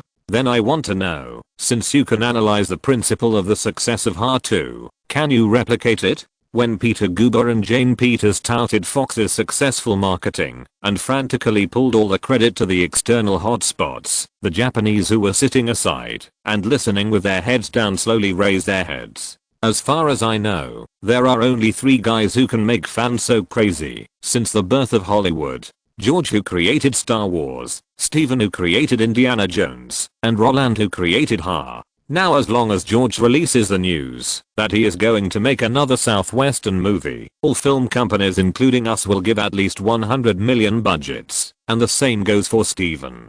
Paramount is willing to cut all existing projects in exchange for the establishment of Indiana Jones. Since you want to analyze the success of HA2, can't you see that Roland is not the only one behind the box office explosion? And the guys with him can keep replicating the success you are talking about. As soon as these words came out, Peter Guber and Jane Peter, who were still excited to give a speech, suddenly turned pale. It's not that they can't find George Lucas and Steven Spielberg, but they don't want to mention the Jewish gang at all. In the year when Sony acquired Columbia Pictures, Sony founder Akio Morita emphasized that this was not a cultural invasion.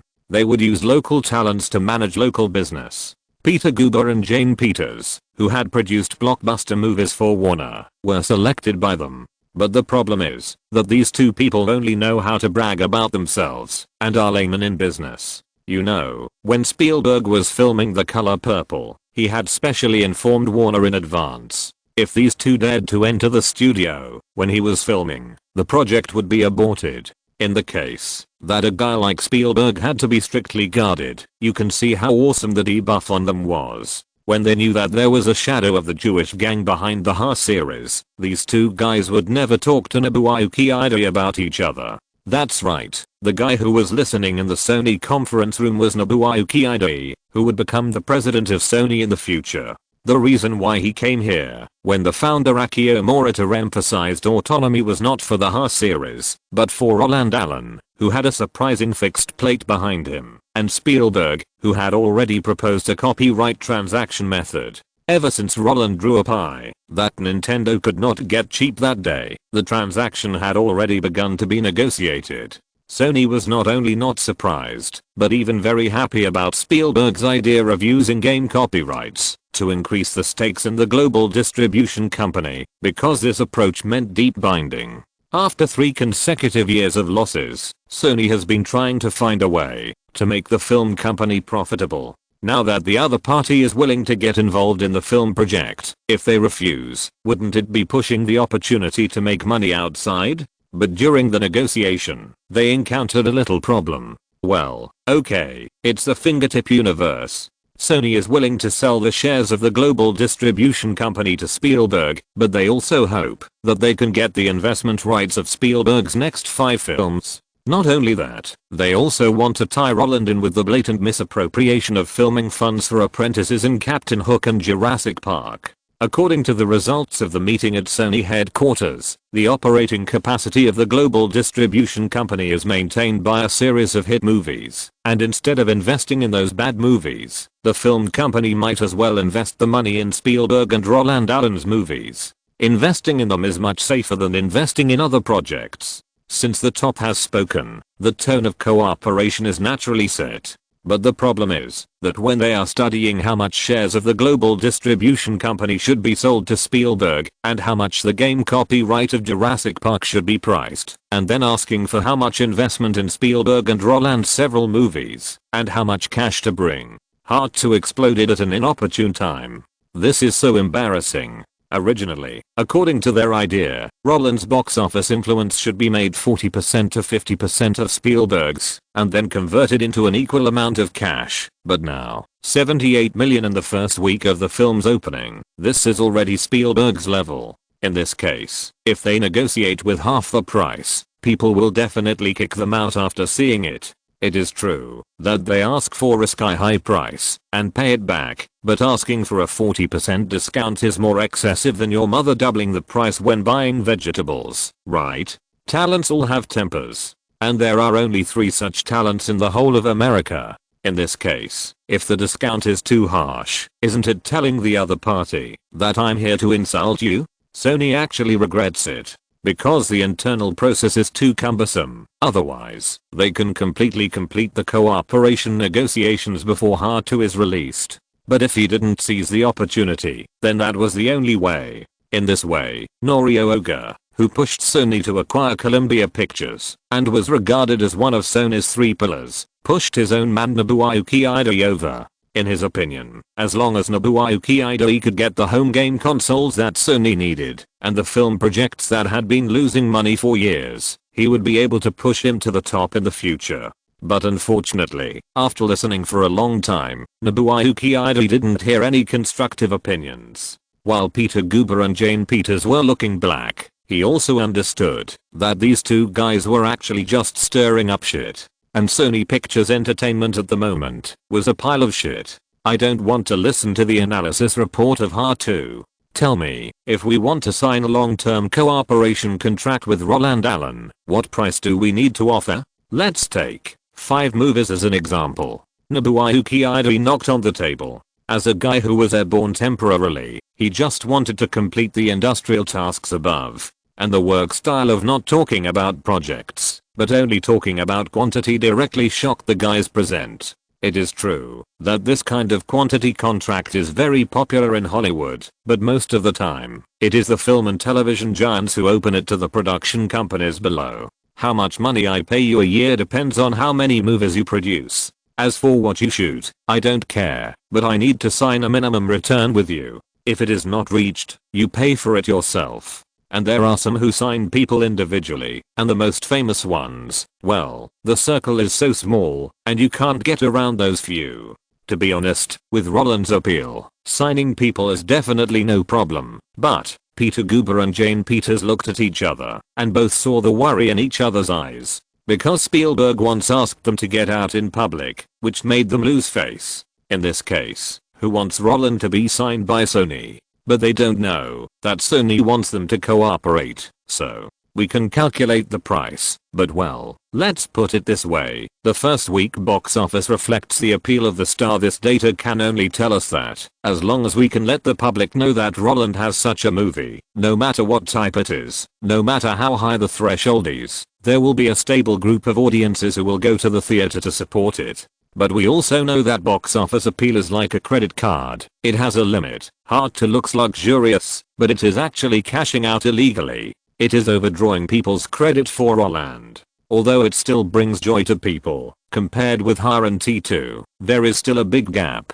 This time people will be provoked by film critics to resist. What about next time? When the next movie is released, will they still go to watch it for no reason? So, hang on. Just when Peter Guber wanted to disparage Roland in order to stop Nobuaki Idoi from continuing to sign him, Nobuaki Idoi suddenly raised his hand and asked in an unbelievable tone, "Peter, before you draw your conclusion, I want to know first, what is Roland's next movie?" "Jurassic." Peter Guber blurted out without hesitation. "Do you think Jurassic will fail?" Nobuaki Idoi squinted at him. "Fuck." Peter Guber, who wanted to push Roland away, was choked and speechless. Yes, Hard 2 is indeed overdrawing Roland's credit line, but so what? Even if people are watching movies out of revenge, even if people think that I helped you once and everyone is even, but so what? His next movie is Jurassic. No one in the circle thinks that this movie will fail. Not only because the original Jurassic has been on the list for many consecutive periods, but also because there is a guarantee over there. You know, Roland Allen's base does not overlap with Spielberg's base. The former, He eats families of the same age and young ladies, while the latter eats more men. And when these two people are combined, what does that mean? Their base is equal to a kill. Even if the credit limit is used this time, who dares to predict that the movie will fail in the case of a kill? They have the capital to be willful, so why not cash it in? It is generally believed in the industry that Jurassic is aimed at breaking records, but in the case of breaking more or less, utter rubbish. Are you telling me that Roland's box office appeal has been discounted? Wow. How did you stay here? The glaring questioning eyes made Peter Guber and Jane Peters unable to continue speaking. After a long silence, they simply gave up on themselves and stopped talking about it. Heart 2 and Jurassic offered 10 million, but Steven exchanged 10 million for 8% of Jurassic. Of course, this is based on the price of HAR and T2. If you add the current HAR to, 20 million is a base, and there is a share. Basically about 6%, and we can't do his share. Idina Buayuki understood what they meant. The bigger the background, the harder it is to cheat. Why don't many directors and actors want to share? Isn't it because they know they can't get it? But what about Roland? You can cheat him this time, and from now on, don't look for them to film. As for directly advancing to the 20 million club, to be honest, with his current performance, every company is willing to give him 10 million at home with a guaranteed 18% share. That is to say, based on a cost of 50 million and a box office of 300 million, he can make a net profit of about 30 to 40 million for a movie now. Idina Buayuki knocked on the table. So how much profit can we basically make? Similar to him, those who bid this price basically keep half. 50%? Idina Buayuki nodded to show that he understood. They will do the negotiation, and as for the valuation, it will naturally be up to whoever knows. After understanding Roland's current approximate price, he said, I heard that he wants to make Spider-Man. Yeah. Go contact Carolco and see if they will sell it. Buy Spider-Man? Go ask the price first. Okay. Peter Guber and Jane Peters looked disgusted. If he was the president, he would have fired these two guys who only took money, but did not work. Your immediate superior has an idea. Why are you asking so many questions? Can't you just do it? Besides, he took the copyright just to have more bargaining chips. As for the core, of course, he will be tied to Sony first. While asking Spider-Man, go and find out about Steven and Roland's project plans. I want to know what movie they are going to make next. However, just when the Buayuki Ida wanted to make a quick decision and finalize the cooperation, the answer from Peter Guber and Jane Peters made him jump 3 feet high. Steven and Roland, it seems that they have no new movie plans. What? Note, when Sony bought Columbia Pictures, they wanted to find a powerful guy to run the company, but they kept throwing money away. In order to poach Peter Guber and Jane Peters, they paid more than $1 billion, $200 million of which was the money used to acquire their company. Not only that, their annual salary was 3 times higher than that of Norio Oga, one of the 3 leaders at the time, and they also enjoyed 8% of Columbia Pictures' net value-added dividends, as well as a super high treatment of 50 million bonuses for the next 5 years, if the profit exceeded 200 million that year. In addition, Sony did not know that the two had a production contract with Warner before, so they were sued by Warner and paid 800 million. At the same time, Warner also bought 50% of the rights and interests of Sony's largest audiovisual product club in the United States, as well as the exclusive cable TV broadcast rights of all Columbia Pictures movies. Under such circumstances, the idiot who was poached by Sony and made Spielberg speechless led Sony to do only one thing in 5 years, which was not to invest in movies, but to keep spending money on decoration. After a 5-year cumulative loss of $3.1 billion, Shinji Ida fired those two idiots as soon as he took office and invited John Kelly, a former executive of Warner and MGM, to take charge of the business. His greatest achievement was that he got Spielberg's Men in Black as soon as he took office, and then got the Da Vinci Code from Ron Howard. With their crazy spending, as long as they could make money, they would let Kathleen Kennedy directly join Sony Pictures, let alone overseas distribution. They really couldn't get anyone to come, even if they spent money.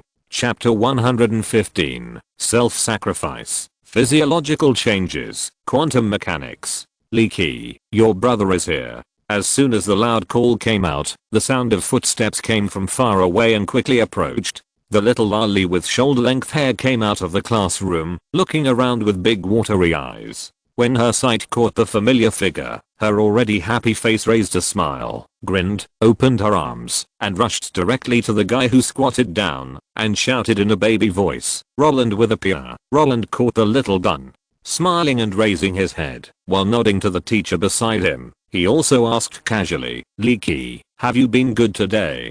"Good," the little lolly answered without hesitation. "Oh." Hearing the sound in his ear, Roland smiled even more. "Did you cause trouble to the teacher today?" "No." While answering, the little lolly also distanced herself from Roland, looking at Roland with bling eyes, as if she was very obedient and wanted a reward. "I want to eat Blizzard." "Then say goodbye to the teacher first, and then I will take you to buy it." Roland took the baseball cap handed by the teacher and put it on the girl's head. Hearing this, the girl also turned her head and said sweetly, "Goodbye, teacher, goodbye." Licky the female teacher waved at them. After saying goodbye, Roland took the jumping Elizabeth out of the kindergarten. He was very familiar with this way home. In fact, as early as the first week of the box office of Home Alone 2, Jurassic Park had already been completed, but the completion of the filming did not mean the end of the work. After a small gathering with the crew members, Roland was dragged by Spielberg by the collar to the Letterman Digital Arts Center in San Francisco, which is the home of industrial light and magic. There is a saying, there is a sequence in learning, and there is a specialization in skills. Roland did not come here to learn how to make CGI special effects. After reviewing all the visual effects on the storyboard scripts, his work of following the crew for zero salary was all over. He did not need to intervene in the visual effects. After all, George Lucas was watching. To put it bluntly, if he told Spielberg that our picture needed to be changed, then he would definitely listen carefully. Just like what was said in the macro variety show Women 30 Plus, when there is a movie to shoot, you are an actor, and when there is no movie to shoot, you are a vagrant. With the end of all the work, Roland naturally declared himself unemployed. Of course, he was a popular guy at the moment, and unemployment anxiety syndrome had nothing to do with him. He could sleep until he woke up naturally every day, after getting rid of the miserable life of working and studying every day. No wonder. Ever since he told his family that he was fine, Elizabeth, the little girl, would pull his arm and ask him to pick her up from school. If Roland didn't agree, she would start crying at 6 o'clock every morning. Roland naturally responded to this unreasonable request with a righteous attitude. He agreed. Not only that, while agreeing, he also cast a proud look at James, who was eating at the same table. "Oh, you didn't expect it. It was your sister who brought it up first this time." Of course, how could Roland not know what Elizabeth was thinking? On weekdays, when her mother picked her up, she wouldn't buy her those beautiful snacks that tasted especially good, but he could take whatever he wanted. Money wasn't a problem. Originally, Roland's life as an unemployed person was extremely empty, taking the kids for a walk, going to the gym nearby, going to Blizzard when he had nothing to do, and running away when something happened. There was nothing he could do, because the beautiful skin was cracking down on pornography and the interesting soul account violated the rules. But Elizabeth made such a fuss. "Hey, this life is not boring anymore. Get up at 6 in the morning, run for 45 minutes in the gym, take a shower and brush your teeth, go to the next door to eat, then take Elizabeth by the hand, walk on the street, to send her to school, and after that, do whatever you want. For example, go to Universal and let the oral teachers there solve the language problems in different places, or let the fitness coaches in the factory arrange teaching courses for him, or help Aunt Canetti watch the Olson sisters shoot the 6th season of Full House. Occasionally slap your thighs and tell the director, your shots are a bit watery, let me do it." At first, the new director who had been replaced was unwilling. But the problem is that the production directors sent by the film companies dare not let the director be unwilling. After Roland directed a segment, the shock of "fuck, this is actually Spielberg's style" made Roland, who was used to playing in the orphan peak and returned to the novice village, finally find a trace of pleasure. "Fuck. I have been following several groups in a row, and I have been scolded by those full level big guys every day. Now I can finally strike down and say that others are noobs. After showing off his skills and finding the refreshing feeling when Cameron and Spielberg knocked on the table and scolded him, Roland, who was pretending to be crazy, ran away. He is not stupid. That kind of admiring look is not a good thing.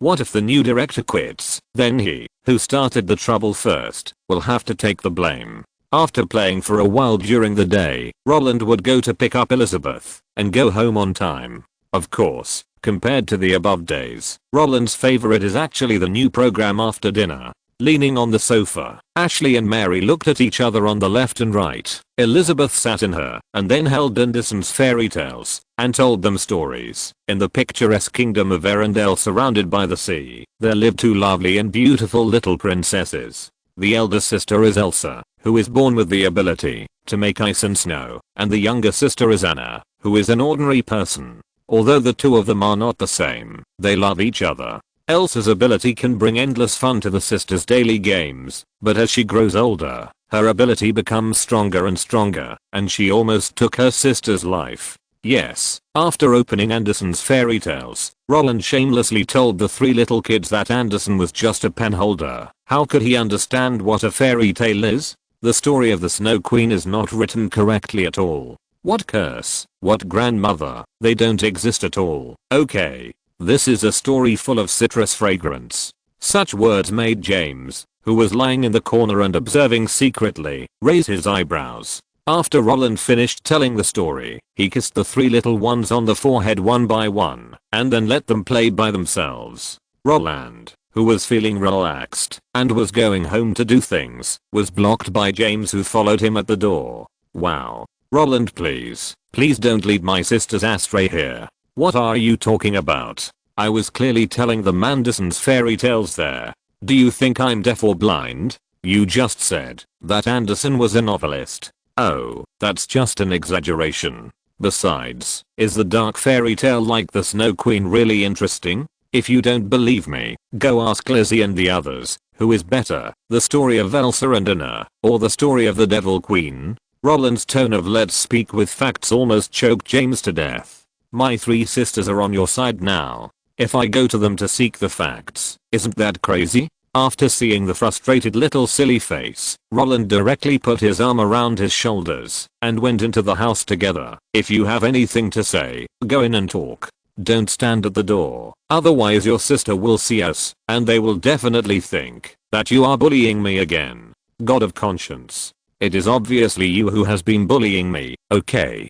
James' lips trembled, and he wanted to fight back, but he was powerless. Ever since he tricked Roland that time, but Roland killed him in return. From comics to mathematics to physics, after changing 2 rooms of books inside and outside, James realized that his good brother was not easy to mess with. But even if he was not easy to mess with, he still had to take good care of his own cabbage dumplings. With the overwhelming publicity of the love affair, James felt for the first time that what Roland said before was very likely to be true. Of course, no matter what he thought, for James, entering Roland's house was just like going back to his own home. The cat went to the kitchen and opened the refrigerator. The snacks all over the floor were all forbidden by his mother.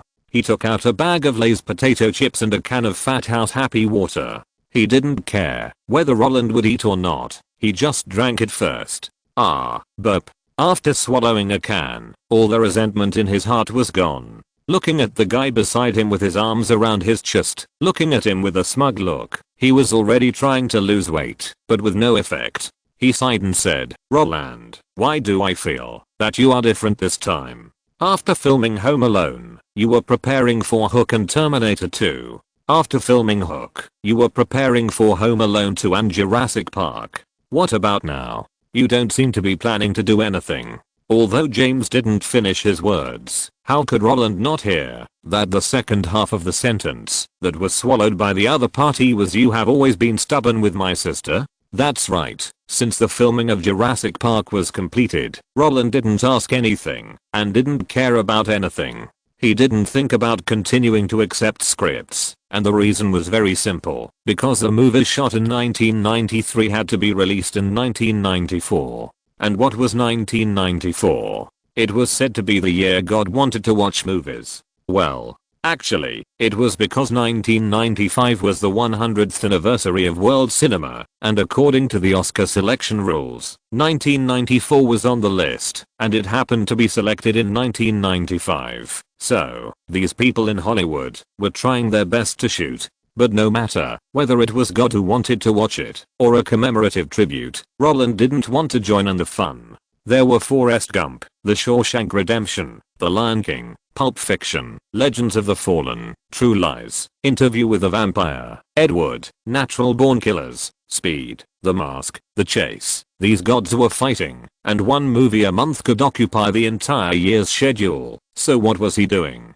What's more, the leading actors of these movies are either Tom Hanks, Harrison Ford, Arnold Schwarzenegger, Jim Carrey, Tom Cruise, Anthony Hopkins, Brad Pitt, Keanu Reeves, Johnny Depp.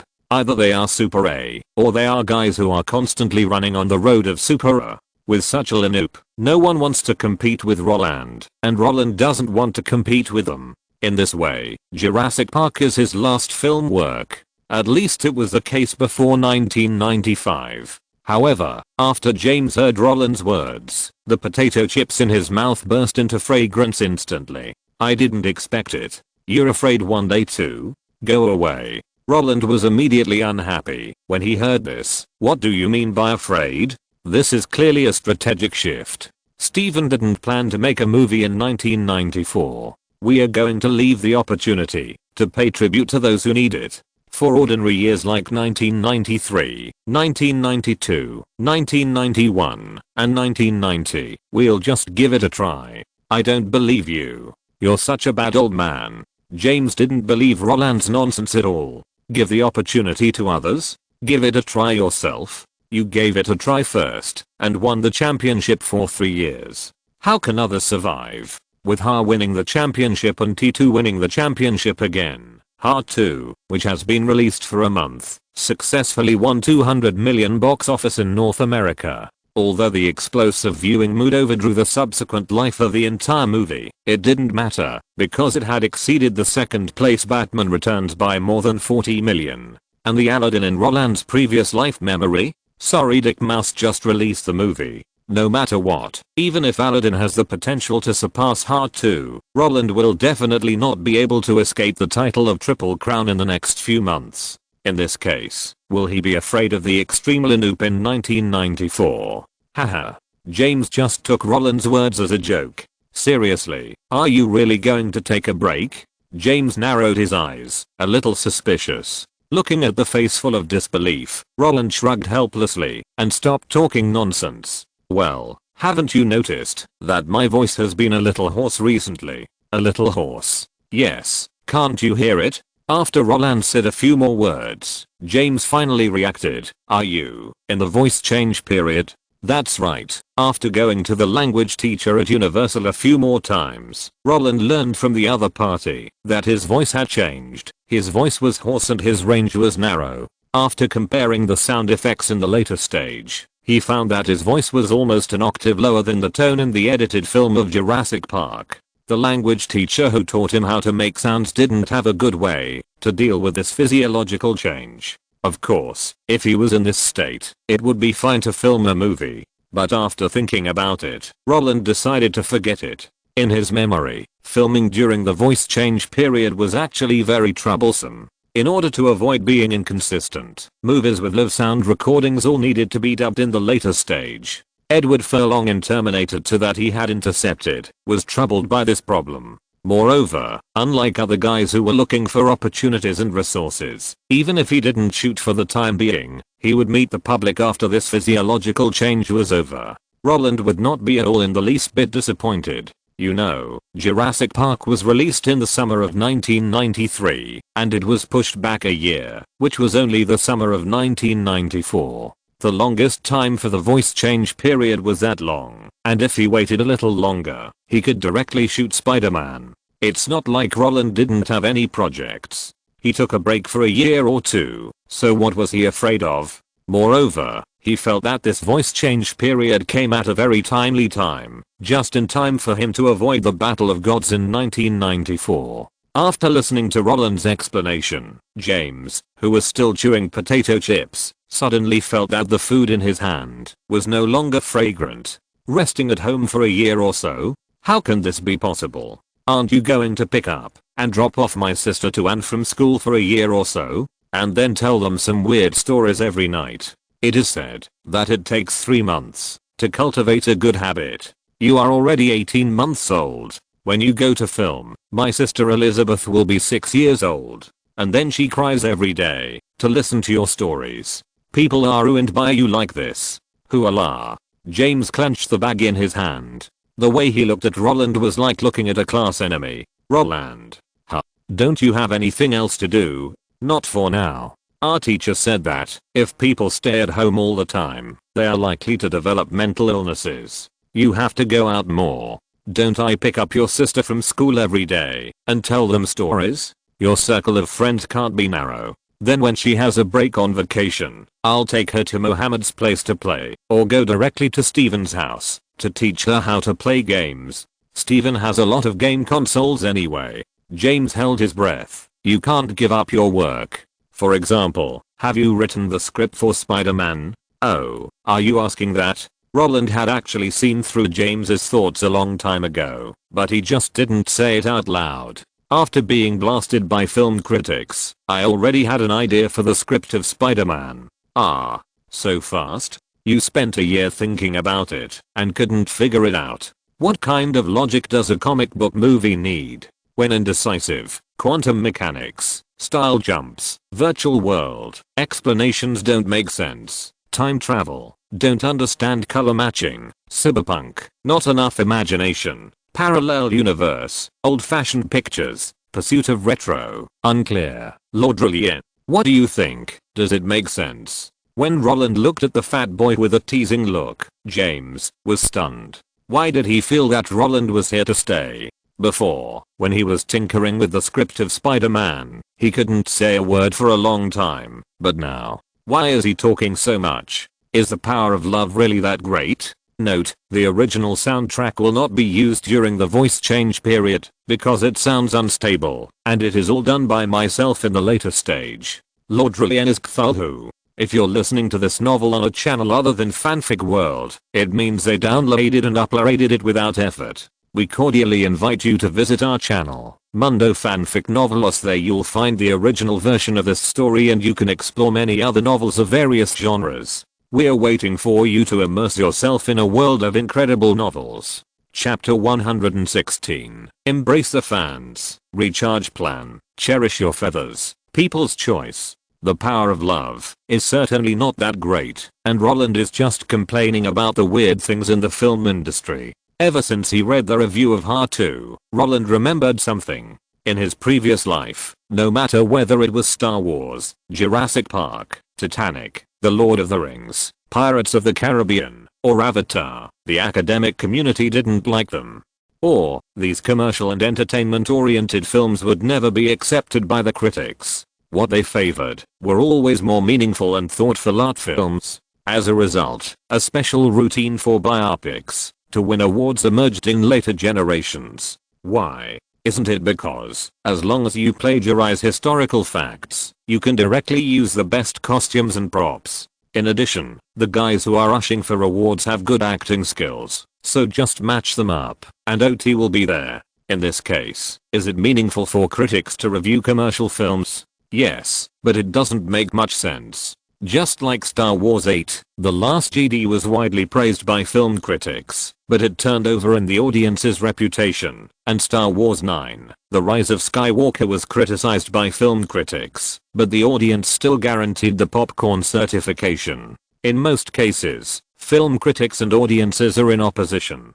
In this way, it is obvious to take care of which side. Commercial films abandon film critics, and award-winning films abandon ordinary audiences, and want to take care of both sides. Hey, you know what? This really happens. However, the so-called taking care of both sides is actually more like pure strength crushing. Schindler's List won awards and sold well, but the reason why it sold well is actually Spielberg's basic base. To put it bluntly, if the director's name is hidden, this movie will not sell 300 million anyway. Forrest Gump sold nearly 700 million because it won an award. This is nonsense. $24 million in the first weekend. It was all due to the halo of Tom Hanks and director Robert Zemeckis. As for Lord of the Rings 3, it is a work recorded in the history of British literature. Just in terms of the ratings, it instantly crushes other fantasy films. In addition, the trilogy is extremely popular, and the original book was published when those old white men who have the right to vote were in their childhood. This billion-dollar bestseller was also the favorite bedside reading for those guys back then. Just like those fans who watch movies for revenge now, those judges have waited for 3 years and finally got to give the award. Because of this, when those fans found out that the critics had criticized them, they would take the initiative to go to the theater to support them. Roland understood how he should choose. To please those writers, to please those judges? Come on.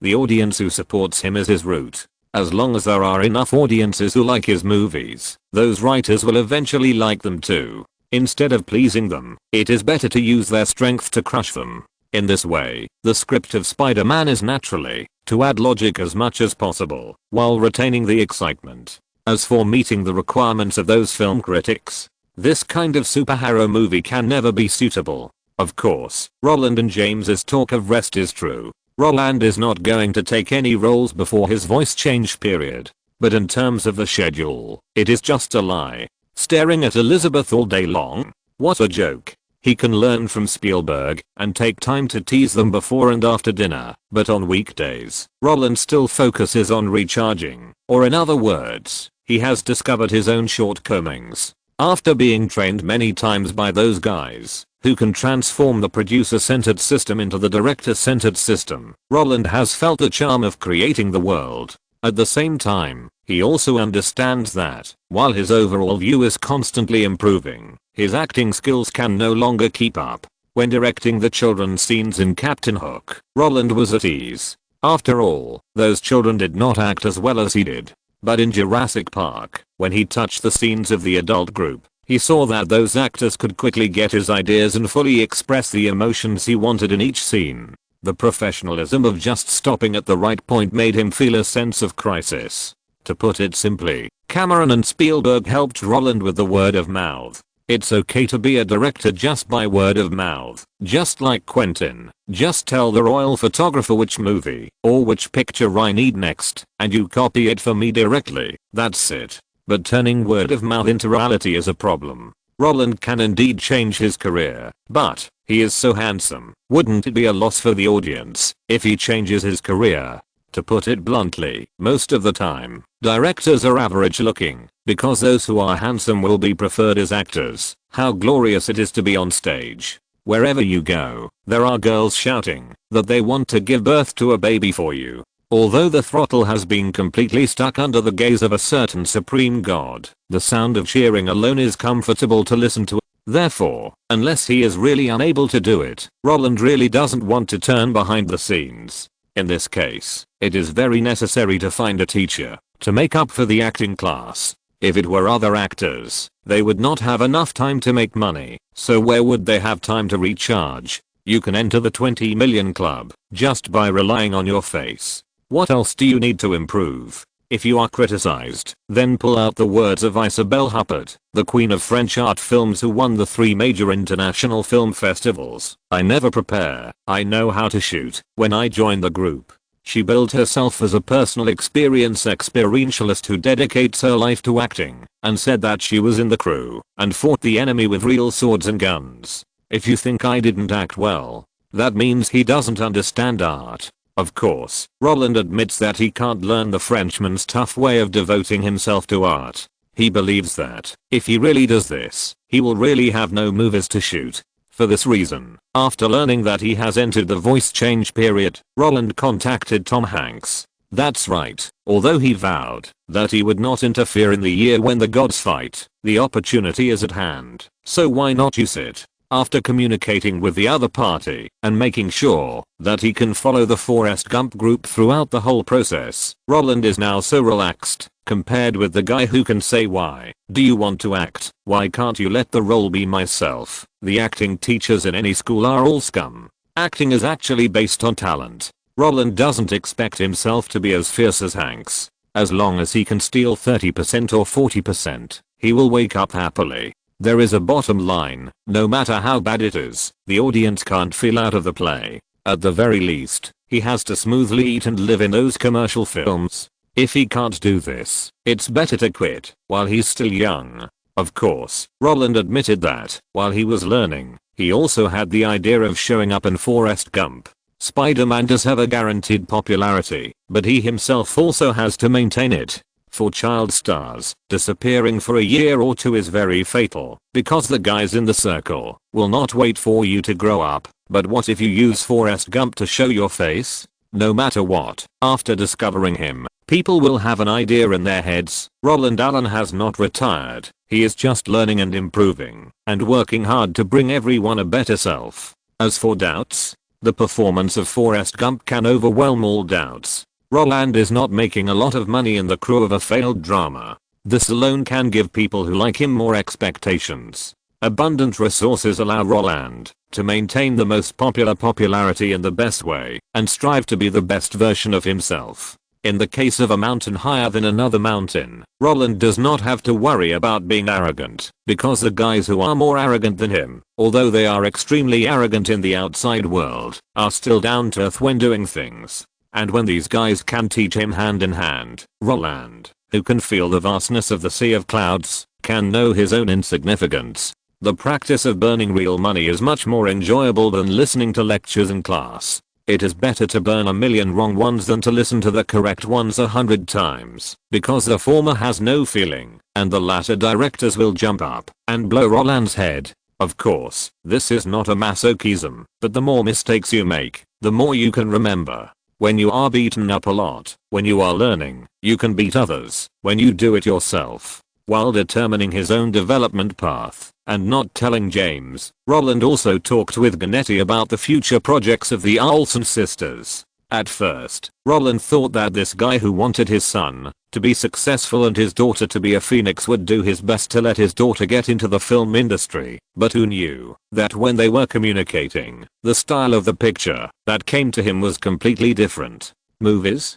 Don't worry, wait until Sleepless in Seattle and Jurassic Park are released. The calm words surprised Roland, and just when he was curious about why Aunt Gennetta's thoughts drifted and reversed history, she laughed and said, "It's easy to get out of the circle, but hard to get in. If there are high quality resources, who would be willing to make those bad movies? We know that many scripts will definitely fail when we see them, but we have to take them in order to get into the circle. Now that I have you, I don't have to waste my popularity and destroy my image. I'm not a witch who wants to make money with them every day." The frank words made Roland smile and narrow his eyes. It seems that his existence has indeed changed something. Did it change Gennetta's own ideas? Stop kidding. Isn't it the readily available resources that keep the Olsons in love? Life is all about firewood, rice, oil, salt, sauce, vinegar, and tea. When you have enough food and clothing and a smooth road ahead, the quality of the film will naturally improve, because after material things, you will pursue spiritual things.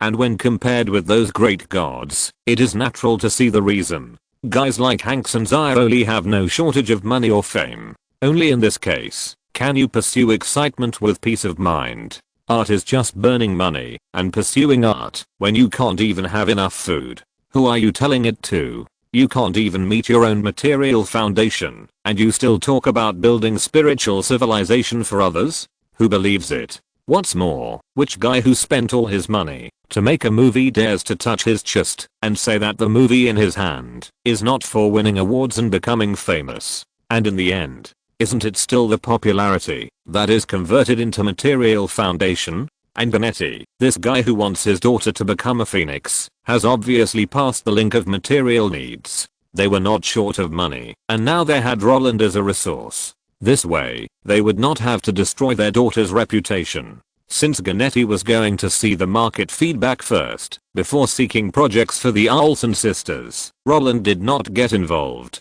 Besides, Roland felt that this state was good. It was not a Buddhist way, nor was it a desperate pursuit of art. It was to cherish feathers, while embracing mass commerce. Because now, they did not need to roll in the mud. With the arrival of 1993, the first thing Roland did was to give bonuses to the people at Blizzard. While working on Heart 2, The Lost Vikings was also successfully launched. As for sales, well, compared with the sales of tens of millions or hundreds of millions in the future, in this era, a game made by a handicraft workshop could be considered a success if it sold 500,000 copies. There was no point in pursuing records that could be broken in the future. Roland did not care about sales, but that did not mean that Mohammed and others could look down on it. The day after he received the bonus, Roland received a call from them, inviting him to join the celebration. Roland was really impressed by the fact that these guys were paying out of their own pockets to celebrate. It's great to be young.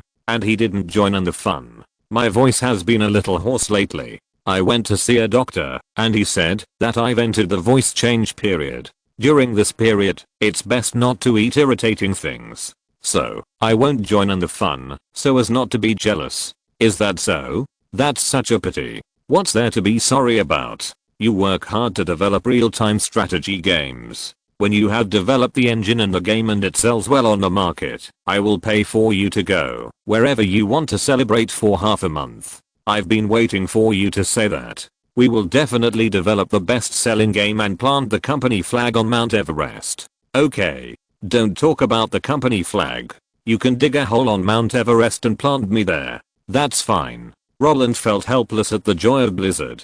The reason is simple. After shooting 4 hit movies, he didn't even have a celebration party. Is this still called the entertainment industry? As the youngest male protagonist with 1.2 billion in history, he has never seen the glitz and glamour, not to mention the filth and dirtiness under the glitz. Although the celebration party of Ha was aborted due to in-group disagreements, T2 occupied the schedule, and Hook was a guest appearance. What is the excuse of Ha 2 not wanting to stir up public opinion? That's right, while Ha 2 was a big hit, Fox also killed the celebration party that it should have had. In their words, the whole country is watching, and if they celebrate the success, they will not please both sides. Those film critics will think that they are deliberately provoking trouble, while the fans who resist watching the movie will have an illusion that they are being fooled. Since the celebration party makes both sides have bad thoughts, then just save the money. Although Roland felt that what Fox said was right,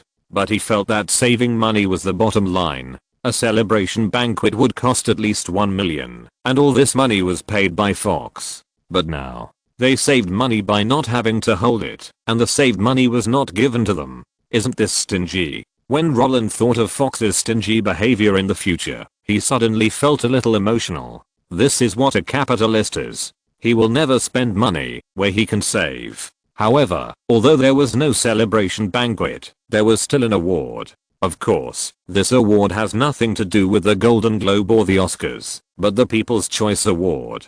The People's Choice Award is hosted by the Gallup poll, and the results are entirely voted by movie, TV, and music lovers. It represents the popularity award of the American Trend Indicator.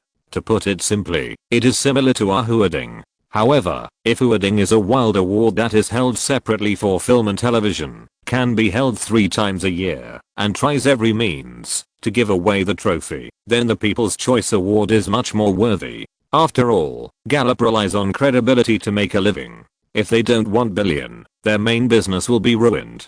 Compared with the Teen Choice Award, which is jokingly called the Teen Choice Award, the People's Choice Award is a popular award in the mainstream of America with a very good reputation. However, it is precisely because of its good reputation that it lacks a bit of human touch. Because the People's Choice Award is voted, it is very unfriendly to Roland. Now is not the internet age, and voting cannot be done online. The traditional voting method is really difficult for Roland's fans. Therefore, even if he wins the award, it is not him, but the movie Heart 2, and Roland. Well, it is also related. After all, he acted in the movie. Of course, having said that, Roland did not go to the scene, because the award was received by the producer. While he was at home, bored and watching John Hughes holding the trophy on TV, he was filled with relief at the end of everything. Regardless of whether those guys watched the movie out of revenge, they finally chose Heart 2. This is a victory for movie fans, and also for him. What a lovely group of guys. No wonder Steven is so keen on making movies. It feels so good to be liked by others. However, before Roland finished his words of emotion, the landline next to him suddenly rang. He picked it up, and before he could speak, a familiar roar came from the other end of the phone. Roland Allen. What did you do? Note, the data of Star Wars 8 and 9 in the article is from Rotten Tomatoes. Huppert did say such a thing in the wild European film industry. Although the Teen Choice Awards are also mainstream awards, it is really a Teen Choice Award. The organizer Fox has been complained for many years. The People's Choice Awards were presented in November last year and the year before, but before that they were always in January, which means that before, it was a pattern of presenting last year's awards this year, while last year and the year before, 19 and 18, it was a pattern of presenting that year's awards that year. The Oscars being influenced by public opinion as described in the article is real, especially for Lord of the Rings 3. There was no suspense in that year. When it was nominated, people all over New Zealand were celebrating that Fatty Peter was going to win the award. I looked through media reports, and no one thought he would fail. Chapter 117. The Troublemaker Who Stirs Up Trouble. Cameron feels wronged. Los Angeles in January has a mild climate. Wearing a baseball cap, sunglasses, cotton and linen shorts, beach pants, and flip-flops. No matter if you are fat or not, as long as you walk slowly enough, you will feel like a retired old man. And if you lean on the sofa and imitate the charm of teachers who teaching Bay Dolphin, the feeling that life is not worth it will all come out. Of course, it doesn't matter if you wear casual clothes, but Roland still can't do the jelly-like slump. After all, the old man sitting opposite him is so angry that he almost wants to eat him alive. Roland, don't you have anything to explain to me? Cameron, leaning against the back of the chair, folded his arms and focused his scrutiny on him. The feeling of being lenient to those who confess and strict to those who resist even made Roland wonder if he was reborn again. James, what do you want me to explain? Roland was confused. That's right, the unexpected call while watching the People's Choice Awards was from Cameron. He seemed to be angry at the time. After awing, he asked Roland to come over the next morning and then hung up the phone. Roland was puzzled by his behavior. Although he suspected that this guy had drunk too much last night and his brain circuit suddenly collapsed, he still asked the driver to turn around and go to the other party's house after sending Elizabeth to school this morning. As soon as he sat down, he didn't even have a sip of hot tea, and the old man opened the eye of death. If Roland didn't know that this guy would not lose his temper easily, he would have been indecisive. Seeing Roland's innocent face and nothing but confusion in his beautiful eyes, the old man frowned and asked with some self-doubt, "You are not acting with me, are you?" Roland rolled his eyes and smiled poorly. "What should I act in front of you? We both did what we should and shouldn't do." Okay.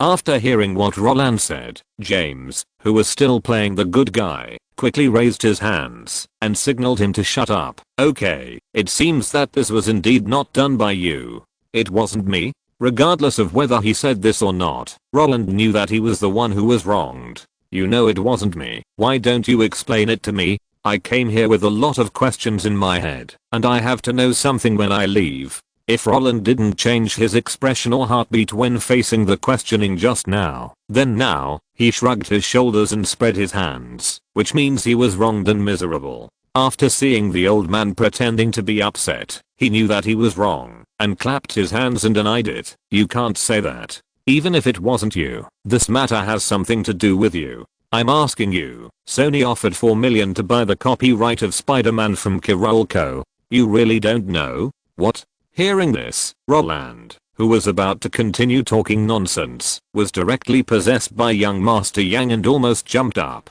Did Sony, that bastard, actually target Spider-Man again? In fact, as early as after the premiere of Terminator 2, Roland, who had secretly finalized the ownership of the role, asked Catherine to help him check the copyright transaction of Spider-Man. In 1985, the copyright was in the hands of Canon Pictures, but in 1986, when New World, which acquired Marvel, learned that it had acquired Marvel and Spider-Man instead of DC and Superman, Canon Pictures' project was stopped. In 1989, Canon Pictures was acquired by EMI Pictures. The copyright of Spider-Man was not given away by Canon, but was taken to Fox by their chairman. However, Fox did not want to shoot this thing, and James Cameron was interested in this thing at the time, so it went around and came to Carolco, who was relying on Columbia to make movies at the time. Originally, this kind of big copyright should belong directly to Columbia, but the problem was that Sony was acquiring Columbia at the time, so the copyright was not taken down by them.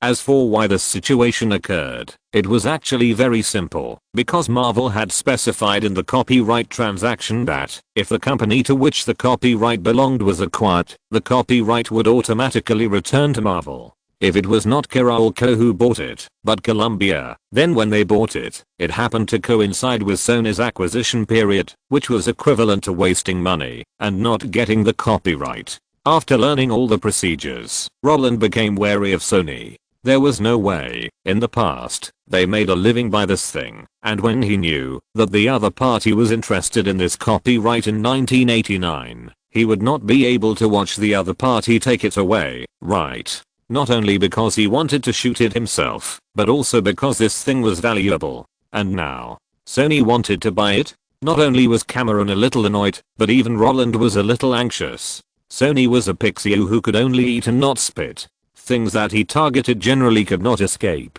There is no way. After the poaching incident, everyone in Hollywood knows that Sony is a fool with a lot of money. Carolco's reply to me is that the copyright of Spider-Man should have been bought by Sony that year, but it fell into their hands because of the acquisition.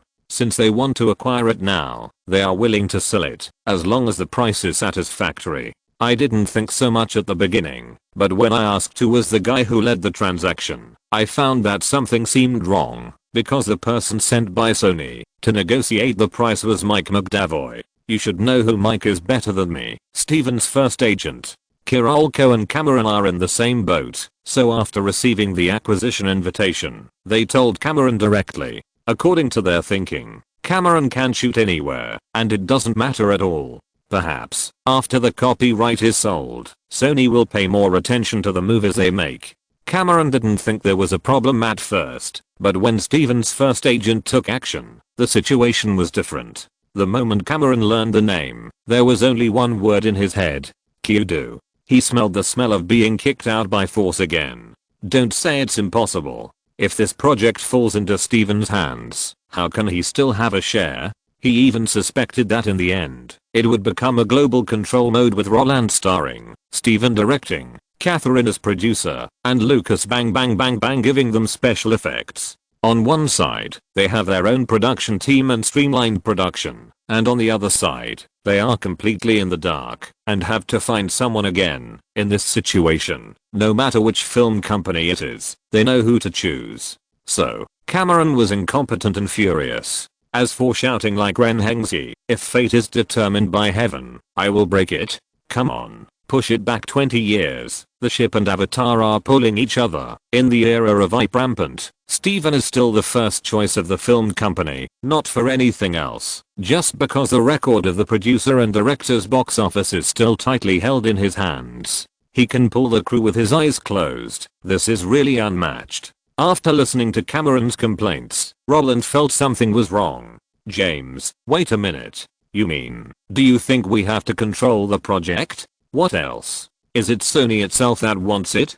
Cameron curled his lips, as if don't you feel guilty for saying this? It must be you who mentioned Spider-Man in front of Steven, otherwise. The old man didn't finish his words, but Roland understood what he meant. Except for those guys who can't access the top intelligence, everyone else knows that there are power players in Captain Hook and Jurassic Park. If they can give you this project, then what's wrong with being a producer for your new project? Besides, Steven's two apprentices were both helped by him as a producer, so, feeling Cameron's determined gaze, Roland didn't say anything, but stood up and leaned over to the telephone in the living room. At this moment, he had 100,000 questions in his mind. He felt that this could not be done by Steven. If it was true, he would definitely give him a heads up in advance. If not for anything else, just because he had seen the invitations from Sony and Nintendo. When Roland dialed the phone and told the other party about the problem he encountered, the guy on the other end of the phone fell silent.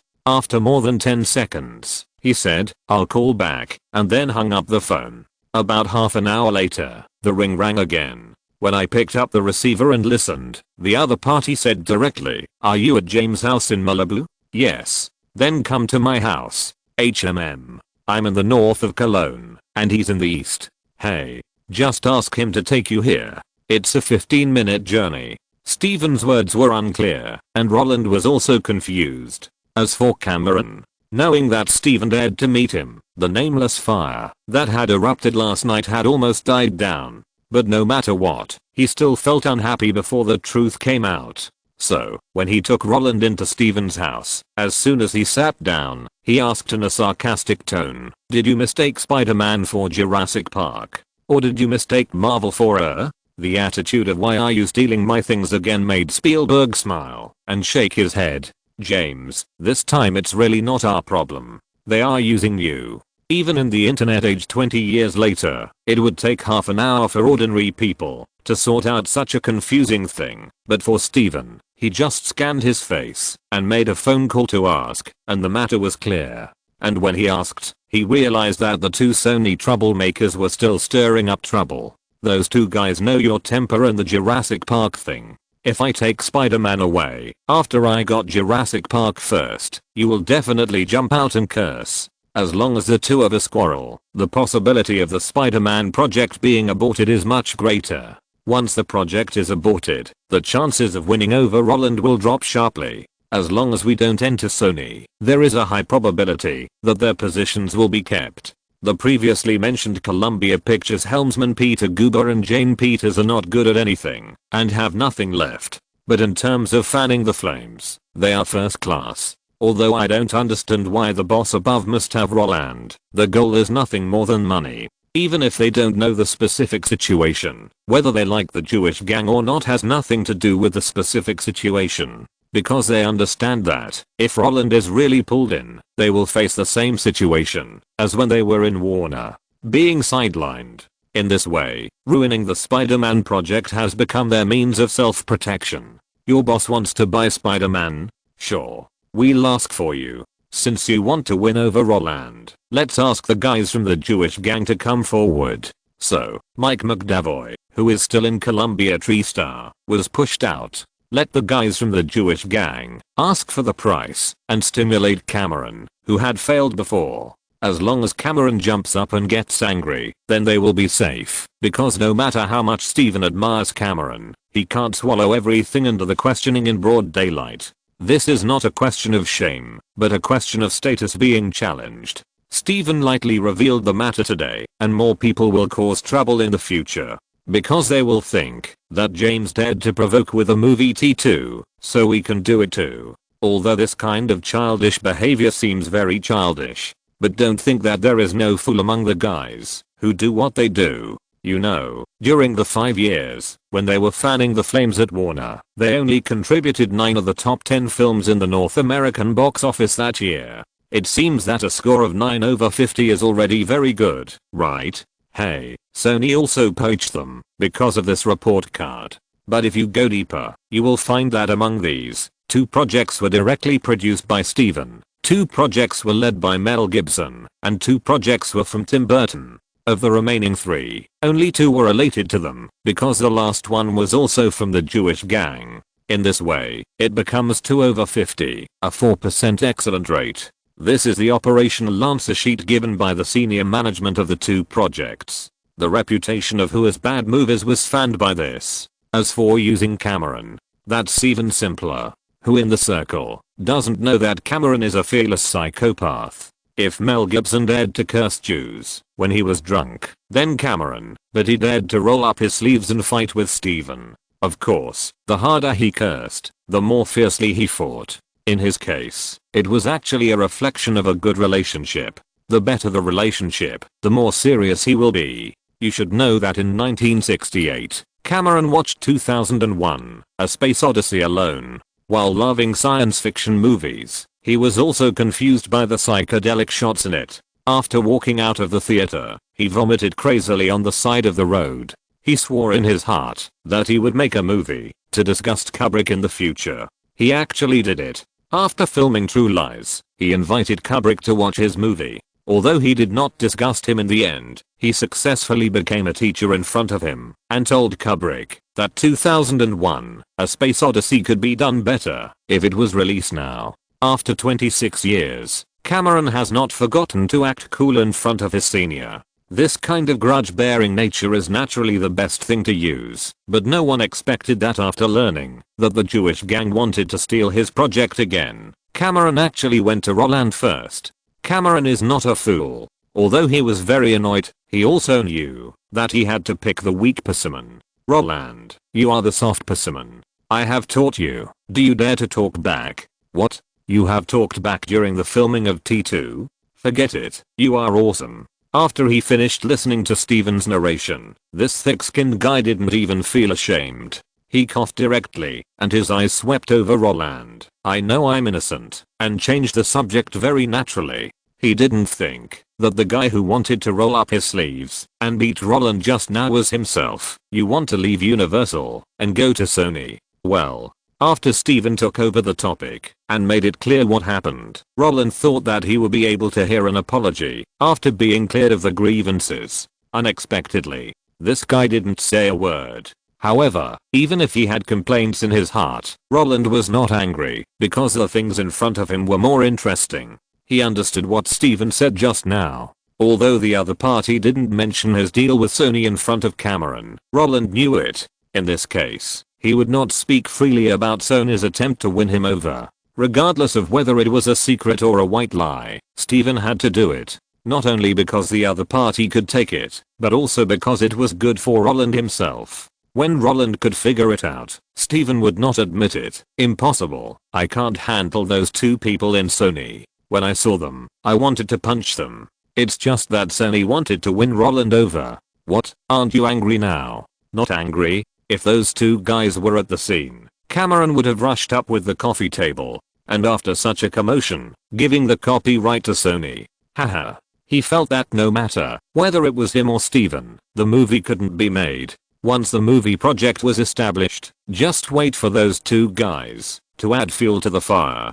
Cameron sighed and blew his nose, knowing that he was on the wrong track. After his eyes wandered over the master and apprentice for a few times, he finally expressed his thoughts. Carolco will definitely sell it. But if it is sold, it will be very difficult for us to shoot it. So I plan to communicate with them and buy the copyright and then put it under the name of Lightstorm. The truck driver really likes Spider-Man. He likes him so much that he can even give him a script that Leo asked him to write. After knowing that the two famous idiots in Hollywood used him as a gun, he planned to get the copyright himself. Although it is not appropriate to go against Sony, the guy behind him can ensure that he has no worries about food and clothing. However, before he made a decision, Steven shook his head and said, "You can't get it." "Why? Don't say you want to buy it too." Cameron was immediately unhappy when he heard this. "These messes were originally caused by you, and now I'm cleaning your ass, and you are still making sarcastic remarks. It's not that I want to buy it, but Sony will continue to raise the price after seeing you buy it. Sony wants to buy the copyright. It's nothing more than Roland wants to act in it. And how much profit can a movie starring Roland bring to the producer? Everyone can calculate this. So don't look at the current 4 million. As long as you buy it, they will definitely continue to increase the price. 10 million, they can follow. 20 million, they can still follow. And you, can you afford it? Even if it makes you angry, so what? As long as Roland wants to shoot, the copyright of 25 million will be used as the cost, and it won't be a loss." Although Steven's tone was quite calm when he spoke, the pride that came from his bones made Cameron angry. This was obviously the project he had his eyes on first. How come it was snatched away by you? He really wanted to curse, but he had to admit that Steven was right. As long as Roland wants to act, then he, the director, is not important. As long as Roland wants to act, after buying the copyright, those two troublemakers dare not bother Steven or Roland, because when it comes to the project establishment and filming, Sony knows better than them who is the boss here. In this way, he really can't buy it. Shit. Cameron cursed. "I haven't provoked you, right? Why do I have to pay for the problems you caused in the end? Jurassic Park, when I was asking about the copyright, you had already taken it away. When I was talking to you about Jurassic Park, you intervened in my Terminator 2. When I wanted to make Spider-Man, you at Industrial Light and Magic told me to focus on the special effects of Jurassic Park. When I wanted to make Spider-Man with you, Sony jumped out and said we want the copyright. I just can't understand. Can't you just let me make a movie in peace? Why do you always take advantage of everything and then I get kicked out? I still have a book inspired by the shipwreck in my hand. Do you still want to see it? After hearing the tearful accusation, Roland just wanted to sing a song. Snowflowers are fluttering, north wind is whistling, the sky and the earth are averse. Miserable, really too miserable. It seemed that, after he showed up, everything was at odds with Cameron. The two of them might not be compatible, so Cameron always had the illusion that he was so unlucky, but Roland didn't really want this, right? He dared to swear on his chest that he really wanted to cooperate with the other party. Why did Roland feel his heart suddenly beat faster? It must be because he heard Ice Sea shipwreck. He was definitely not lying. No matter anyway, after Cameron complained like this, Roland was a lot happier. Nonsense. Roland was just wronged by the stubborn guy, and the stubborn guy was really cheated by him. But just when Roland was thinking that this matter could not go on and his Spider-Man might not be saved, hey, Steven, who had been watching Cameron complaining and did not stop him at all, said, actually, there is another way. Cameron, who was still howling there, and Roland, who was uneasy, turned their heads at the same time. Under their gaze, Steven smiled and said, whoever Sony wants to win over, let James take him to Kirolco to buy it. In this way, will they still raise the price? Can the value of Spider-Man be higher than that of a person? Note, because of the clause of the company is acquired, the copyright will automatically return. The copyright was in Kirolco's hands in the early 1990s. Later, Fox could not help Cameron get the copyright back, not only because the lawsuit was expensive, but also because they did a stupid thing when they helped Cameron get it back. The assets that the chairman of Canon Pictures had defected to them were sold to MGM by Fox, so they automatically lost the right to compete. Sony got the half that it got in this way. When Universal was acquired, the copyright of Iron Man and Hulk did not return, because Perelman and others did not have a return clause when they sold them, and when Spider-Man was sold in 1985, Perelman had not yet acquired Marvel to stir up trouble. The author of mentioned by Cameron in the article is Michael Crichton, that is.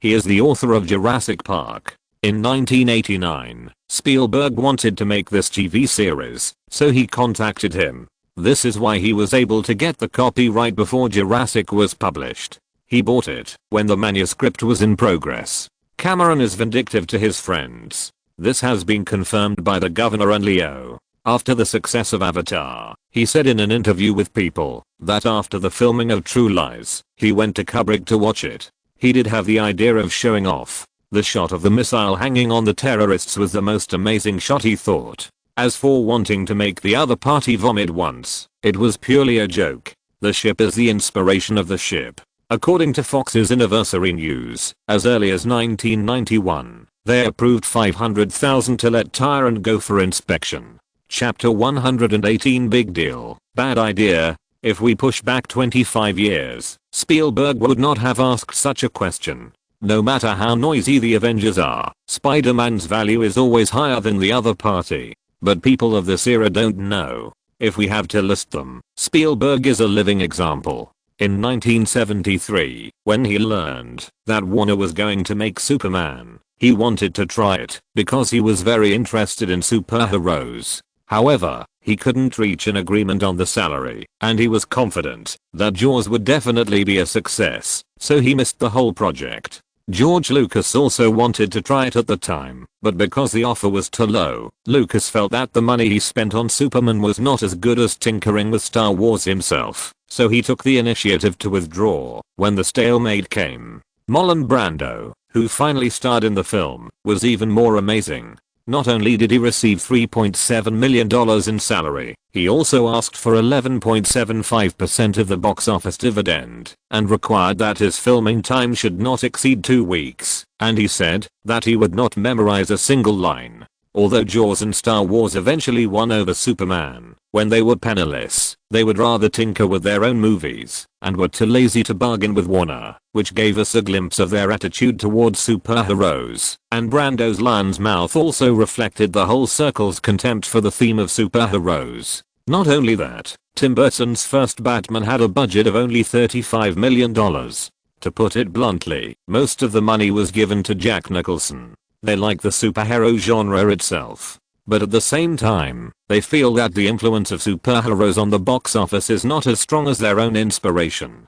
Or, no matter whether Batman is a big hit, they think it is the people and the movies that sell, not the characters. When these big names are reserved about this kind of movie, the value of hype cannot be reflected at all. Of course, this is also related to the fact that there was no CGI back then. In the era when Lucas had to make the handmade model special effects himself, those studios did not have the technology to bring the pictures in the comics to the screen. Therefore, Spielberg's words are no problem now. After T2 and T2, Roland's personal cumulative box office is at least $1.4 billion, and the production costs of the 3 movies added together are less than $150 million. The nearly tenfold box office return rate can already crush all hypes on the market. When Sony wants people, Spider-Man, who can't reflect his own value at all, is garbage. In this way, Cameron, who heard the suggestion, was enlightened, but after a moment, this guy reacted.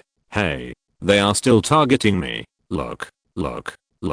You still want to occupy my project. How can this be called occupation? I'm just offering a solution. Even if Cameron yelled, Spielberg still had a smile on his face. If you're worried about not being able to direct, then let Roland sign an agreement with you. When the film project is established, as long as you are willing and have time to shoot, you will be the producer and director. I won't care. Is that okay? If you're still not at ease, I can also let George sign an agreement with you. During the film production stage, Industrial Light and Magic under Lucasfilm must allocate at least 40% of its staff to do visual effects. In this way, you won't want to shoot Spider-Man, but Industrial Light and Magic will have to make my Jurassic Park. Humph. Cameron rolled his eyes arrogantly. How could he not know what the other party was thinking? Now he was the only one who could get the copyright from Kirolco first, but he didn't have that much money to waste. The Jewish gang could buy it at a low price, but they couldn't pry open Kirolco's mouth.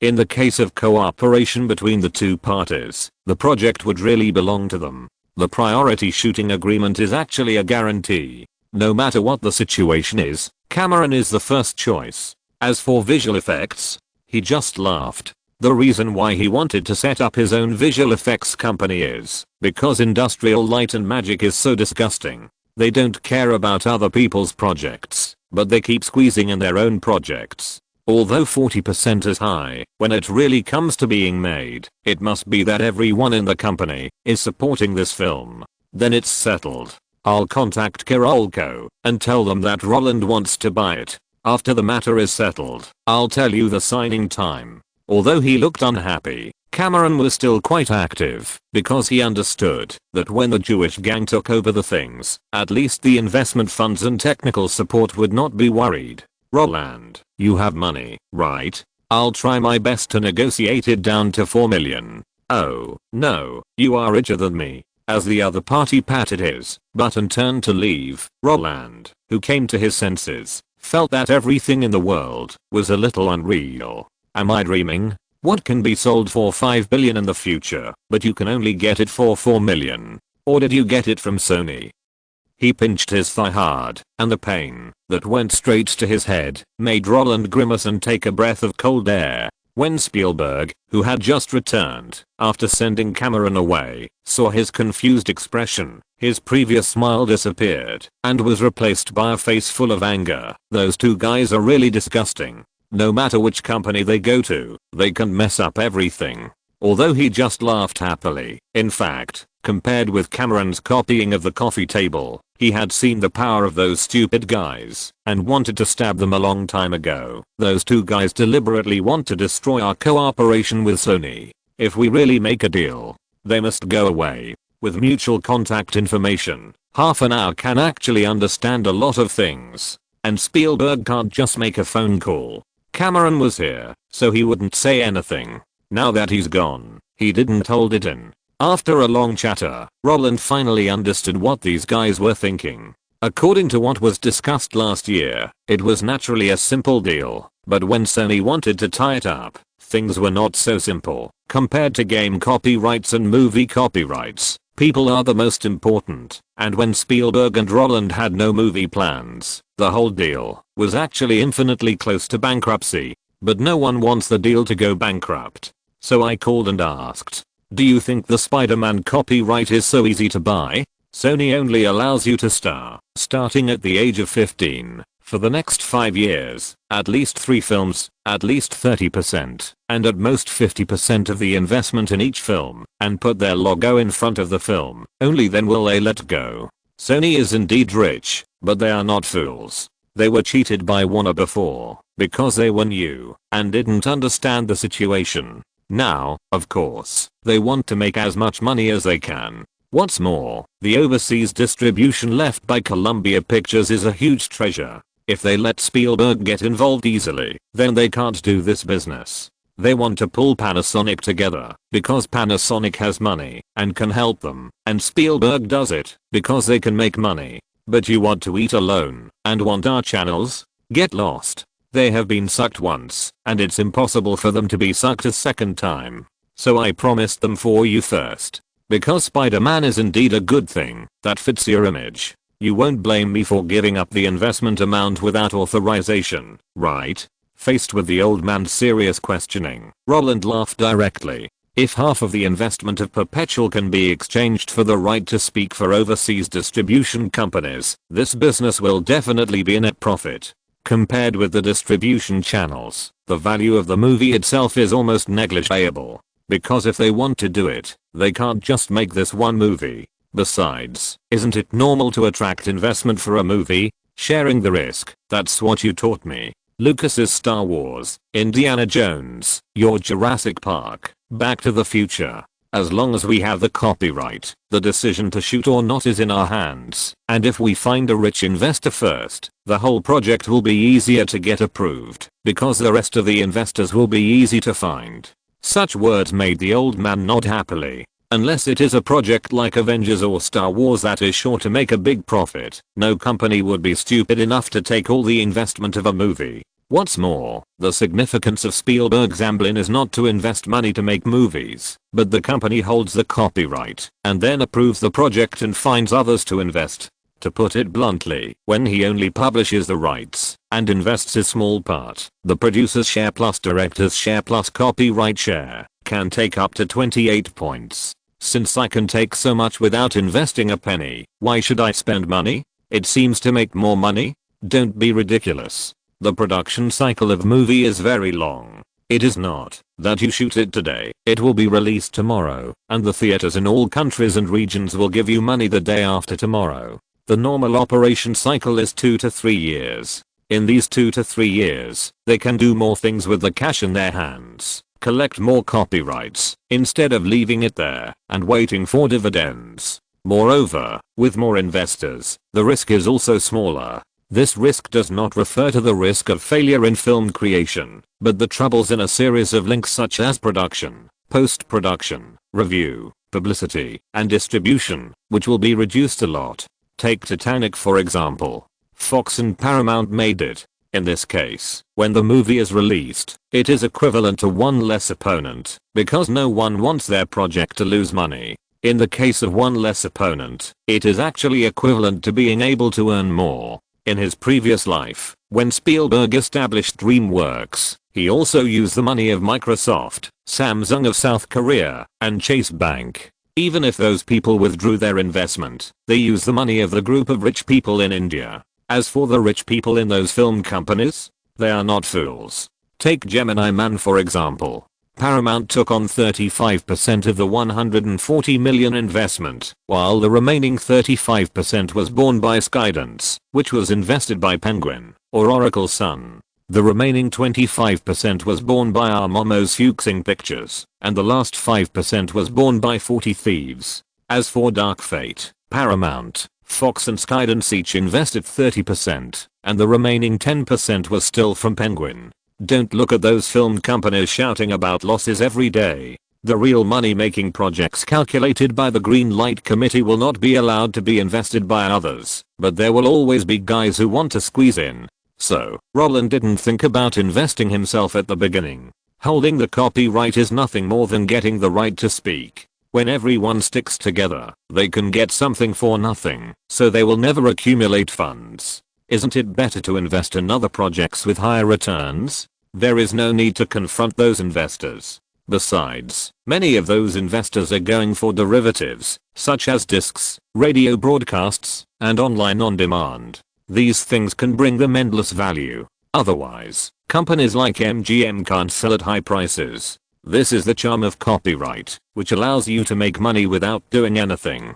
Therefore, after knowing that he would definitely get Spider-Man, Roland didn't care who invested at all, and even his posture of leaning on the sofa was much more relaxed. What about the others? How much are they going to sell us for the shares of the distribution company? I want 50, but they can't give it to me. Of course they can't give it to me. Paramount, Universal and MGM didn't even divide the shares equally when they first set up United International Pictures. Yes, so we each took a step back. 40 is at least right. 40? How much will it cost? How much? It's actually quite cheap. 3 Spider-Man movies are guaranteed, and then I'm going to release Men in Black, as well as the investment rights for my next independent movie, and of course, there's also a game copyright. I asked them to divest Columbia International and set up a separate overseas distribution company with us. Of course, I also emphasized to them that they must fire those 2 guys before we will officially move in, otherwise, no deal. And, before the first movie you and I make is released, we won't pay for the losses of the distribution company. Damn. This is really a big deal. The Old Man's Game copyright can be valued at 20 million, and the Men in Black series is also a hit. In addition, with the investment rights of an independent film, although Sony did not say how much the share is, it can at least make 200 million in the whole transaction. If Spider-Man is included, even if the price is lowered, 40% of the shares will be 400 million. Although Columbia International cannot be worth 1 billion, because Sony only spent 5 billion to acquire Columbia, this is also a gamble. Roland has memories of his previous life, so he thinks Sony has not lost money, but what about Sony? In fact, they only got a game copyright and 3 Spider-Man movies and a movie promised by Spielberg. Men in Black is just a producer, with a small halo. To put it bluntly, they think that Roland and Spielberg's 4 movies can make a net profit of 400 million. They have confidence in people, not gambling on projects. Of course, this result is also what Roland is happy to see. It is equivalent to getting an overseas distribution channel for free without spending a penny. If Sony had not been losing money for years, and was about to become a laughing stock in the industry, and urgently needed to revive the company, then this bargain would definitely not be available. Only dying people would be extremely hungry for the big guys in the industry. If it were Fox, Universal, Paramount, Warner, or Disney, they would really go wherever they want. They can only accept an employee, not a partner. Then it has nothing to do with me next, right? I'll just wait for James' call. Yes, it has nothing to do with you. Jurassic is profitable. I'll keep 10 million first. You contributed Spider-Man, and the distribution company will have your share. I will re-register a company, and take 40% of the shares of the new distribution company. We'll calculate it according to the film projects. You have 3, and I have 4, 3/7, which is your 43% equity. The 10 million is equivalent to half of Jurassic Park. In this way, no one else needs to intervene. The reason why Spielberg he has expanded his business to such a large scale, and he can still live comfortably, even when he is besieged by the big 6. The reason for this is that he is not greedy. After he put down the director's baton, he is indeed a businessman, but he has calculated everyone's money clearly. Harrison Ford has been filming for so many years, and he has never received a high price for the Indiana Jones series, so he will help him get it. We misunderstood Tom Hanks before, and when he was interested in Band of Brothers, we will find investors. You can't let your teammates down. After doing it once, you will have no friends. The deal can't be done immediately, right? At least we have to wait until Schindler's List is released. Yes, sign the contract first, and then trade after the Oscars next year, 1994. We can't let other companies know that we are doing this. I will tell James and we will have a fight. Let the outside world think that I'm the one who wants to control Spider-Man. Anyway, he scolded you first, so it's okay, even if those guys check the call records. Acting. Well, it's thanks to these guys that they can come up with such a bad idea, but safety comes first. Of course, Roland won't ask stupid questions like what to do if Sony leaks the information. This is not a pigeon rally at some point. Sony is not those pigeons. There won't be any chain of circles where everyone is cooing, and Bebe even asked for leave with an ellipsis the next day. Sony also wants to do a good job, so after a little calculation, Roland found that he had made a net profit, so he put the matter behind him. Oh, by the way, what about that James mentioned before? I didn't hear that you were going to make a TV series? With the idea that I would not lose out, Roland's mind suddenly became active. He had seen of course he had forgotten the plot, but there were two people in it that left a deep impression on him. One was George Clooney and the other was Juliana Margulies. Needless to say, although Clooney's profitability is very shaken, he has a good family relationship. Moreover, he learned from Arnold Schwarzenegger and pursued a career in politics. As for Juliana, the most impressive thing about her is of course the American TV series A Good Wife. Of course, she is also Jewish. Which TV series are you talking about? I'm too lazy to even put my name on it. It's enough that Amblin is involved in the production. What? Don't tell me you want to make a TV series. There are huge differences between TV series and movies. The lighting, the setting, the narrative structure are all different. When making a movie, just make a good movie and don't think about TV series. It's easy to get confused if you learn two at the same time. Roland was certainly not thinking about TV series. He was actually thinking about Friends. In 1994, when 100 Flowers Bloomed, Friends also came out. Regardless of whether they were pseudo-literary youths or real film critics, it seemed that no one had not watched this show. The point is that this show also provided a lot of material for flipping the apartment. Of course, Roland was not interested in the show itself, but, well, after spending a long time with these guys, he admitted that he was a little addicted to collecting copyrights. Before, they couldn't afford it and didn't have the channels. Now they can afford it, and they can do it anytime when they meet. However, before he could reveal his wolfish ambition, Spielberg, who walked to the water dispenser and poured a glass of water, shrugged and said, "You mean that? I know. The project of NBC TV under General Motors. I know their president Bob Wright. Why do you want to guest star?" Well, this special code is really a dimensionality reduction attack. Roland found a very serious problem. If he wanted something, he really couldn't ask them. Because there are only two results of asking them. One is that they don't know, then Roland has to find it himself. The other is that they know, but once it reaches this level, it means that the beauty has been taken. There is no way. The news that can reach their ears is already the best choice that has been filtered countless times. In this case, Roland has nothing to say. Note, when Superman was just established, Lucas and Spielberg went to discuss it, but the price offered by Warner was too low, and they didn't want to waste time. Brando was so awesome that he finished filming his scenes in 12 days, and all the lines were on the prompter, which was equivalent to making 19 million just by showing his face. Although Batman made money, the industry still believes that it was the star effect that made Batman more valuable, not that Batman himself was valuable. So in the following films, there was still a crazy pile of stars, such as Jim Carrey, Tommy Jones, Michelle Pfeiffer, Uma Thurman, the Governor,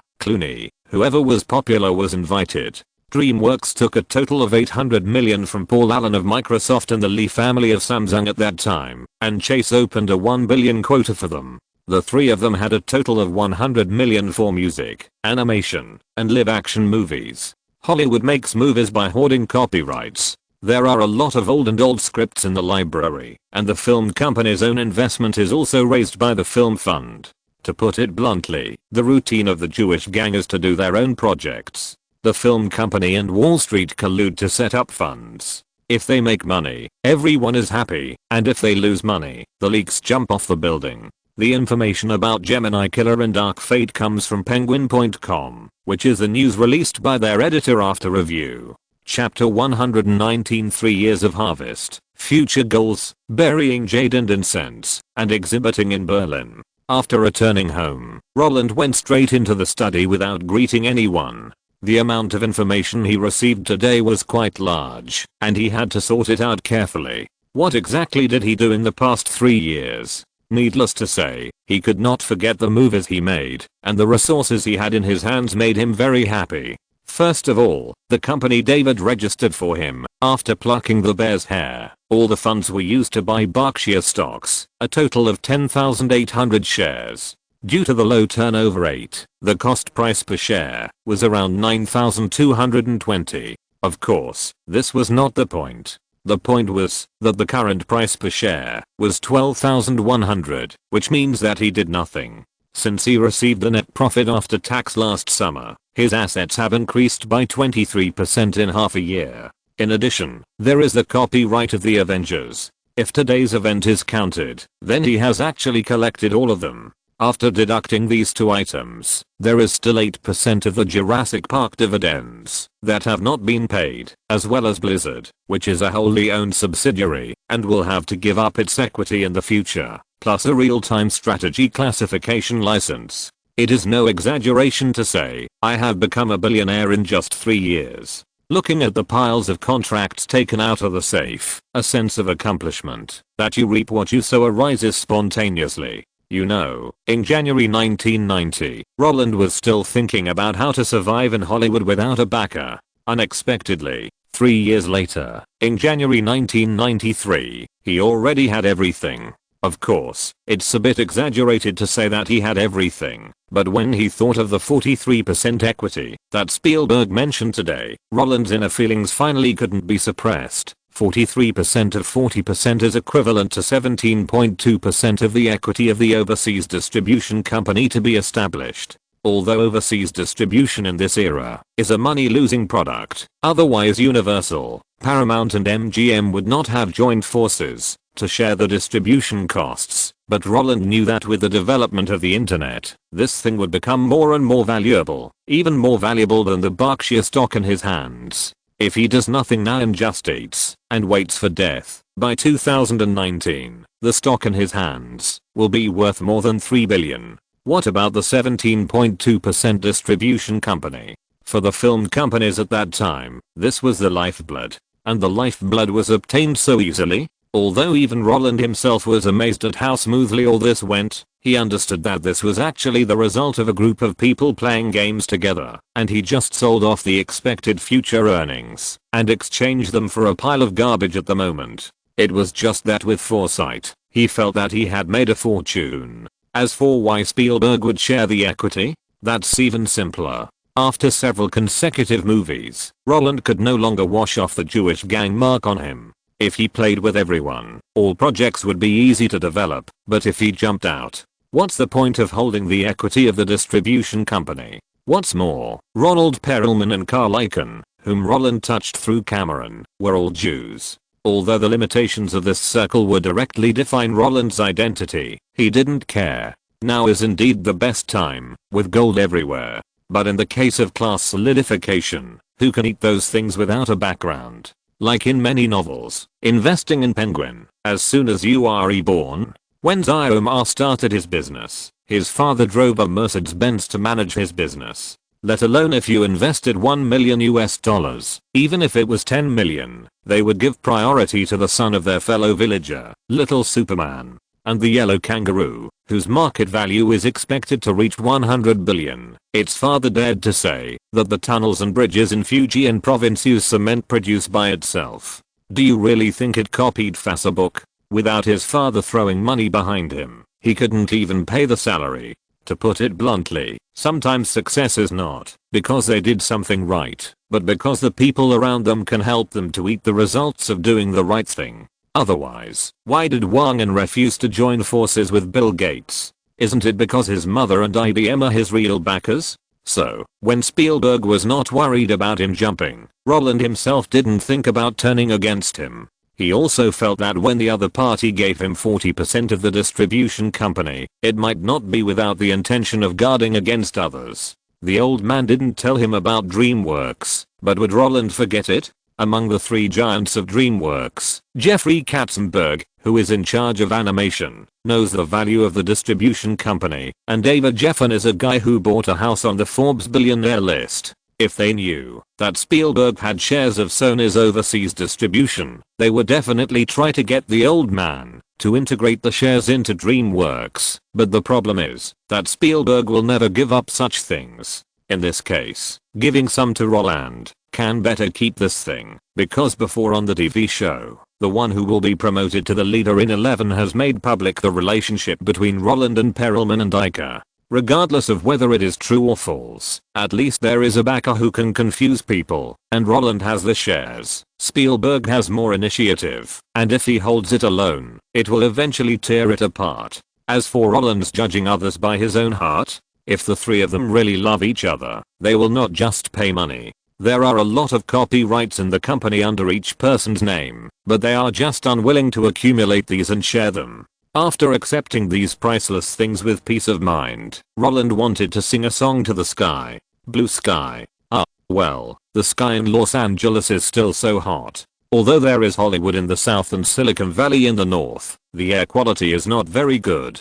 Even compared with Australia, which is known as wind, forest, volcano, and kangaroo cemetery, Los Angeles is still passable. But if Roland really has to choose, he will definitely ride a horse to enclose the land, do some greening, raise some lions and tigers, peacocks, and alpacas, and by the way hire a girl named Kelly to take care of the overall situation. Let her take charge when there is something to do, and take care of her when there is nothing to do. Then tell her and Elizabeth stories. As long as there is no Rosemore Wildlife Park hanging on the door, he is not afraid of being targeted by Jason Bourne. Of course, this is just Roland's beautiful vision and goal. As for what to do next, of course, it is to make a good movie. With his status rising, and his relationship getting closer, Roland can now buy things easily. Investment? If it were before, if he invested in Jerry Yang next year, people might have retreated tactically, wondering whether this 14-year-old kid in front of him was a liar who could talk more than Madaho. But now, people don't even need to verify his assets. Just based on a handsome and charming face, they can negotiate the price. Ugh. Why does this feel the same as those young handsome guys in later generations who were pulled to negotiate radio station purchases? However, the meaning is the same. After people become famous, all kinds of things are easy to do. Roland's name is there, and he himself is the best golden signboard. Whatever he wants to buy, people can convince him with the words Hollywood Super A country old man with too much money in his pocket and nowhere to spend it. There are too many people like this in Hollywood. Or in other words, Hollywood's low-educated children have always been the favorites of those entrepreneurs. As long as the deception is successful, the money will come. So, whether it's investment or squandering, those guys won't care at all. Not only that, they will also go to Roland's channels. As long as those guys have the concept that Roland's investment is beneficial, Roland will not be rejected for some weird reasons.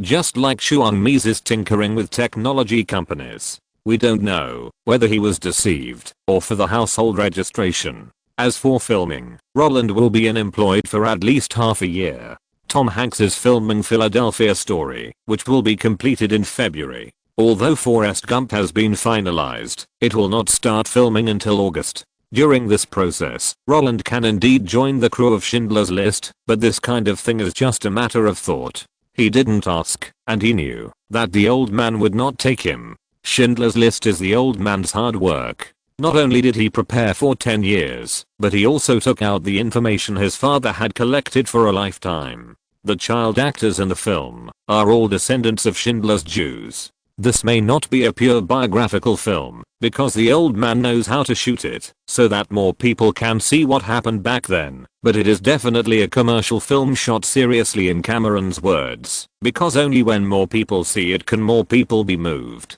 Although missing it is a lifetime, Roland does not want to test the relationship between the two parties on such things. In normal times, he can be clever, and when they want to cry, let them stay quiet for a while. Besides, he still remembers that the little girl in red in the movie was required by Spielberg to watch the movie after she became an adult. Although the other party did not comply, the act of tasting the forbidden fruit also made her completely leave the entertainment industry. Just as Roland was scratching his head and waiting for the time when Cameron and Spielberg would quarrel, a big event happened on January 20th. Was it the guy supported by Perelman who moved into the White House? No, it was Audrey Hepburn who died of colon cancer in Olson, Switzerland. She became famous all over the world with Roman Holiday, but she finally left the world with Givenchy's company. When the overwhelming news reported that when Hepburn passed away, Givenchy was the only one in the room. Cameron and Spielberg's project dispute may not be quarreled for the time being, because on the day the news came out, Roland could see with his naked eyes that a lot of people in Hollywood disappeared. When he habitually sneaked into Universal and pushed open the door of the old man's office, the empty scene proved everything. "Where is Steven?" Roland asked an assistant at random. "The director left for Switzerland on a private plane last night." "Mrs. Hepburn?" "Yes, the last movie that Mrs. Hepburn acted in 1989, Until Forever, was directed by the director. The director and his wife had a good relationship, so after hearing the news, he pushed everything off. Death is the most important thing, and the dead are the greatest. This kind of sudden incident is not within Roland's memory range at all, but it would be hypocritical to say that he felt bad and missed her. He didn't know Hepburn, and he had no intersection with her. Even if the people around him mourned and sent her off, he didn't feel much. At most, a celebrity died. Of course, although this kind of thing can't mobilize Roland's emotions, he won't make random remarks like Kaisi, because Kaisi will at most be scolded, while Givenchy can really pay out $80 million for someone's head. The old man ran away, and no one stopped him, because he didn't have any important projects on his hands. But guys like Mr. Dungmy can't run away, because the Golden Globe Award ceremony will be on the 24th. To be honest, Roland can't remember which year and which work won which award. Unless it's a movie that's so big that you can't forget it in your next life, or a movie with extremely shady scenes. Otherwise, he only has some impression. So, when Scent of a Woman won the Best Drama Film, Dungmy won the Best Director for Unforgiven, and Al Pacino was crowned the Golden Globe Award for Best Actor, he actually had a feeling of so that's how it is. As for the others, that is, I really can't recognize Dumbledore without a beard. Gabrielle Anwar is so beautiful, Demi Moore is so thin, Nicole Kidman is really cheaper than Tom Cruise. And a series of exclamatory words. Don't ask Roland why he stares at the actresses. He is watching the live broadcast at home, not participating in the scene. Why can't he watch it when there are no reporters around? After the Golden Globe Awards, what Roland was most looking forward to was actually Groundhog Day, which was released in early February. The movie starring Bill Murray was his personal experience. The feeling that happiness will come if you live seriously in the present made Roland, who went to the theater to watch the movie, smile knowingly. According to the current situation, the state of being a prisoner for a day may not come again, but he has actually gained enough things like the guy in the movie. As long as you don't repeat yourself day after day, you can become a better self. After watching the movie, Roland, who was full of emotion, wanted to collect the behind the scenes information of the entire movie. Not only because he had experienced it, but also because he estimated that he would never have the courage to shoot a time loop theme movie in his life. The feeling of wanting to touch, but not daring to touch, is like scratching an itch through a boot, which makes people feel itchy. When he followed the opening logo of the movie and went directly to Sony, he heard a passage from inside before he pried open the door of Mike McDavoy's office because he had no obstacles because of face recognition. "Mr. Medavoy, our film has been submitted to the Berlin Film Festival. Then you should go through the international procurement channel. But your procurement manager said that they can't make the decision, so let me come to you. Why can't they make the decision? What's the name of your film, and what's it about?" Our film is called It's About Comedy, Love, Family, and note, it's very normal for Hollywood stars to be cheated. Spielberg and Kevin Bacon were involved in the $50 billion Madoff fraud case. Sometimes they invest too much and don't even know they've been cheated. It's true that the little girl in red can only watch Schindler's List after she becomes an adult. Spielberg was afraid that the children would not be able to accept it, so he made it clear to the parents when recruiting people, but the other party still watched it in advance. This is what she herself admitted, and she originally wanted to develop in the film industry, but after watching it, she didn't want to make movies anymore. Chapter 120. Everyone has someone above them, striding towards a new era. When Roland heard these two words, his right hand, which was about to knock on the door, was suspended in the air. A name had already popped up in his mind, Ang Lee. Since crossing over, he has not been looking for the familiar points in his past life memories. Everything has been left to nature. But even with the erosion of time, the name Ang Lee can still make him stop and look. The reason is simple. It is purely because the other party has won 3 Oscars. Regardless of whether he is a spectator or an insider, Roland is not very interested in awards, because as long as it is selected by people, there is no such thing as absolute fairness. But the fact that he can win 3 Oscars is also a manifestation of his awesomeness.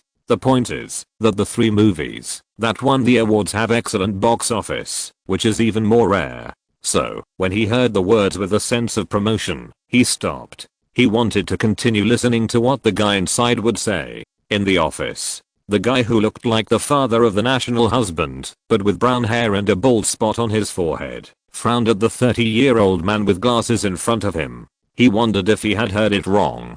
Medavoy repeated the word uncertainly. "Yeah." Although his tone was a little weak, the man with glasses still nodded. The affirmative words made Medavoy raise his hand to scratch the back of his head, and his face showed an expression of being attacked by lice. "I think you may have found the wrong place. We are Columbia TriStar Pictures, not a B-level film company. If you want to find a distributor for your independent film, I think you shouldn't come here. But the main content of our movie is still about love and family." Although he heard the intention of expelling him, he still wanted to continue struggling. "I brought the briefing materials." But before he finished speaking, Medavoy made a stop gesture, then raised his right hand and pointed to the door. "Mr. Shams, I don't want to call security." Wow. It turned out to be him? When Roland heard the name Mr. Shams, he was still lamenting how he could run into a famous director just by walking around, and he immediately laughed. Who is Shams? How could he not know?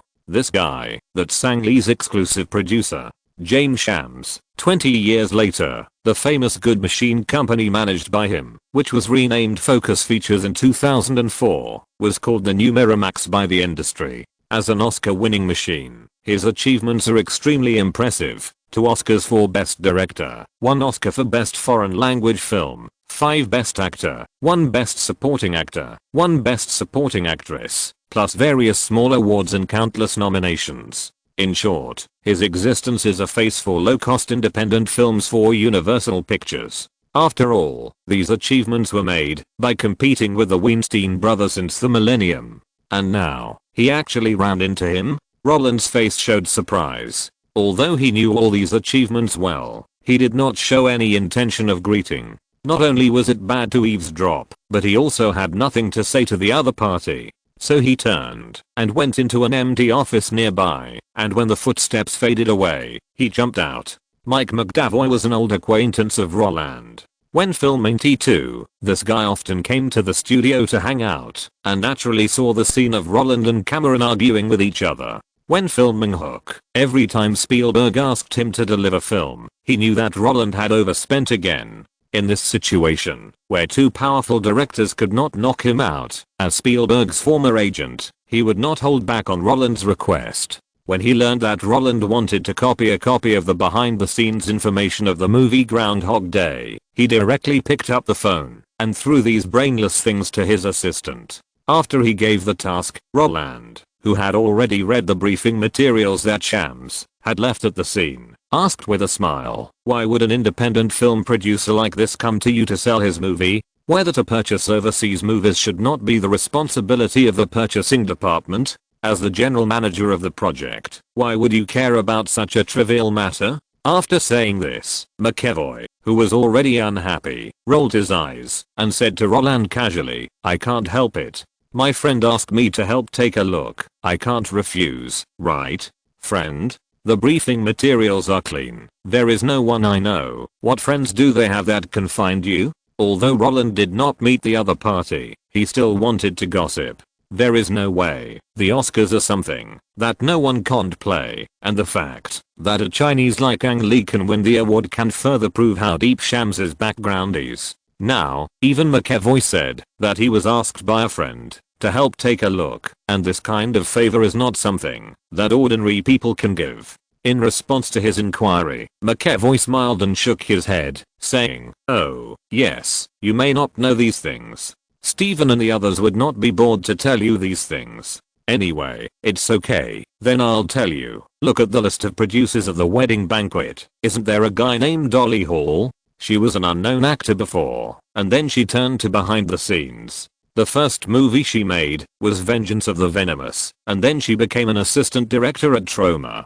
In 1990, she made a movie Love Is Life and Death with someone else, and the supporting actor was nominated for an Oscar in 1991. She asked someone from MGM to ask me to help. So that's it." When McAvoy told Roland the twists and turns behind the movie, he heard Troma and Vengeance of the Venomous, and he directly sorted out the interpersonal network behind James Shams. Troma, that's a famous B-level movie company. All kinds of weird element can be found in their movies. And the movies they produced, such as Three Queens and a King, Waitress, Stuck on You.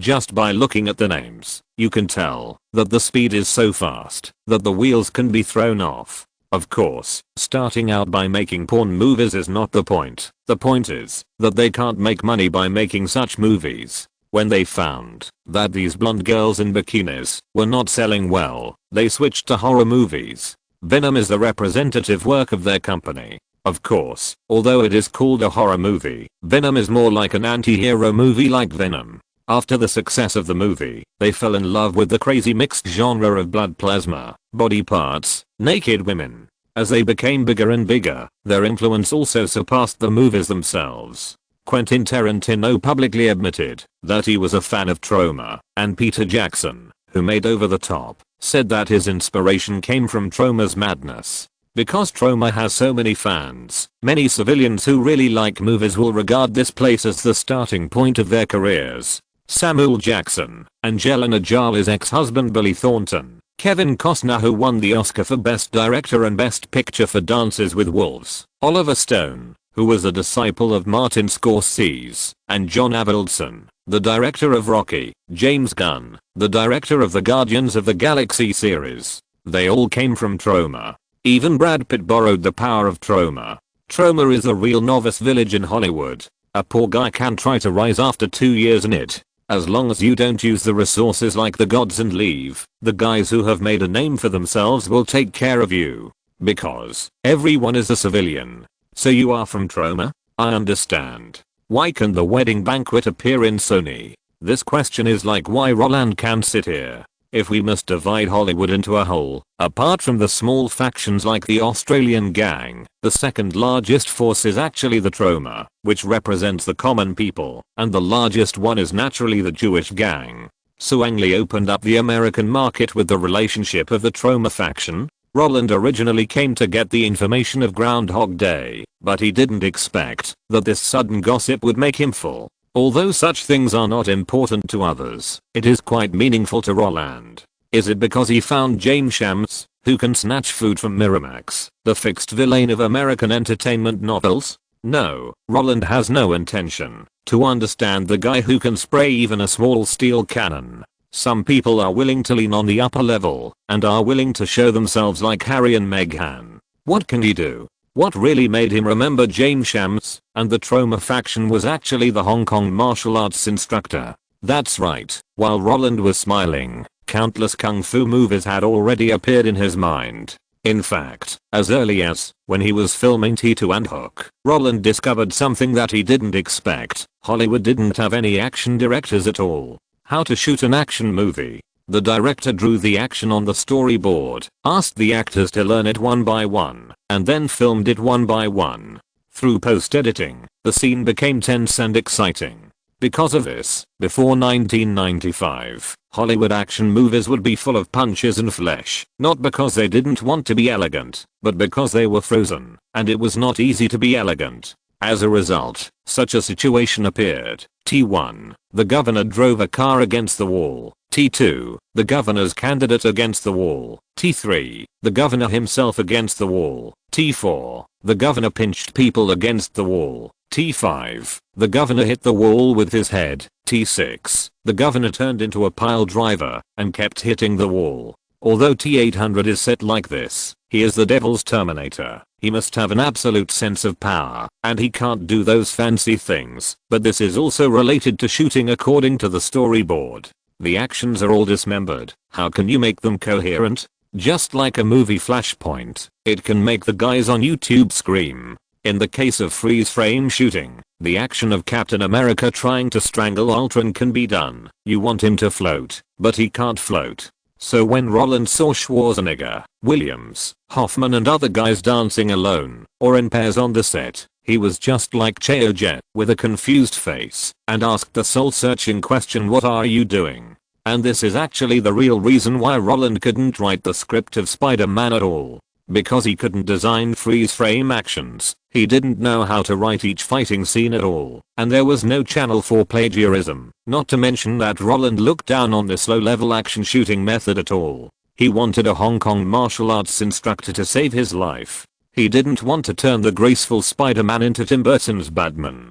The watery fighting was not even as good as the flying Bat Kozenge. However, it's okay to find someone, but there is a problem. How could he tell Spielberg and Cameron that he needed to ask the guys in the film company to go to the other side of the ocean to invite some awesome martial artists to come to Hollywood when there was no concept of action directors in Hollywood? According to Spielberg's agreement, Spider-Man was to be filmed in 1995, but Jackie Chan only entered Hollywood with Rumble in the Bronx in 1996, and Wu Beige only filmed Broken Arrow in the same year. Under such circumstances, it doesn't make sense. Yes, after Hong Kong kung fu movies entered Hollywood, those who thought it was magical began to learn the routine of action directors designing actions, actors learning, and starting to shoot after 2 moves. Face slash off, Mission Impossible 2, The Matrix, Charlie's Angels, these are all products of learning. And the Pirates of the Caribbean series, which was monopolized by Jet Li's junior brother, the Chan clan, as well as Skyfall, Rogue One, The Last GD,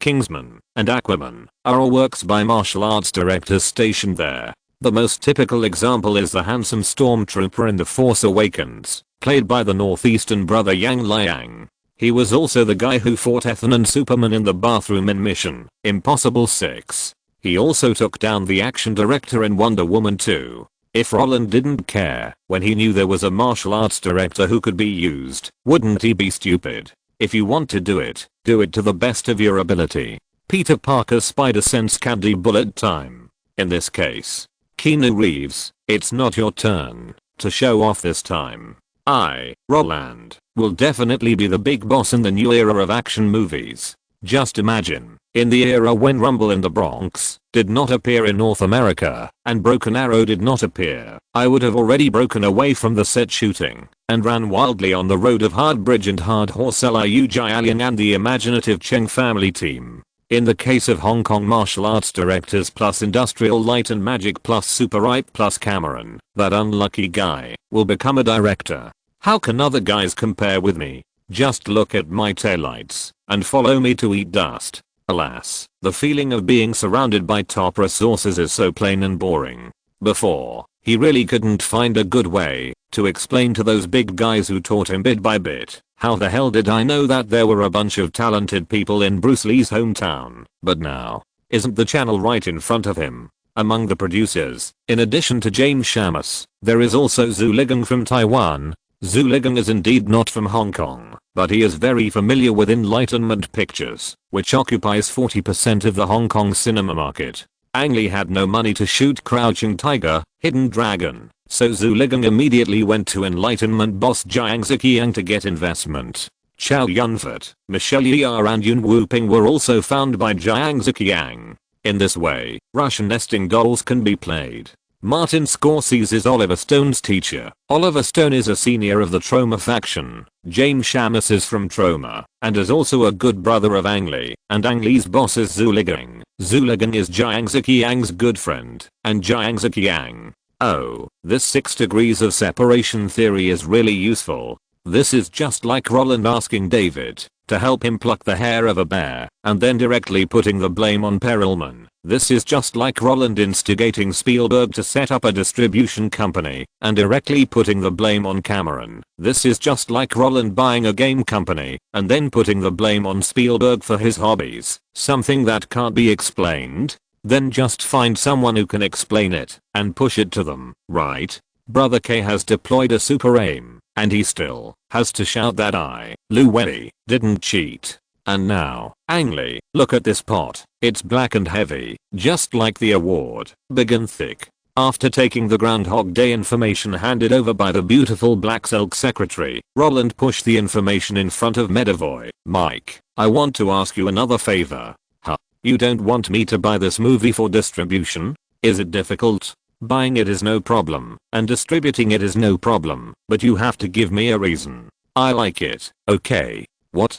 Do you believe that Steven will beat you to death when he finds out? Bah. What are you talking about? I mean, I like James Shams. Hey, you see, I said it wrong myself. I mean, this person called Ang Lee's director is from the Tisch School of the Arts at New York University, and he graduated from the same school as Martin and Oliver.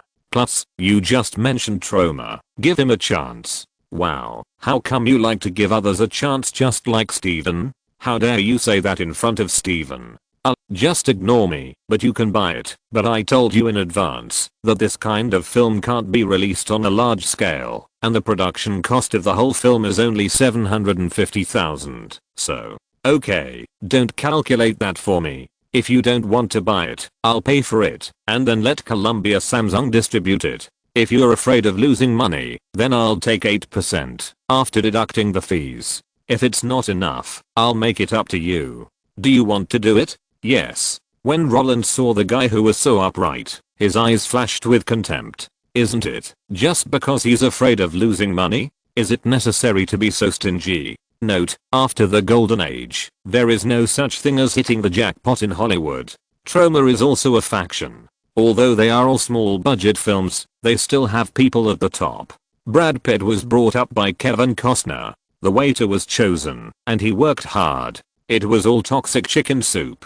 Ang Lee is the same. That movie was promoted by people from Troma, but it was actually taken over by MGM. The situation of action directors is true. Before Wu Beige and Jackie Chan went there were only 2 concepts in Hollywood. One is stunt coordinator and the other is stunt double. The Powell family was also derived. Starting from Denny Powell, his nephews, nieces, and 3 generations of the family were doubles in the 007 series, specializing in making good-looking actions for the actors. Before the use of martial arts directors, only a few movies hired professionals to specialize in action guidance, The Mask of Zorro and the Star Wars series, but they were all swordplay. Wu Beige once said that when he went to film The Target in 1993, he found that there was no action director, and he could not draw Hollywood freeze-frame pictures, so all the actions were designed by Jean-Claude Van Damme himself. It was only after he and Jackie Chan entered Hollywood that there was such a thing as an action director, and Hollywood companies are very smart. Later, when they filmed The Matrix, they wanted to make all of Jet Li's actions into CGI, keep the copyright, and use them at will. It was Jet Li who refused. Now there are many martial arts directors in Hollywood. Yang Liang mentioned in the article has a very rich resume. I checked. Bullet time has existed since 1994. Chapter 121 Take photos and get inheritance. Licky, relax, relax, don't be so nervous. I can move by myself. Yes, yes, lean back, this pose will make you more beautiful. Put your hands behind your back, tap your toes, raise your head and squint. Look at my fingers. Yes, yes, very good. When Roland, holding the camera, muttered unprofessional words and directed the little guy in front of the camera to make various movements and pose in strange ways, those fake photographers and real tool people who were standing behind the main lights, auxiliary lights, and background lights with work badges all looked confused. Their foreheads seemed to have been hit by a 9-toothed rake. The deep and shallow ravines showed the suffocating feeling of wanting to vomit, but forcing themselves to swallow it down. With Roland's words and deeds, they wondered if they had walked into the wrong set. Yes, Roland was not filming now, but he was indeed working. Since David Olson mentioned to Roland that he wanted to use the Olson sisters and Roland's personal image to create an age-appropriate clothing brand, he has been preparing for these things. At the beginning of the filming of Sleepless in Seattle and Jurassic Park, the company's establishment and clothing design had already started. Since he was new to the film industry, he did not overdo it and did not immediately implant his products in the movies, but this did not mean that he was not prepared to take advantage of the momentum. After learning the release dates of Jurassic Park and Sleepless in Seattle, the announcement date and launch date of the brand clothing that had already started production were determined. On June 15th, the day after the box office of Jurassic Park was released, it was officially announced that on June 25th, the day when the movie Sleepless in Seattle was released, it would be fully distributed in North America. With the momentum of the two movies, he didn't believe that he couldn't make the brand famous. As for how a real estate developer could design clothing across industries and have the courage to distribute it across North America without any retail resources, this is actually still relying on the star effect of Roland and the Olson sisters. In addition to recruiting people to design styles, David spends the rest of his time contacting OEM factories, hoping that they can help with production, communicate with Walmart, and source goods. If it were a poor boy who was starting a business with nothing, the OEM factory might pay attention, but Walmart would never show mercy. Want to use our channels without fame? Dream on. But the problem is that Roland and Olson are guys with their own traffic. If they cooperate, it means that the former has a very high probability of getting a steady stream of orders, and Walmart can also successfully divert traffic, because they are the only ones selling these popular clothes. So, after picking out the details, the cooperation was officially finalized. The OEM factory helped with production. David was purely OEM, and Walmart was also willing to give screen advertisements in its own shopping malls to help promote it. In fact, when Roland heard the word OEM, he was a little hesitant. There is no way. Who made Miss Dong of the future generation angrily criticize Lei Jun, devalue the OEM rice products as worthless, and praise the mobile phone that will display her beautiful photos when it is turned on. But after thinking carefully, he didn't think there was any problem. After all, this is just OEM clothing. You know, even the Italian local brand Guxi was turned upside down by its own TV station Ray 3 in the report program. Women's handbags, mini handbags and other things are all OEMs in the local factory in the Scandicci town of Florence. They assemble and sew the finished materials of made in China, and the labor cost is about 24 euros. The total cost is less than 100, but the selling price is more than 1000. And after the news was exposed, Guxi president Patrizio Marco not only did not defend himself, but also dragged Louis Vuitton into the water again, saying that the cost of the other party's OEM products is not as high as his own. The classic canvas bag that sells for more than 1000 costs less than 80, and the profit is more than 60%. Since luxury brands dare to play OEM, why don't their people-friendly clothing dare? Besides, he is not afraid of something going wrong. There are loose threads? Then we say that this is purely handmade. Cannot be washed, bleached, ironed, or dry cleaned. That's because you didn't find the other party. Bring the clothes to after sales service, only 998 yuan, and take new clothes home. The clothes are broken, and the threads are unraveled when you sit down. That's because you are fat, and you stretched it when you sit down. Of course, this kind of arrogance of luxury goods will not appear in David and others, because compared with those luxury goods, people are their brand. If there is a problem with the goods, it is equivalent to a problem with people, so quality control is the key point he pays close attention to, and randomly selecting samples of goods and using them as model clothes is the most basic maintenance measure. In this way, Elizabeth would change her clothes in various ways and dance in front of Roland. When Roland smiled and made an okay gesture, telling the little lolly that he had finished taking pictures, the little one jumped over and then got in front of Roland with a peer chirp. After looking around, he looked at the camera curiously. "Roland, where are the photos?" "Photos? What photos?" Roland didn't react for a while. "It's my photos." Elizabeth raised her hand and gestured. "When the teacher took pictures of us, we could get the photos as soon as we finished taking them." "Oh, that's called a Polaroid. Ours isn't." "Can't we see ours?" "Yes, we have to take it to be developed, and we can't see it now." "Then how do you know if your photos are good?" Elizabeth was like a curious baby. While lying on Roland's back, she also put her chin on his shoulder. "What if the photos don't look good? Do you think I'll make you look ugly?" Roland asked in a pretended angry tone. "No." Elizabeth shook her head without thinking, but the next second, she continued to add, "But I also want to take a picture of you, but I don't know if it will make you ugly." With these words, Roland, who wanted to pretend for a while, laughed directly. He pinched the little guy's face with his left hand and put his right hand back. The sharp-eyed assistant immediately stepped forward and stuffed the camera that had been prepared long ago into his hands. Dang, dang, dang, dang. While dubbing himself, Roland also took out the camera. Before he could say anything, the little lolly, who felt surprised, first kissed Roland's cheek, then snatched the Polaroid camera and started playing with it curiously. "Is this the Polaroid camera that can take photos?" "Yes, you can take photos of me later. It looks so big, it's not convenient for me to hold it." "Don't worry, it will get smaller and smaller, and it can be integrated with mobile phones in the future, and it can also take movies." "Mobile phone? Take movies? Why, don't you believe it? I tell you, the nominees for the Oscars and Golden Globe will use mobile phones to take photos of dumplings stuffed with chives and eggs." Although Elizabeth is small, she is not stupid.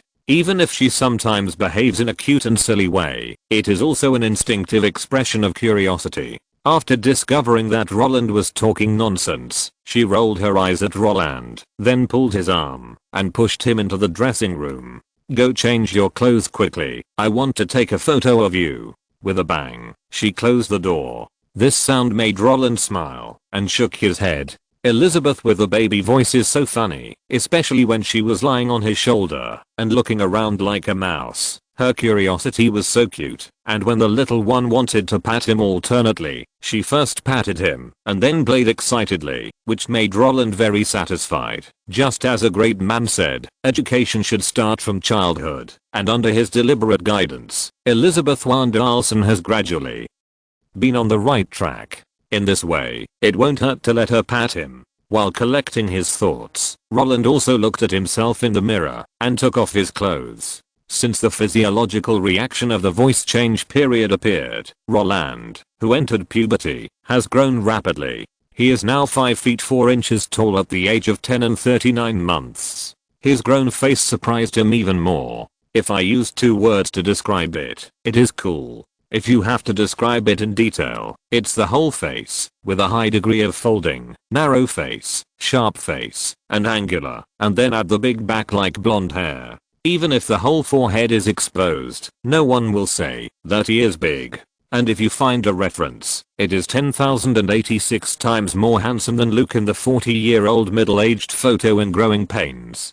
Don't believe it? He has no belly and no fat now. How can he not be better than him? Of course, because he has grown taller, his face has opened up, and he has become thinner. So when designing clothes according to his appearance, David has been sighing with regret. If he had started clothing a year earlier, Roland could still cheer for children's clothing and help Now, he can only target those teenagers who are about the same age as him and sell youth to these guys. Roland naturally didn't take David's regretful thoughts seriously. He knew that the other party was just complaining. If he really had to compete with the sponsors of Har2 for the market, he would definitely give up wisely. After all, everyone had to make money at that time. Fox wanted to eat, the sponsors wanted traffic, and the Django brothers needed a lot of attention. The idea of a quick visit only passed through Roland's mind when he changed into the clothes and pants he needed to promote and distribute the goods, and appeared in front of everyone with quick movements. Elizabeth, who was sitting on the ground waiting board, immediately bit her fingers, and the male staff around her showed jealous eyes. Just when Roland was about to stand in front of the camera and wanted the photographer to take a good picture and let Elizabeth have a good time, a young woman with a work badge suddenly jumped in front of him with golden eyes. "Want an autograph? It's working hours now?" Roland frowned imperceptibly. He felt good about himself and felt that the staff had overstepped a little. However, before he could cast his eyes on the other person's work card, the young woman spoke first. No, Mr. Allen, I don't want an autograph. I'm your makeup artist. You haven't put on makeup yet. It won't look good on camera without makeup." Quack, quack, quack. The strange sound like a crow flying by made Roland choke on the spot. But the next second, he glanced around quietly and returned to his natural state. He can charm everyone without makeup. He is indeed more handsome than Leo. The frivolous Roland and Elizabeth were taking photos randomly, while the Olson sisters were performing a dress-changing show in the studio next door. Compared with the two who were hesitant, the sisters who were already used to being photographed moved smoothly, and their smiles remained unchanged. Because of their good foundation and rich experience, the effect of the two of them is the same as the post-90s beauty is actually a middle-aged clothing model of teobeo.com. The neat spirit of "I can look so beautiful if I wear it" is actually the real culprit that induces everyone to continue to consume. Sometimes, it is not that the clothes are good looking, but that you think you can look as good as others when you wear this set of clothes. If you must make an analogy, then My Brother's Diva is a seller show, and Futuana, that is at best a bio show.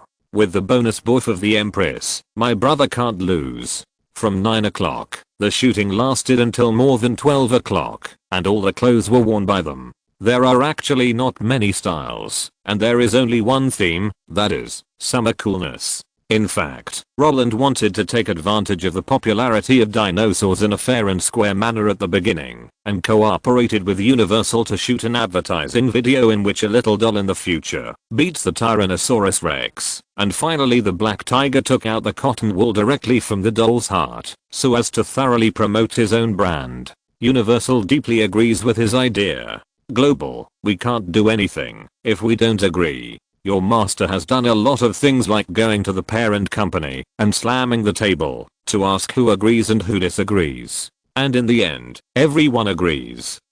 But unfortunately, since they have already sold the copyright of toy sales, they can't make the decision on such behavior that may damage the interests of others. After David communicated with the toy manufacturer, the other party shook his head and said, "You can scratch our toys with one claw." Isn't this implying to customers that our toys are of poor quality? No, absolutely not. In this way, while erasing the creativity, it also reduced the burden on Roland and others. At noon, everyone who had finished work had a meal together. When Ganetti turned his head to ask Elizabeth if she was happy today, the little guy took out a bunch of photos directly from his bag. Because he was too young and short, but too ambitious, Roland in the photos was either missing arms and legs or half of his head, and things like all limbs below the eyebrows were amputated, were also fooled by the little guy. The other four people were so happy to see the photos, but Roland, well, compared to James who was locked up in the school and couldn't take care of other people's business, he felt that he had done well. But good is good, and what should be retaliated is what should be retaliated. How could you take such an ugly photo of me? Look at me rubbing my head in anger. Grabbing Elizabeth, he rubbed her face, as if he was petting a dog. When the little girl couldn't dodge and giggled, David smiled and shook his head, and knocked on the table. The punishment is over. Stop it. It's lunchtime now. Don't laugh your food into your trachea. The parents had spoken, and everyone would give some face. As everyone sat down, David turned his gaze to Roland and said, "Roland, your parents' inheritance has been dealt with." Ah. Roland, who hadn't heard about this for a long time, was a little surprised. It wasn't confiscated. "What are you thinking about?" David was stunned when he heard this. Then he raised his hand to support his forehead and said helplessly, "The inheritance tax is indeed a lot, but people won't swallow up all your property. Under normal circumstances, the heirs need to pay the tax within 9 months. If they cannot pay, they can apply for a 6-month extension. In other words, starting from January 1990, you have to pay in March 1991. If you don't, the court will auction the estate one after another. But that only applies to adults. For you, the situation is different. Because you were a minor when you became an heir. If you went directly to the welfare home, you would follow the process of 9 plus 6. The federal agency would help you to inherit on your behalf, but you were adopted by us, so there is a problem of guardians acting as agents for inheritance. Artificial adoption has the possibility that an adopter will defraud the estate, so there is a waiting period. After the process is completed, the court will auction it, deduct taxes, pay off debts, and the rest will be inherited by you. That is, you are so famous now that the judges think it is impossible for me to defraud your parents' estate, because you can get more by training you. Otherwise, it will take some time. Roland was not interested in understanding the complicated legal terms. He only knew that his money did not run away after all. "How much is the total?" Roland asked with a wry smile. "There is still 1.7 left." David sighed. "Is this the number after deducting half?" Roland was a little surprised. Since Cheap Daddy and David are partners, his wealth should be similar to David's. David in his previous life could ignore his daughter's 1.5 billion company, which proves that no matter how little his wealth is, it will not be too different from 1.5 billion. Of course, considering that 1.5 billion is a figure after the millennium, so no matter how you calculate it, there is still a net worth of 1 billion. No, this is the amount after deducting half first and then repaying the bank loan and debt. People in our industry all ask banks for loans. As long as you have a house, you must have a high debt. After hearing what David said, Roland understood. Although it is not a high turnover, everyone's situation is similar. The sudden arrival of 1.7 also made Roland speechless. If it was more than 30 months earlier, he would not have filmed. Now, filming makes more money. As for the extra money, David, invest in the company and continue to buy Berkshire. No problem. But their total share capital is only more than 1 million shares, and you have already bought more than 10,000. It's hard to buy, but there are still some circulating shares. What's more, buying his stocks is just like taking out a loan. Okay, you have a point. Buffett's company's stocks are hard currency. Whenever you are short of money, you can pledge them for loans. And the interest rate of the loan is not as fast as the increase in other people's stocks. If you really need money, it's equivalent to using part of the increase to pay the interest on the loan, and there is still extra money. It sounds vulgar, but as long as you can use other people's money to make money for yourself in the simplest way, what's wrong with being a little vulgar? As long as you can't do without grains, firewood, rice, oil, salt, sauce, vinegar, and tea, you can't get rid of vulgarity.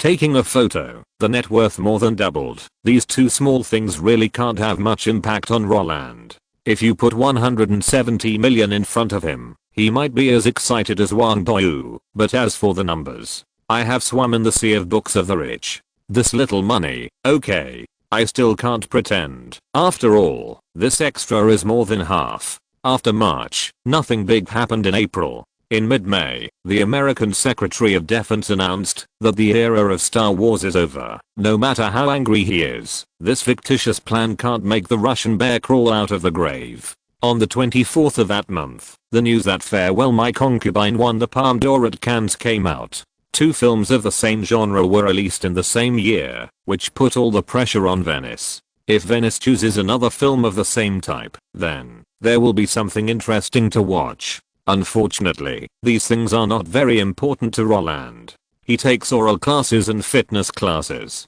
Although the guitar has been lost for a long time, it is the same to pick it up and continue to play. When everyone is on vacation, he does not stay at home. With an economic foundation, he pursues the superstructure, fishing, playing football, camping and climbing mountains in the wild. He even learns golf and equestrianism. Unfortunately, his realm is not high enough to appreciate the charm of them. But he knows one thing. He can't experience the days of being young and having free time but no money, and being old and having money but no free time. Oh, what a pity. Of course, while he was regretting, time quietly came to June. The temperature rose slowly, just as people expected. When the dinosaur skeleton logo was broadcast throughout America through major TV stations, the roar seemed to happen right next to my ears. Note, the estate tax is very annoying.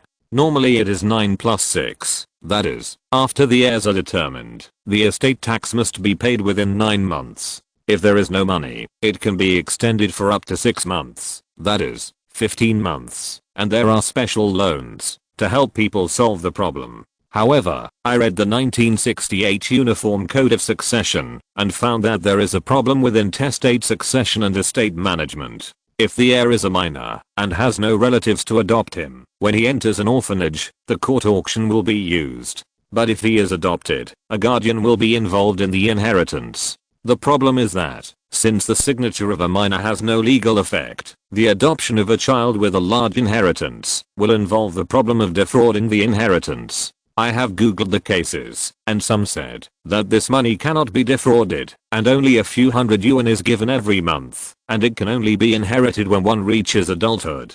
Some said that there is a review freeze period. When I turned to the tax exemption privilege loophole in 2010, I found the case of American energy giant Duncan, which mentioned the substitutional inheritance and the situation of only one person left. It takes at least 30 months to get the money. In addition to the auction process and the type of inheritance, the actual delay can be longer. Then there were 20 houses that could not be inherited for 2 years, so the time in the article was taken as 30 plus. Of course, this is my own case of eating raw meat, and there must be bugs. I personally can accept this bug. If I had money at the beginning, I would not have written Hollywood. Now it is filling a hole. If I calculated it wrong, you are welcome to point it out. Chapter 122 A Stunning Miracle. For the general public, the entertainment industry in 1993 was extremely boring. Since Hard to caused a backlash in public opinion, the movies that were competing for awards during the New Year's Eve have been affected to a certain extent, because people feel that those film critics like to use their own preferences to criticize the high and praise the low, and this kind of asymmetric guidance of information makes them disgusted. It is also because of this that the new movies released in 1993 basically all failed. Groundhog Day, released in February, even with Bill Murray as the leading actor, only earned more than $70 million at the box office. Indecent Proposal, released in April, even with Robert Redford and Demi Moore, the box office barely broke $100 million. As for The President, released in May, after a month of screening, the box office only collected $63 million. And these are the top 3 North American box office in the first half of 1993. That's right, the top 3 added up to only $230 million. Compared with previous years, this result is simply full of positive words. How can it be described as miserable? As a result, fans who were looking forward to great movies and media looking for topics all focused their attention on the summer season. The first to be released was Cliffhanger, starring Sylvester Stallone, which was released at the end of May, and then the dinosaur movie. In fact, almost everyone in America now has an illusion. I closed my eyes and opened them again. How come Roland's movie is released again? It's not even half a year after Ha became popular, and T2 became popular again. It's not even half a year after T2 became popular, and this guy appeared in MJ's MV again. And then many people played the game of finding the difference in Hook. It's been half a year since Hook was released, and then there was news that Jurassic was officially filmed, and not long after that, there was a romance rumor. And then Ha 2 was boycotted by critics, but with the support of loyal fans, it was overturned on the spot, and now, half a year later, dinosaurs are coming again. Roland is like a tireless machine, shining in front of the public. If all the movies are bad, the media can still criticize him for making money, but when the audience applauds, and the movies are selling well, the term model worker may be the best description. Of course, these descriptions are for outsiders to see.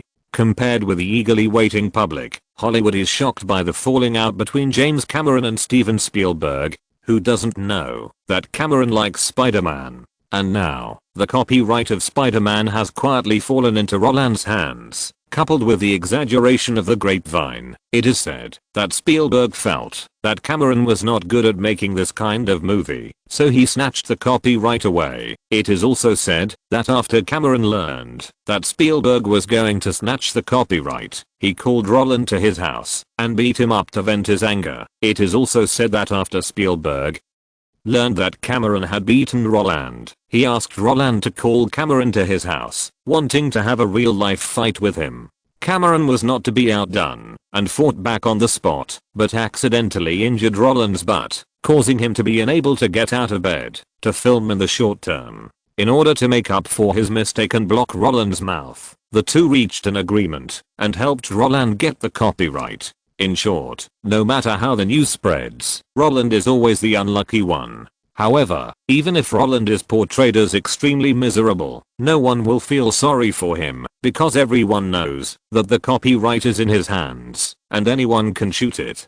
Compared with other producers who desperately look for directors, and are eager to hand over the script, the Jewish gang is not afraid of not finding people to film. Even if they really don't get along with Cameron, they can pull out a bunch of substitutes. The nearest ones are Chris Columbus, Robert Zemeckis, and Ron Howard. The ones a little further away are all A-listers. If they still can't find one, they can also go out on their own. You know, Spielberg himself, after Schindler's List, has no plans for the first time. As a guy who knows how to make a movie with his eyes closed, with him as a substitute, how can others sympathize with Roland? They wish Roland would die. Stop jumping around in front of them, it's annoying.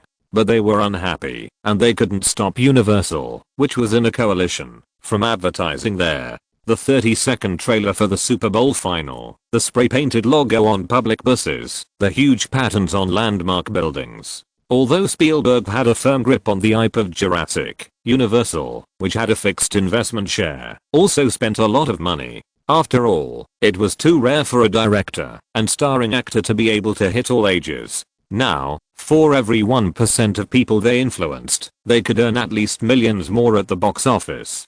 Perhaps knowing that Spielberg might start his own business after this year, Universal's tolerance for the two films was very different. Unlike the previous premiere in Los Angeles, this time, they directly moved the premiere to the National Building Museum in Washington, and then in order to shut up those critics, they also invited Jack Horner, an honorary doctor of the University of Montana, a paleontologist at the Montana Rocky Mountain Museum, who had touched dinosaur fossils with his own hands, and was the technical consultant for the dinosaur image of the entire film.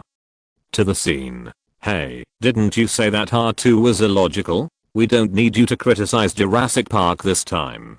We will directly bring in the academic bigwigs to support us. If you penholders feel that there are still problems, then come and criticize him. Have you seen dinosaurs with your own eyes? Or have you lived from the Jurassic period to the present? This is just like the later Interstellar using Kip Thorne. He personally gave the mathematical black hole model and personally calculated the black hole scene based on the physical principles. Even if there are film critics who want to criticize, they have nowhere to start. How can you criticize? Do you understand? If you really understand, then you are still a shitty film critic. As for whether there are bugs, as long as it is a cultural work created by people, there will be no bugs. The most typical example is the Western Zire in the Demigods and Semi-Devils. Because it is in the West, the song people called it Western Zire, and they called themselves Bang Needingo or Bagao Daxiago and Zacheo. As a result, the book always says I'm Western Zire, which is just like the phrase I'm Zion's, which makes people's scalps numb. This is because the threshold for reading literary works is low, so everyone can criticize. But if it rises to the level of mathematics, physics, and astronomy, it is not easy for film critics to criticize. No matter whether those professors are wrong or not, as long as their reputation is down, the public will believe their statements more. In this way, Universal directly cancelled the so-called film critic preview. From the core of archaeology, no film critic can understand it better than Jack Horner, and from the perspective of film analysis, none of those keyboard warriors can beat Spielberg. This way, a situation has emerged. On the day of the premiere, people outside the outside world knew nothing about the film, except the main creative team. But in this situation, where we don't know what the whole movie is about, the data analysis agency still put this movie in the first place of the annual box office, and the North American Theatre Alliance directly gave more than 60% of the screenings. If it weren't for Stallone's face, this data would have to be pushed up. There is no way. In the case of a cold film market for half a year, the theaters are relying on this movie to make a living. No matter whether it is good in the end or not, the lineup is explosive. You guys go make money for me first. This situation also amazed everyone in the circle. They believe that, as long as the quality of the movie is not bad, it will be the annual champion this year, and Roland Allen will be on the top 4 consecutive years. Although it can't be compared with the old and strong Clint Eastwood, but topping the list and entering the top 10 are two different concepts. Cole, we meet again. Mike Mohame, who was wearing a suit and combed his hair like an adult, opened his arms and hugged the guy who was coming towards him tightly. When was the last time we met? December 1991, the premiere of Captain Hook. Cole Needham, who was already bald, had a red nose and laughed and patted Mohame's back. After they separated, he hugged Allen Adham and Frank Pierce one by one. Thank you for the invitation. Oh no. Yes, you should thank your boss Roland. I heard that your company was acquired by him. How is it? Judging from your current situation, the development funds are sufficient. Although Roland had not been in touch with Cole Needham, he still asked Mohammed and others to send out the invitation letter for the premiere of Jurassic Park. After receiving the transatlantic letter, this guy who watched a movie every day jumped up excitedly, rushed into his boss's office with the invitation letter, and asked for leave in the envious eyes of the other party. Yes, it was acquired. Since they had chatted via email before, Allen Adham did not hide anything when facing this colleague who used to make games. He smiled and said, the finance, management and various troubles that we didn't understand before have all been taken over by the new president, but he never cares about our research and development content. If we have any ideas, we call Roland directly. As long as we can convince him and make him find it interesting, the research and development funds will be transferred to us the next morning. Wow. This is much more cost effective than selling to those big companies. Cole Needham raised his eyebrows, very surprised. Yes, it's because he plays games that he understands that profit is not the first priority of game companies. As long as players find it fun, they will naturally support the company. Frank Pierce nodded in agreement.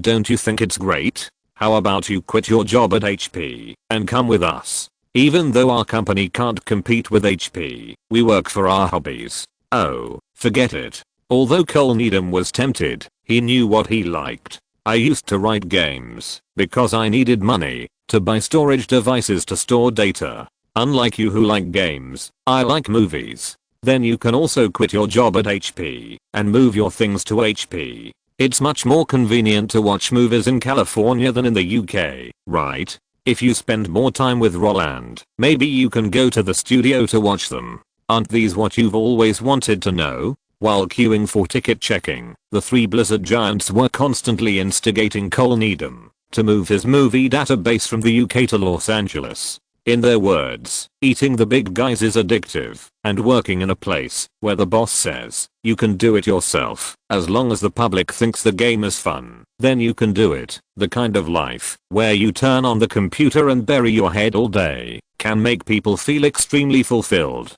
The proposal of the three also made Cole Needham somewhat excited. In fact, after the functions of Tidbits, Biography, and Film Plot were launched one after another, he found that the matter of generating electricity with love might not last long. Without capital injection, these guys who worked voluntarily would not even have the money to buy servers to store databases.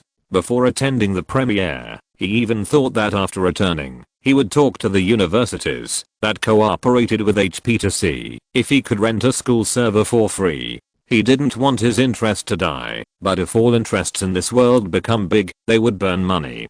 Don't rush to resign. I have always lived in the UK. I have to go back and think about it. While showing his invitation to the security personnel for inspection, Cole Needham also changed the subject. Let's go and watch the movie first. I have been looking forward to dinosaurs for a long time. Yes, today is the premiere after all. Let's go to see dinosaurs first and talk about other things later. The three giants of Blizzard did not object, but smiled and went into the venue. In fact, Cole Needham's expectations for the movie Jurassic Park are very complicated. As a guy who fell in love with movies because of Jaws, he expected Spielberg to make a fascinating movie more than anyone else. His obsession with pictures is far beyond that of ordinary people.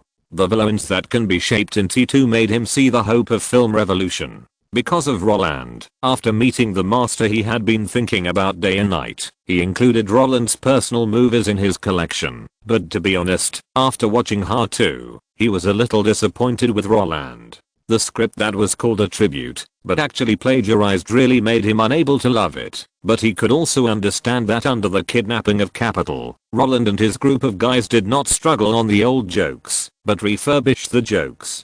This change is not easy. It's not easy, but stagnation in creation is not something fans want to see. Even though Hard 2 has brought countless laughs to people, Cole Needham doesn't want him to bring this helplessness to Jurassic Park. For this reason, after the boring premiere speech, he sat down in an orderly manner and directly untied his bow tie. In the mentality of watching movies with expectations and fear of failure, the lights of the museum that temporarily served as a screening room dimmed, and the Universal logo that would not change for hundreds of years and the Amblin Entertainment logo that had no opening animation at all appeared one by one. Movies with dinosaur themes are not new in Hollywood, or in other words, they have been filmed badly. But unfortunately, those movies are all bad movies, and they belong to the dead in the survivor bias, because most of the movies do not have dinosaurs at all, and the remaining part is also hand-painted freeze-frame pictures. In this case, the invited guests naturally wanted to know what Spielberg had come up with.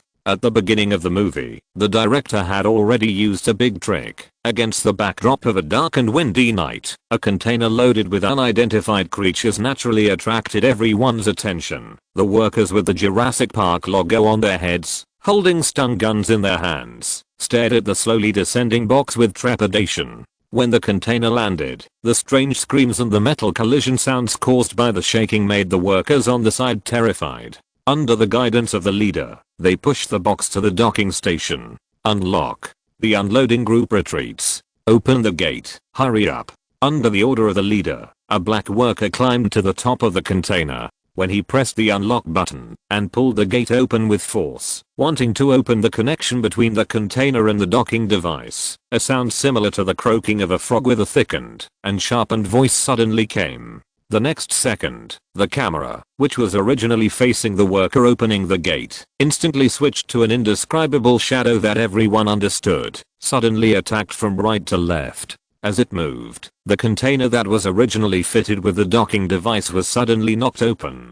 The worker on top of the container lost his balance and fell directly. Before he could struggle and wail, the worker lying on the ground seemed to be strangled by the throat of fate, and the whole person jumped inward against common sense. Block the door. Don't let it get out. With a tense roar, the workers holding stun guns stepped forward instantly. When they inserted the tips of the stun guns through the holes in the container from the left or right, from the front or the back, to tame the monster inside, the wailing due to pain made the audience frown. Just as they were guessing the director's intention of shooting this scene, the picture on the screen also went around the container from left to right. When the sudden burst of electric light illuminated the interior of the container as bright as day, the lifelike face of the dinosaur appeared instantly. The pupils that were originally looking forward seemed to have discovered the existence of the camera. The natural stare that instinctively shifted due to alertness gave people the illusion that it discovered me. Fuck. Is this really a dinosaur? Wow. Its size can actually move. Oh my god.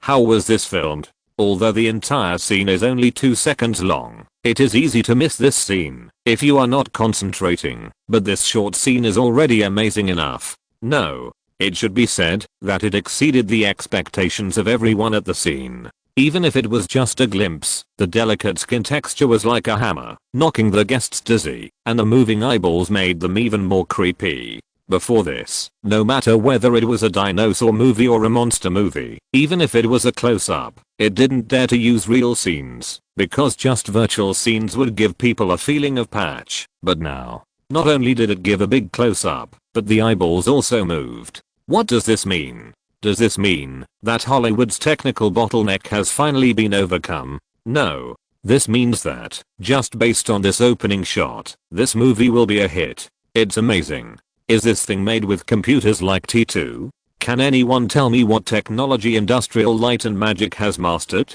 This is definitely a landmark movie. I don't think the dinosaur scenes will disappoint me. Regardless of whether they are insiders invited by Universal, or outsiders like Mohammed who got the invitation through connections, or those media reporters and film critics who want to criticize but can't. At this moment, no one can calmly deal with such an opening, because this scene is something they have never heard of. They have never seen before. For them, everything shown on the screen is simply a miracle. Compared with them, Cole Needham, who has watched thousands of movies, sat up straight, widened his eyes, and even his breathing became rapid. The excitement of watching Jaws when he was 8 years old made him hold the armrest beside him tightly. The emotion of seeing the movie for the first time made his eyes wet. He was still suspicious before, but now he was amazed. It's so beautiful, so beautiful. As beautiful as that shark. No, it's more beautiful than the shark. Note, before Amidst was registered as a commercial company, those guys had always been generating electricity for love. The server was borrowed from Cardiff University. All the data was recorded by the maintenance staff themselves without salary, including the bandwidth, which was donated by kind people who checked the data. After the company was established, their profits were also used to update the server. If you're listening to this novel on a channel other than Fanfic World, it means they downloaded and uploaded it without effort. We cordially invite you to visit our channel, Mundo Fanfic Novelos. There you'll find the original version of this story and you can explore many other novels of various genres. We're waiting for you to immerse yourself in a world of incredible novels. Chapter 123, the most famous supporting role in history. What was the first movie you watched? Although many people who pursue connotation, ideas, and art always like to devalue commerce, as if the disgusting smell of money is the root of the pollution of art, the first contact of everyone with movies cannot be an artistic film with profound connotations, because when you are ignorant, only the simple story, the eye-catching pictures, and the moments that leave you with a deep impression, are the root of your desire to dig into and want to understand it in depth. When a guy gets used to the impact of popcorn and wants to find something that can inspire thinking, they will be deeply immersed in the ocean of art, and then spray those guys who are still in the visual sensory stage, as if their own evolution is the real high end, and use heart-wrenching words to express their indignation at those directors who still embrace commerce. They have completely forgotten that, if they were not moved by the initial surprise, they would not be where they are now. What is the difference between this and picking up the rice bowl to eat meat, putting down the chopsticks to curse your mother? Cole Needham is not such a person. As a guy who would die if he didn't watch a movie for a day, he understands better than anyone that only when the commercial films that the public likes become more and more popular, those who pursue art can get a larger market, because there will always be some people who will grow up. If there is no commercial film to lead the way, there will be no subsequent habits and boredom, and there will be no increasingly expanding art market, and real art will only die out gradually, because of the decline in the number of people. Because of this, after watching thousands of movies, Cole Needham, who could have been separated from commercial films long ago, still watches the commercial blockbusters every year with his heart. He hopes to find a movie that can fascinate himself, the audience, and the world like Jaws. And now, he feels that he has found it. Although he is still the same person, this time, he does not bring deep sea horror, but a landmark science fiction movie. If we must delve into the highlights of Jurassic Park, the ideas embedded in it are far less important than the glimpse of the dinosaurs at the beginning. To put it crudely, it is realistic, and to put it more meaningfully, it is to inject life into the model. Since the emergence of movies, there have been countless fantasy movies, but no matter whether they are far or near, they cannot withstand scrutiny. Take King Kong in 1976 for example. Although it was given a close-up, the plastic feeling of the skin was too strong. However, this technical defect did not stop people's fantasy. What is exciting is that there are a lot of people who have been thinking about these things. Even if Star Wars was criticized for its simple plot and single character, it used all the original technological effects and imagination. Monsters of various strange shapes gathered in a bar, and the space battle was a reenactment of all the guys who had an interest in exploring the universe. Jurassic Park is actually copying all of this. It is selling people's curiosity about ancient creatures and the mystery of those who lived on unknown continents thousands of years ago. A future and a past, piled with people's fantasies and pursuits. That's why when the first scene of the opening is like a heavy punch,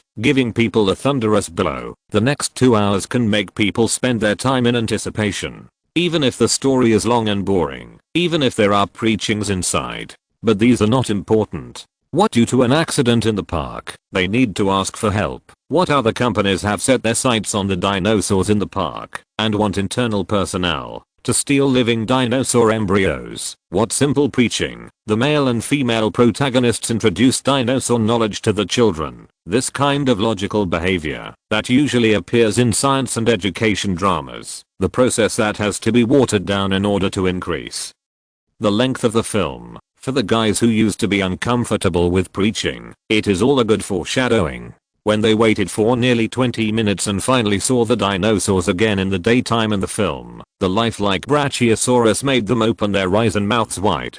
The guy who walked clumsily across the screen seemed to be integrated with everything around him. The embarrassment and disharmony of the past are now gone. What excited them most was that the Brachiosaur lifted its front limbs off the ground, stood on its hind limbs, and pulled the tree canopy in a backward posture, chewing and eating. That was a complete long shot. In the daytime, the whole picture was shown without reservation. The guests attending the premiere were numbed. Oh my god. It's not night. The Warner executives who were invited to the premiere expressed their exclamation as investors. How did they do this? A model? No. Such a large model can't be made at all, let alone move. The film critics who wanted to emphasize the story and logic have lost their logic. Fuck. Fuck. Fuck. Fuck. Fuck. Those lucky fans who wanted to express their excitement, but had no cultural knowledge shouted out their shock in the simplest and plainest way. This is a picture that the audience wants to see the most. The people at Industrial Light and Magic actually made a dinosaur. The media people who write articles every day understand that the selling point of the movie in front of them is completely in line with the public's taste. They also understand that the dinosaurs that appear generously on the screen and their vivid movements will open a new era for movies. Especially the scene of the dinosaur breaking out of its shell. When the little guy with blood and mucus on his body struggled hard in the eggshell, his trembling body was like the audience's heart. The feeling of witnessing history made them hold their breath and concentrate. Jurassic Park is a typical soft science fiction story. They will not describe every scientific concept as unusually reasonable, nor will they think about whether their fantasy will come true. What the author pursues is actually what kind of changes will be brought to society after the emergence of scientific inventions. The reason why Spielberg took a fancy to this story was because he was not hard. And in the writing of the script, the author's own ideas were incorporated. So after the scene of the dinosaur breaking out of its shell appeared, the mathematician who played the prototype of the author in the movie began to criticize the old professor for modifying the DNA of the dinosaurs in order to prevent the dinosaurs from reproducing on their own and setting all the artificially hatched creatures as females. But this ethical discussion that violates the laws of nature is actually a tool to promote the development of the plot for the audience. To put it bluntly, when you spend more than 200 yuan and sit in the cinema to watch Avatar, will you care whether the story of the little blue man mining is childish? From the moment you buy the ticket, you know what you want to see, and as long as the movie portrays your needs in place, it will not be a loss. If you feel amazing, it will be a big profit. This principle is also applicable to Jurassic Park. The core of humanism.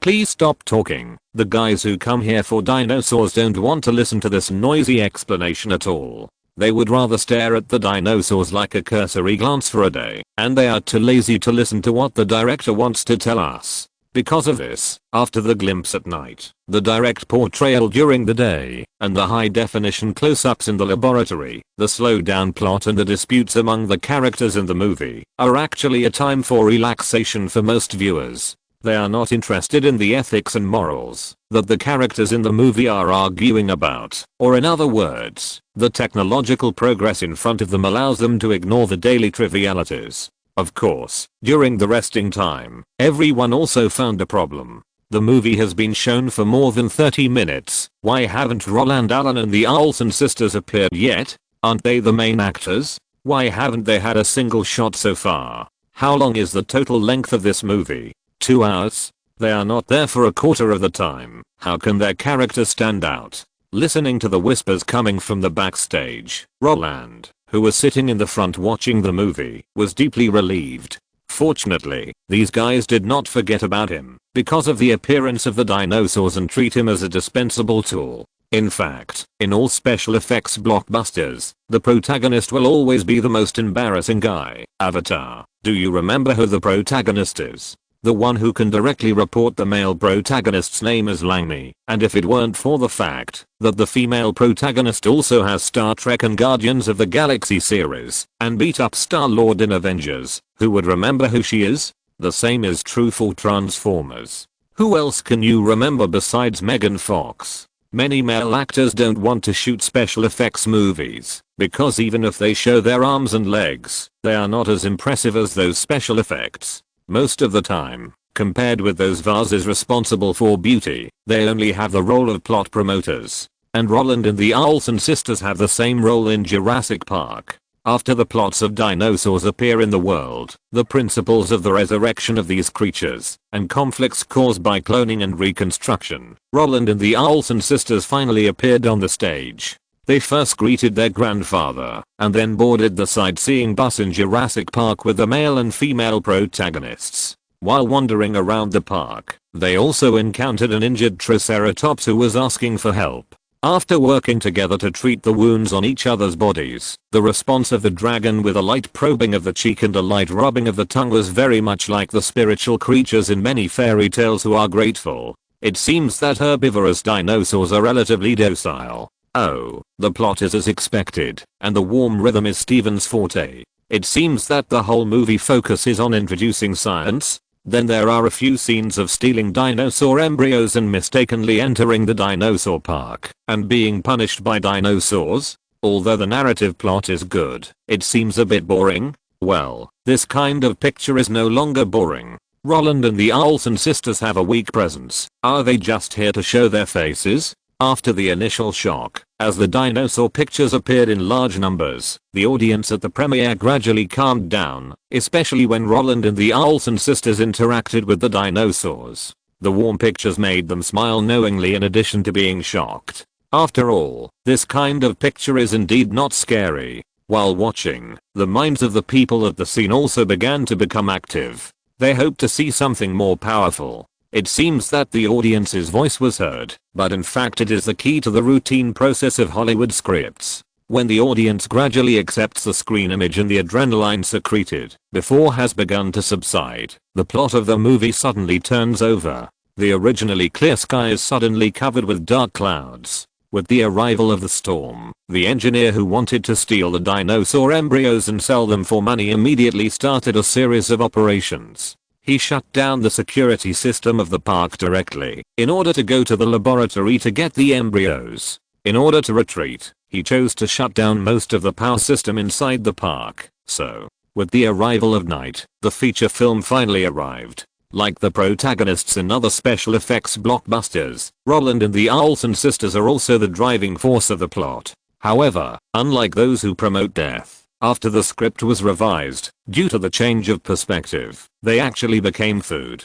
What does it mean? In Transformers, the Autobots and Decepticons are the protagonists, and humans are just incidental. In superhero movies, both sides have abilities, and the one with a bad character is bad. The Matrix and Men in Black are the same. The abilities far beyond ordinary people make it impossible for the screenwriter to write the plot with normal logic. so only by using the aura of reduced intelligence can the plot end smoothly. But Jurassic Park doesn't need that. You can understand that dinosaurs are more powerful than humans by thinking with your feet. And when the security system and power system are all shut down, they can stay away from the restraints and take the initiative to attack humans. Isn't it an instinct for foraging? Since there is instinct as a driving force, children don't have to bear stupid characters. Because of this, when the legendary Tyrannosaurus Rex finally appeared and bit the goat trapped in the park to death in front of the Olson sisters, who were curiously playing with telescopes, the red liquid that shot out splashed all over the car body. Just as she opened her eyes wide, her facial features twisted, her mouth opened wide, and used a terrified roar to cover up her helplessness. Roland, who heard the sound and realized something was wrong, turned around. After seeing the huge monster sticking out of the woods, although he was terrified, he immediately raised his hand to cover his sister's mouth and pulled her back from the car window. Don't be afraid, don't look, it can't get through. We are separated by a 10,000 volt high voltage wire fence. Roland held the Olson sisters in his arms, and the camera also faithfully gave a close-up shot. The trembling sister was closing her eyes at the moment. When she heard Roland's soothing words, she wanted to seek affirmation and comfort, and asked in an ambiguous tone, "Really? Yes, it can't. Fuck." As Roland was speaking, the high voltage power line network that had been cut off from the power could not stop the Tyrannosaurus Rex's pace at all. It seemed to be attracted by the abrupt shout. While breaking through the defense line, the huge head also came in front of Roland. Although there was only a window between them, the condescending look and the trembling upward gaze portrayed the idea of going forward to hell and retreating to heaven vividly. While Roland was swearing, the little girl who felt something was wrong also wanted to look back again, but even though Roland was so scared that he almost peed his pants, he still instinctively raised his hand to hold his sister's head, not wanting her to see everything in front of him. Fuck. Fuck. Fuck. This Tyrannosaurus Rex is so cool. The scene of it eating the sheep is so cool. Wow. Two people fleeing together? Can the two of them survive the pursuit of the Tyrannosaurus Rex? So manly. So manly. My Roland has grown up. Is this movie played by the elder sister or the younger sister? Well, it doesn't matter. She is so cute. That scared little face is so cute that I can almost squeeze water out of it. I really want to take her home. The audience's love and hate for the actors actually have nothing to do with the actors, but are all given by the roles. If the character is good and the acting is not bad, the audience will naturally like it. If the character is bad and the acting is good, the audience will naturally hate it. This is just like Feng Yuan's Heng in Don't Talk to Strangers. The better he acts, the less people like him. Although they will remember him, negative memories are actually quite unpopular with the audience. And now, Roland and the Olsen sisters don't need the stupid children in the previous Life movie. They just need to show fear of dinosaurs and then run away from them. This is just like the most old-fashioned horror movies and monster movies, which only require acting skills as small as a fingernail. But even so, they can gain the most. Is it because they act well? Don't be funny. It's because the Tyrannosaurus Rex acted well. The unprecedented creatures made with the best technology at the moment are played by two people. Under the psychological sympathy of the audience for the weak, the characters of escape created by the two of them can gain the most attention. And when the sister shows her instincts and the brother moves forward rationally, the contrast and complementarity in the character setting come out. This is indeed a way to deceive the audience's favor in a psychological way. But isn't the movie an art of deception? As long as the audience is satisfied, he will feel it's worth it. In this way, with the appearance of the Tyrannosaurus Rex, the popular science movie ends and the hunting game officially begins. The Tyrannosaurus Rex pierces the transparent roof with a slap. With a wave of the Tyrannosaurus Rex's cheeks, the car is upside down. Just as the audience was clenching their teeth, wondering how the children in front of them would deal with all this, Roland, who had been holding his sister tightly in his arms, suddenly saw a flashlight. He quickly grabbed it, turned it on, and threw it to the side. As the light moved, the Tyrannosaurus Rex, who was roaring to the sky, also turned his eyes and cast his gaze towards the unknown object rolling on the ground. Seeing the Tyrannosaurus Rex turn its head, the guys at the scene immediately cheered. However, before they could be happy for 2 seconds, and before they had time to praise Roland for his cleverness, the big guy crushed the toy with just a few steps, and then followed the smell, and found the 2 little ghosts who were covered in mud, and wanted to seize the time to escape.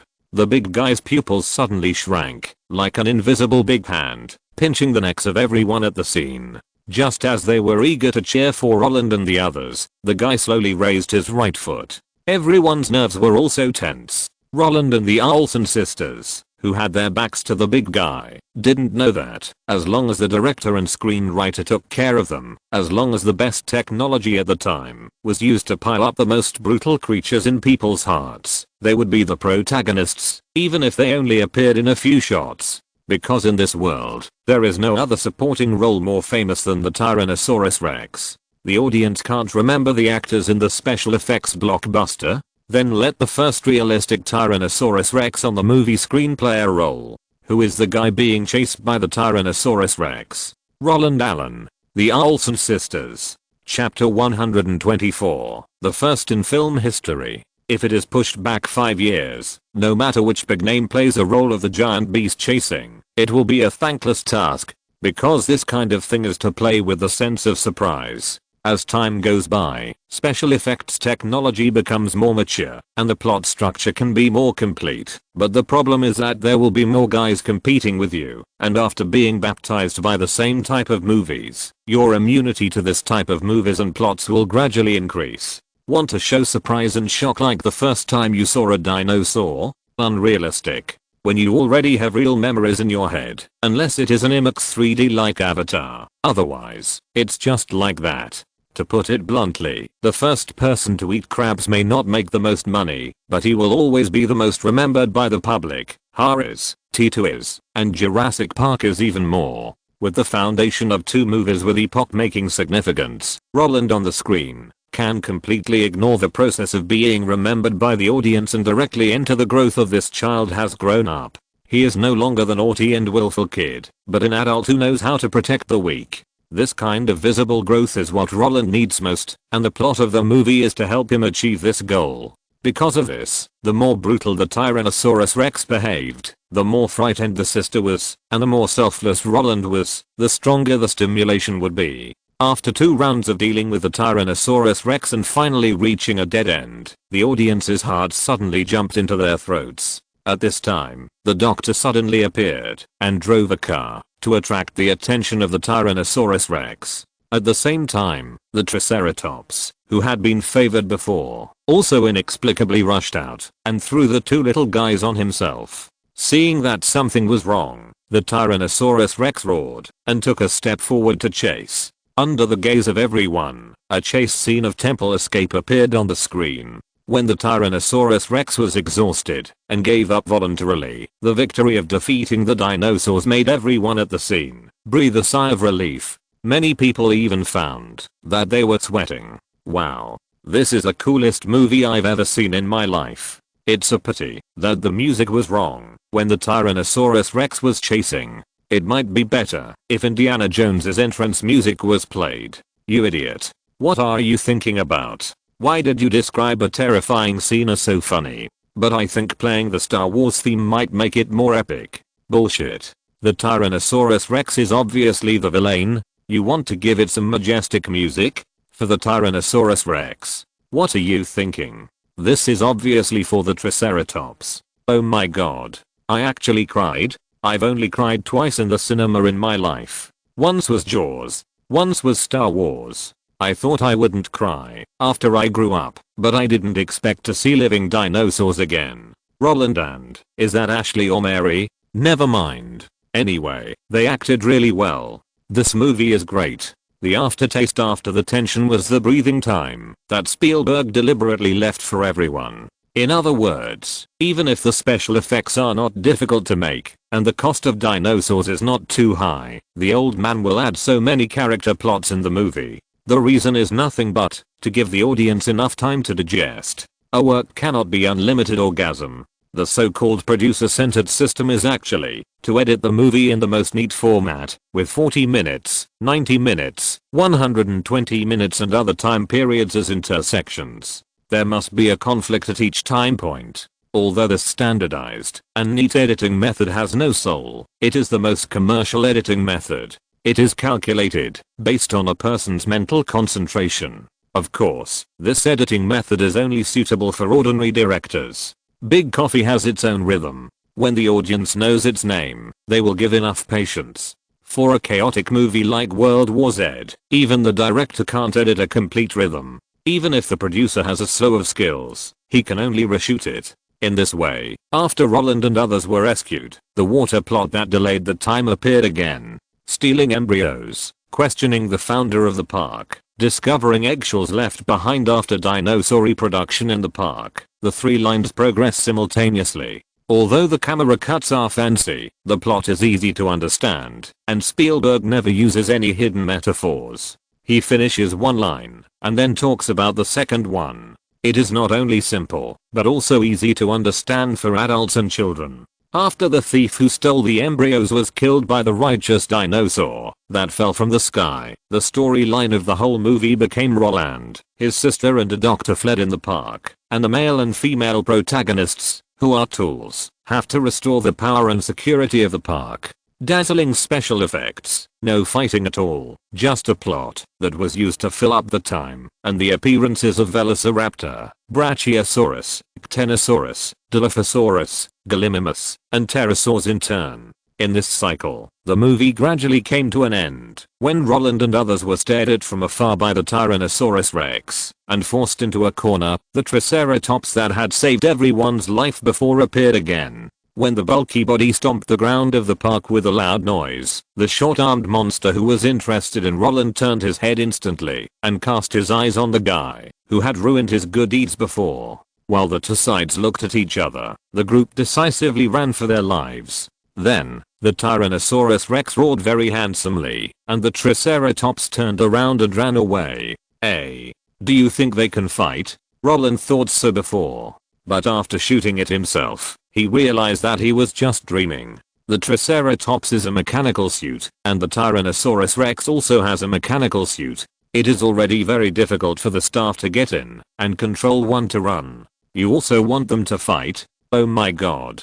In the case that a fart can kill a group of people, this is more troublesome than the female Ultraman. Why did Spielberg add the scene of the Tyrannosaurus Rex eating the Velociraptor? It's completely because the Velociraptor is made of CGI. It's too easy to kill this thing with a tail. And you want him to bite the Triceratops to death. A group of post-production staff, I can't do it. So, with the plot of one chasing and one escaping, gradually going away, the scene also switched, and the reborn group boarded the escaping helicopter. With the grand music, Jurassic Park ended. Sunset, sea surface. When the sign directed by Steven Spielberg appeared, there was warm applause at the premiere. The scouts from the major film companies, the film critics who had nothing to say, the ordinary fans who got lucky, and those who had connections like Mike Mahamy, all praised the whole movie. That's right, there was no almost this time, because Jurassic Park is the only one at the moment.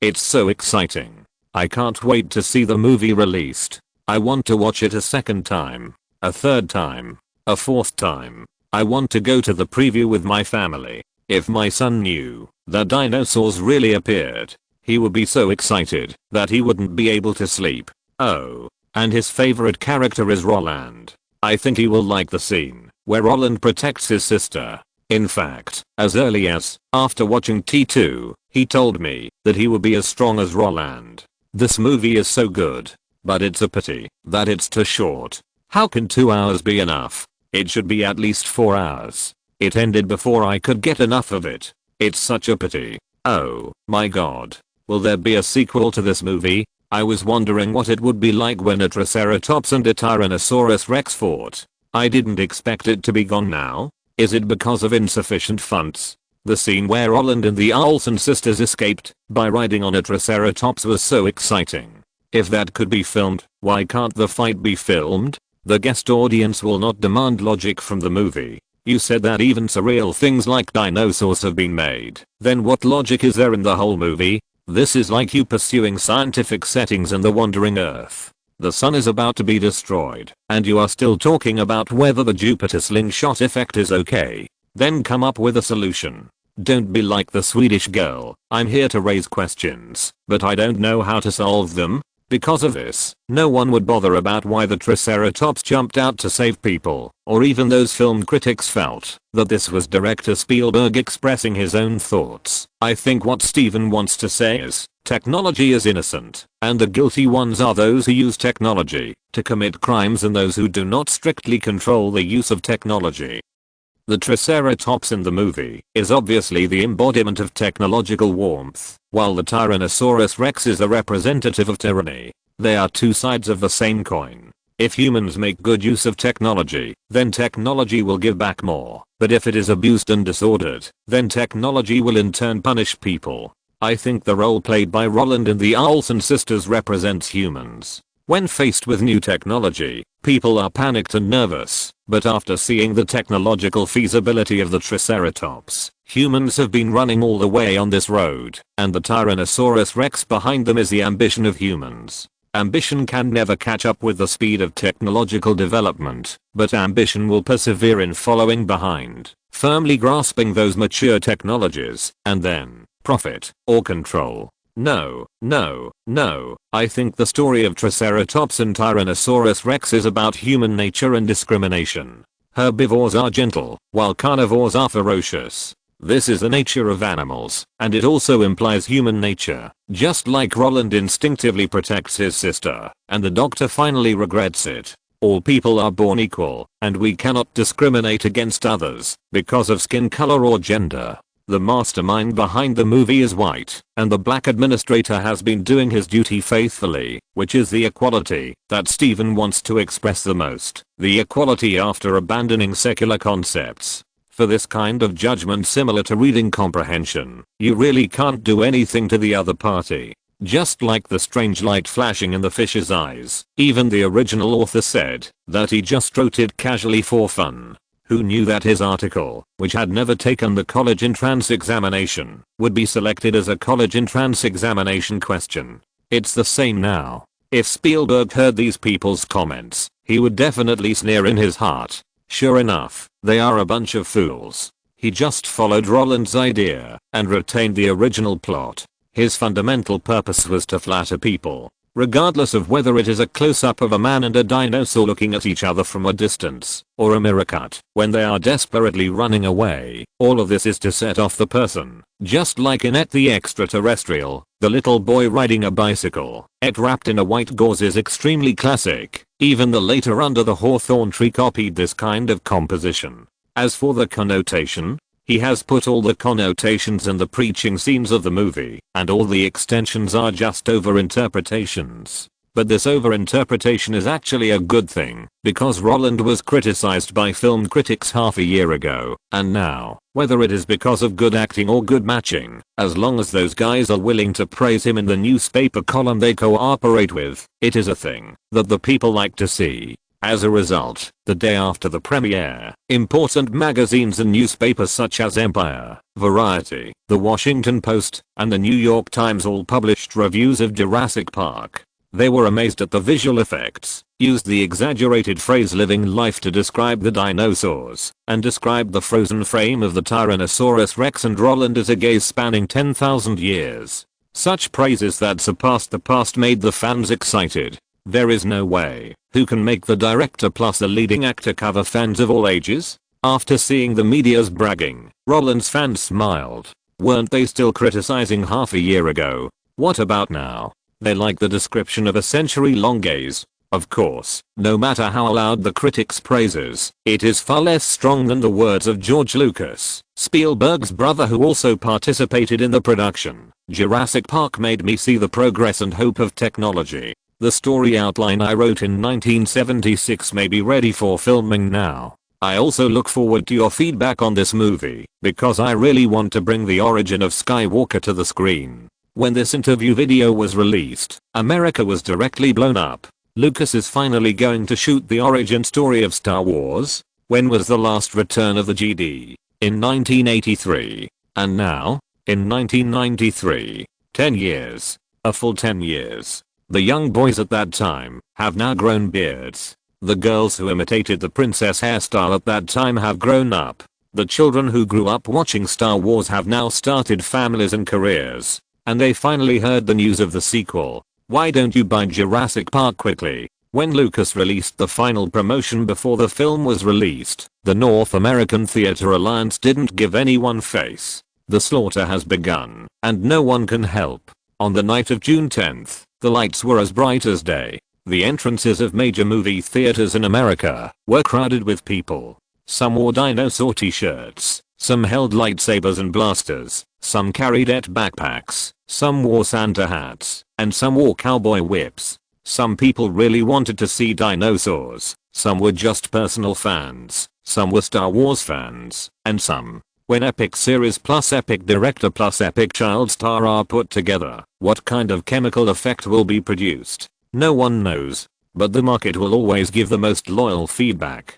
In the first 3 days of the weekend, the average daily box office exceeded 20 million, and after 7 days, over 100 million. Over 100 million in the first week. Unlike the situation in the future where there are theaters everywhere, and the box office can exceed 100 million on the first day, 7 days is already the fastest at the moment. What unstoppable T2? What Guinness World Record ha? What national IP Southwestern? What is the current highest grossing it in the world? They all became the dead souls under the feet of ancient creatures. It broke 100 million in the first week. What will the global box office finally be? 700 million? 800 million? 900 million? Or 1 billion? So far, no movie has been able to break the 1 billion mark. But the closest to the record is still them. Well, it's just two people playing for their own entertainment. This is really a sad story. But even in sadness, for the audience, Jurassic Park is a miracle.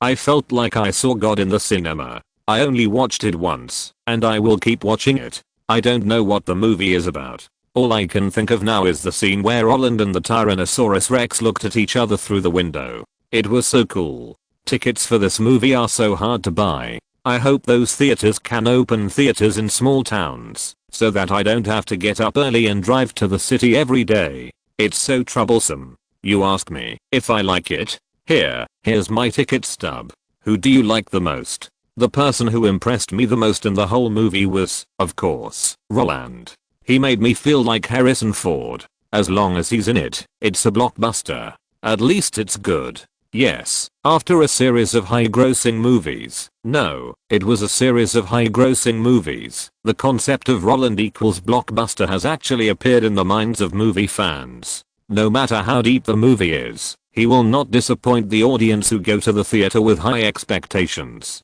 He gives people the feeling of Harrison Ford in the 1970s and 1980s, and you can go in just by looking at the name. But this kind of love is a heavy hammer for the industry. If Jurassic Park really breaks 1 billion, it will not be as simple as a world box office record. Putting aside Captain Hook, he has starred in a total of 4 movies, with a cumulative box office of more than 2.5 billion, and an average of more than 625 million per movie. The total investment of the 4 movies is only 220 million, and one of the 100 million is Terminator 2. 220 million investment, 2.5 billion box office, 11.3 times the super high rate of return. This is already the first in film history. Chapter 125, The 6 Great Reactions, The Emotional Lion. Tell me, who can tell me, why can't we make something like this? When Kevin, the CEO of Warner Group, who was dressed in a suit, slammed the newspapers and documents in his hands on the desk, his bloodshot eyes were like a jackal, as if he wanted to devour everyone in front of him. Look at the news outside.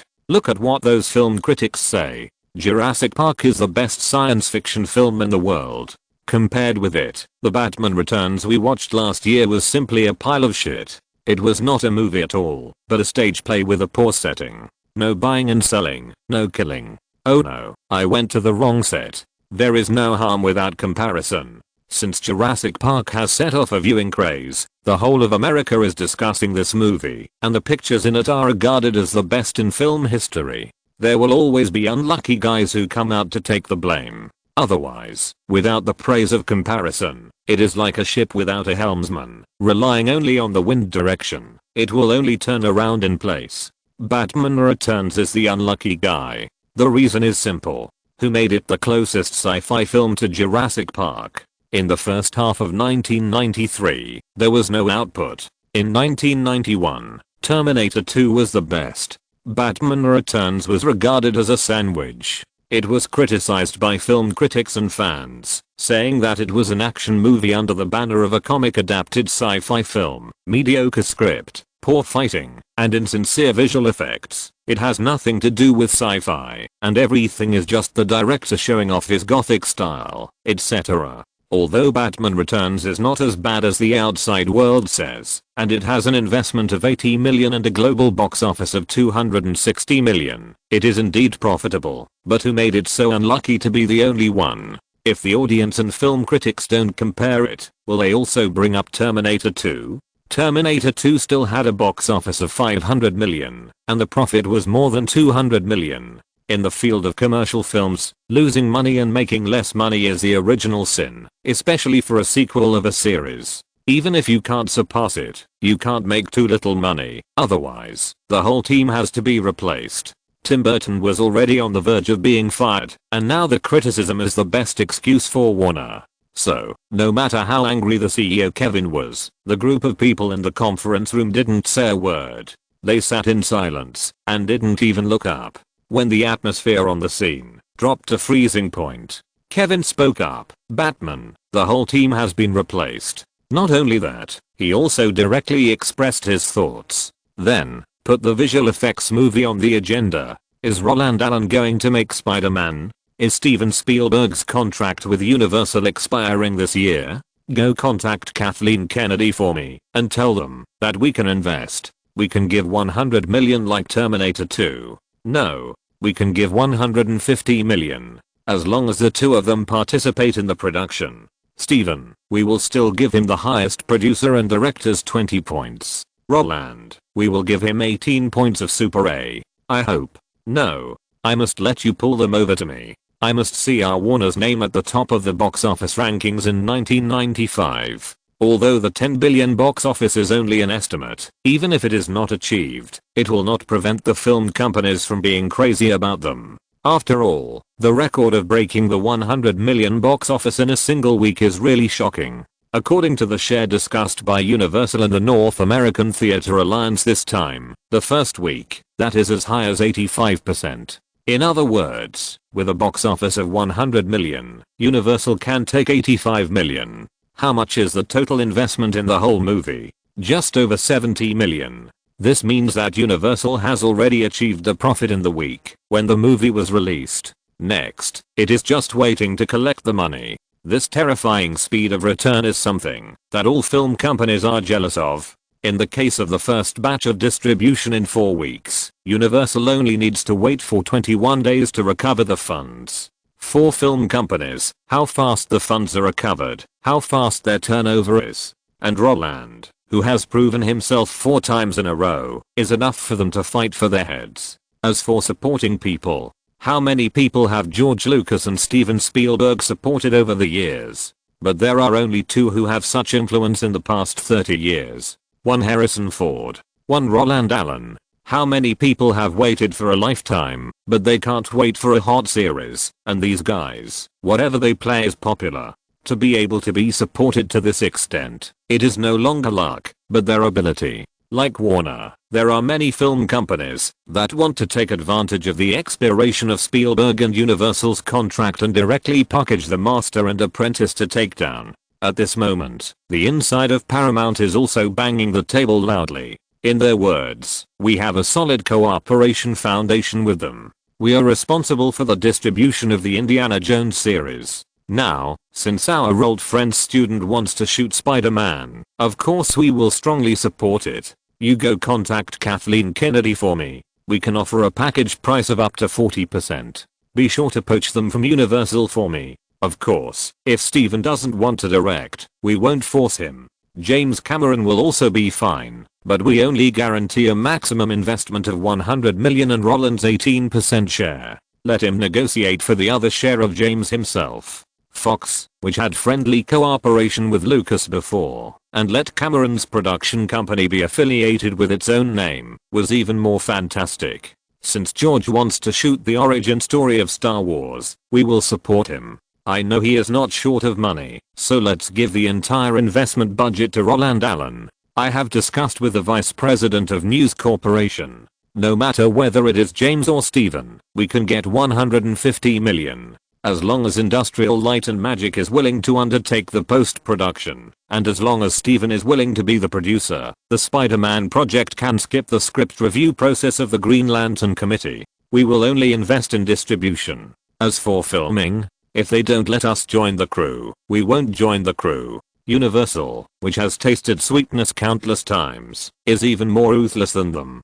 Roland enjoys 8% of the dividends. Steven has 28. This time we won't merge the calculations after the film is released offline. After 8 weeks in North America, we will settle them once, based on the total North American box office. The subsequent figures will be settled immediately after the film is released worldwide. Even if our funds are not recovered, we can pay them first. This is the resolution of the parent company's board of directors. Also, we are asked to win Spider-Man. If we succeed, everyone will be promoted to a higher level.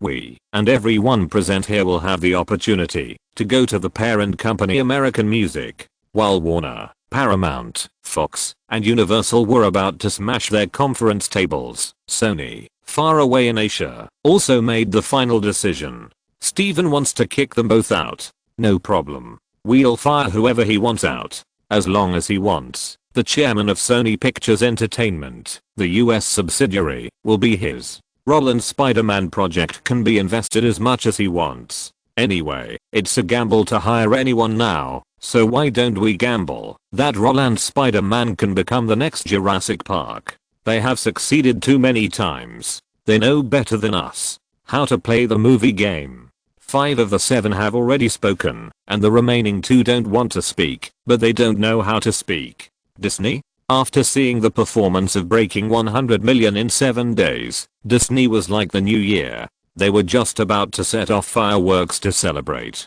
Why? Because this time they are not the ones who get beaten. When Beauty and the Beast was released, we were forced to change the release date because of Roland. When Aladdin was released, we were forced to change the release date because of Roland. Now, what about you guys? It's your turn to be beaten by Roland. Before, because the fan base was not overlapping, you guys were not affected as much as I was. Now, what about you? The whole of America is watching his movies, and you guys, while being beaten to the point of being unable to get up, are trying to win him over. Can't help it, right? Laggy. As for MGM United Artists, the lion who created 007, Gone with the Wind, Tom and Jerry, initiated the establishment of the American Academy of Motion Picture Arts and Sciences, and launched the Oscars is now old.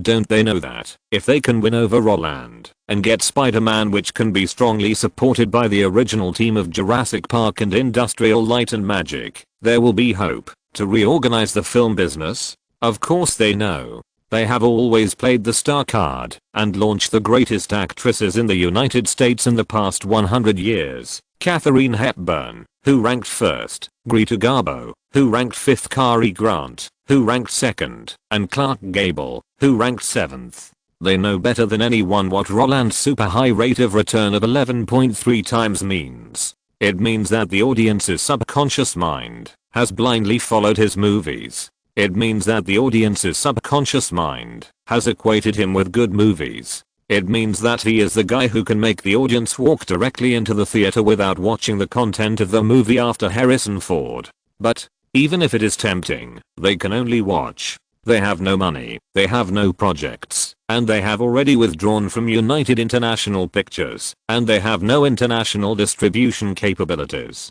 Compared with the other 5 companies that make live action movies, MGM knows that they have no advantage at all, and in this case, they can only watch Roland being eaten by one of the other 5 companies. Having tasted the actor's extraordinary appeal, they can only envy him now. But there's nothing we can do. We don't have anything they like. In fact, I've always wondered if they were going it alone. If not, why did George release the news of making an origin movie at the critical moment when the movie was about to be released? Hey, if I could, I'd like to buy their current idea for $1. While the fans were in a frenzy, all the guys in the film companies wanted to figure out what was going on in Roland's head. He was now like Tom Cruise in 1986, or in other words, Roland was more popular than the handsome guy who made Top Gun that year. There was no way. When playing cards, the most they could do was to place a single king or queen. But what about him? Just a casual throw would be Zhang,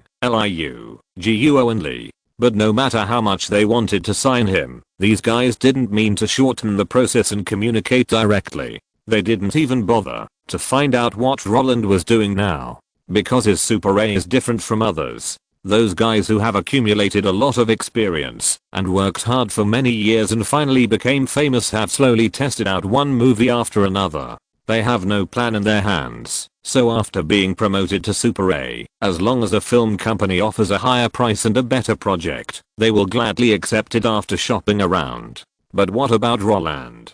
To put it bluntly, the projects of the film companies have no appeal to him at all. Or in other words, the senior executives of those film companies don't understand what projects they have that can tempt Roland. A movie series with a single box office of over 500 million.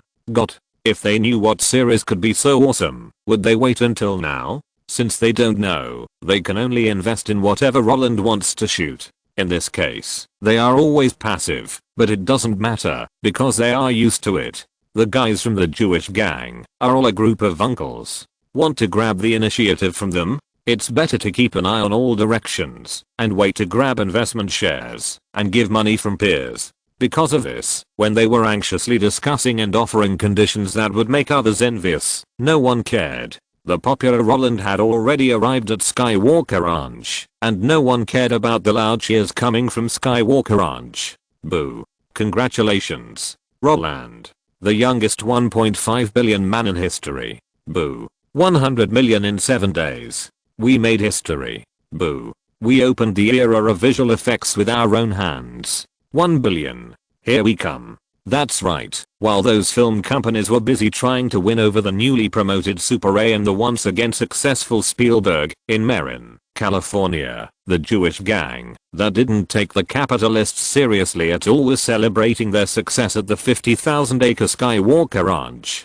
Champagne was rising, and everyone was making a fuss. The one who got the most advantage, or the one with the youngest generation, naturally received more preferential treatment. Roland, with his hands in his pockets, didn't know what was going on, and the feeling of chilling and excitement spread throughout his body. When he wiped his face vigorously and looked around again, the scene filled with excitement made him laugh. Looking at those seniors who were usually there, Roland, who was sizzled with champagne by everyone, did not have any psychological barriers at all. He raised his hand to pick up the opened champagne, pressed the cork and shook it vigorously twice, then pointed the bottle mouth to the sky and twisted it with his thumb. There was a crisp sound, and the cork shot up into the sky. The next second, the wine foamed, and the bubbles were everywhere. Congratulations to you too, Steven. A billionaire director is within your reach. Thank you too, George. The news that you are going to shoot the origin of Star Wars was released at the right time.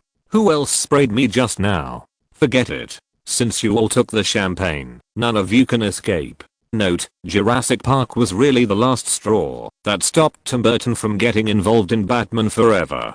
Batman Returns did not meet the expectations of Warner executives, and the gothic style was too strong, so Batman Forever was kept on the back. Then Jurassic Park was born, and Hollywood wanted to follow suit to shoot this thing, but Industrial Light and Magic was short of manpower at the time. The visual effects projects such as Forrest Gump, Jumanji, Casper the Duck, and Mission Impossible were all projects of the Jewish helpers. Warner could not get the technology, so it had to find someone to shoot Batman Forever. Not only that, they also changed the script that Tim Burton had originally written. I wrote a separate chapter before about the theater's commission, so I won't repeat it here. The influence of Jurassic Park at that time was equivalent to that of Avatar later. As for why those film companies did not do CGI themselves, it was actually a cost-effectiveness issue. The R&D cost was too high and the possibility of recovering the R&D funds was too low. As for why Lucas tinkered with this thing, it was because he had money and was willing to do it.